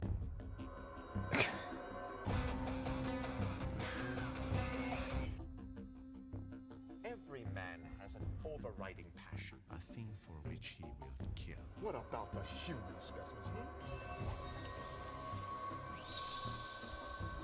All right. I'm sold. I'm sold. So let's watch Hideous. I'm gonna put that in the comments. Basket Case might be. I am a fan of Basket Case 1 and 2. So Hideous. It has an exclamation point.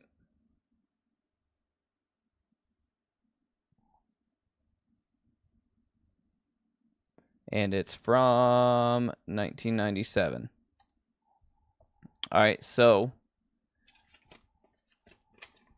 that's our homework. And then next week we'll pick something else. But between now, the plan is between now and next Friday. Don't feel pressured. If you can't watch it, you can't watch it. If you can't get to it, you can't get to it. But it's on Tubi for free. It's probably on YouTube for free, I would imagine as well. Try to watch Hideous, right? From 1997. And the first portion of our Friday Night Creep Show, we'll talk about it. We'll discuss it as a group. And this might be something we do. If this goes well and more than just like me and one other person watches it, it's called Tubi, spelled just like that. So Tubi.com.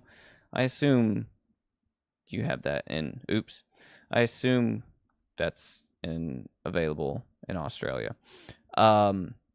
If not, hang on, let me see.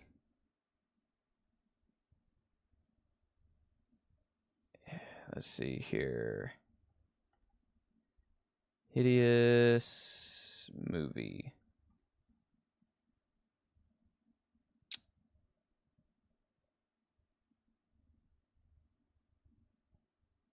Yeah, see if you can search that site. It's also on Amazon. If you have Amazon Prime, I think it's free on there as well.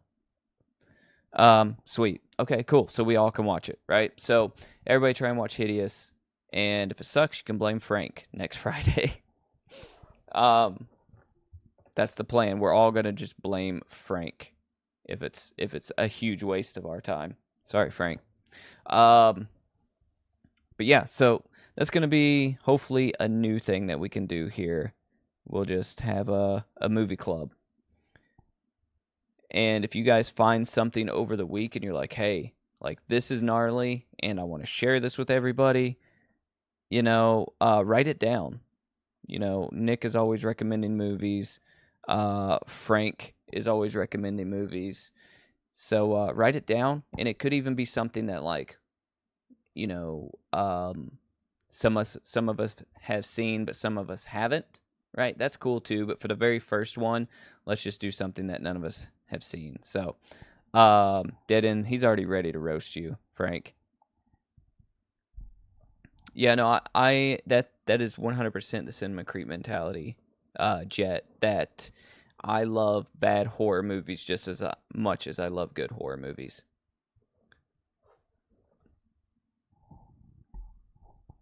So the difference is, right, is I love really bad horror movies and really good horror movies. It's all the average movies in between that I don't like. Turbo Kid. I feel like I know what Turbo Kid is, but I don't know if I've seen it.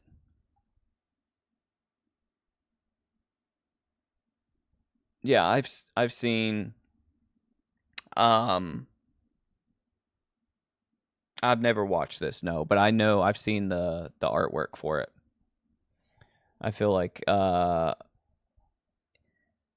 back next Friday, Dead End, Turbo Kid could be your pick. This could be what you recommend all of us. I've never seen it. No, I've never seen Turbo Kid. Like I've seen this artwork. Like I know the name of the movie, but I've never watched it.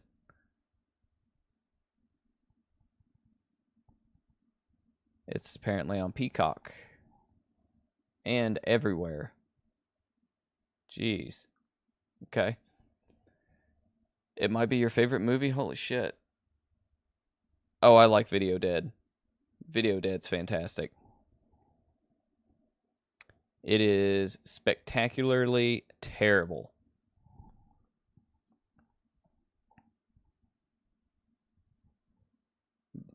Yeah, Video Dead's a lot of fun. So I'll probably just have to watch Turbo Kid in my off time if all you guys have seen it. In a post-apocalyptic wasteland in 1997, a comic book fan adopts the persona of his favorite hero to save his enthusiastic friend and fight a tyrannical... And without me clicking through on the IMDb page, it Tyrannical Overlord. Sounds like a good time. Superhero, action, adventure, comedy, sci-fi, and parody. Francois Simard is the director. Hang on. I'm side questing. Give me a second. What else did this guy do? I recognize his name. Summer of '84. That's what it was. And he has something... Look, Turbo Kid 2 in pre-production, Dead End. I don't know if you knew that, but there it is. Yeah, Summer of '84. That's what I know him from.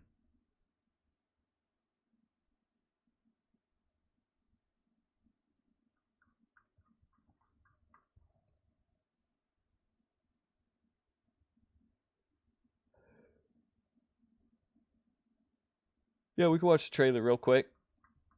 All right, so we're going to watch the trailer for Turbo Kid real fast before we end the stream. Give me just a second.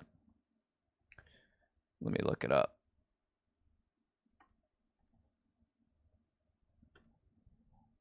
All I can hear is Turbo Man from Jingle All the Way. Turbo Kid is on YouTube in full, by the way, if anybody else is wanting to watch it. Okay.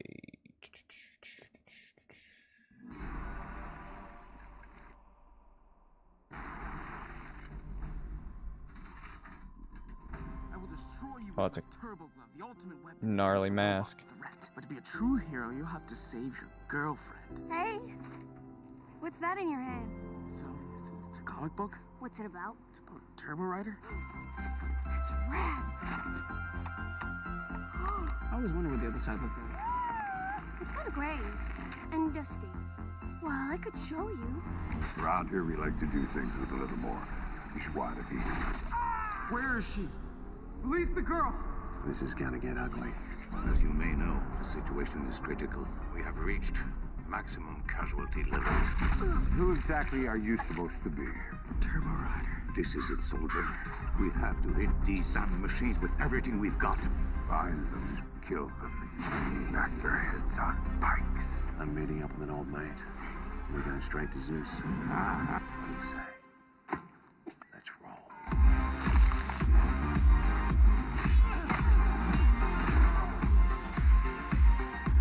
This looks amazing. How have I not seen this?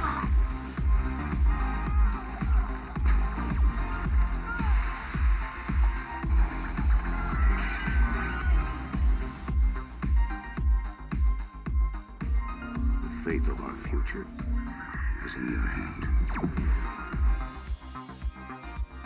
I wish I could have been more like the real Turbo Rider. But you could totally be Turbo Kid. How have I not seen that? That looks amazing. I'm gonna watch that for sure. I think that looks really, really good. So, Cinema Creep, first time ever, homework is watch Hideous. Don't forget, put the exclamation point. Don't watch the wrong movie. It was Hideous from, what year was that from, guys? I can't remember. But it has an exclamation point. I believe it's from 97. So, we'll see if you can watch that. And between now and next Friday Night Creep Show, we'll spend some time talking about it. Dead End, I appreciate you bringing up Turbo Kid because that is right up my alley. That is going to be a must-watch. So get ready to roast Frank next Friday if you don't like Hideous. And get in your mind space of how many creeps are you going to rate it, because that's how we rate movies here on Cinema Creep Jet. I know that you're new here. I appreciate you coming in, subbing, talking in the chat. And anybody else that's out there that may just be watching but not chatting, feel free to watch Hideous and come back next Friday. and rate it with us. Or, you know, be prepared to recommend a movie if that's something you want to do. Like I said, any of you guys, Nick, Jet, Silverbat, Dead End, anybody else out there, if you find a movie during the week, this is something that I would like to do every week. Write it down, and then let's see what we can all watch from week to week. But with that said, I appreciate all of you guys coming out, hanging out. We've been streaming for 4.5 hours, so coming out, hanging out the entire time, and putting up with my side quests. Jet, I will stream every Friday at 11 p.m. So it's between 11 and 11:15. Just put time on your calendar for 11 p.m. every Friday night. I do put it in the community post on the YouTube page. I post a lot there. So if I'm going to miss a live stream for some odd reason, I'll let you guys know in advance. Or if the time changes or something weird happens with it, I'll let you know. But it is scheduled out in advance. So Friday evening, you'll see, like, you already see a scheduled live stream. So you can just click, you know, if you have notifications on, you'll see like a notification hit your phone, and then you just click through to it.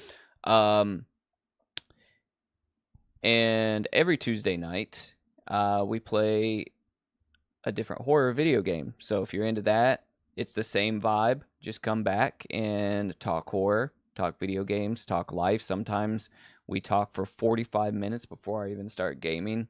And last time we went on a side quest talking about insects and all types of weird shit before I even started gaming. So that's just more horror hangout. So yeah, if you're new here, there's all kinds of stuff on the channel. There are video game live streams. There are horror movie live streams. There are horror movie reviews, horror movie trailer reactions. But as always, I appreciate all of you guys, and I will see you on the next one. Stay creepy.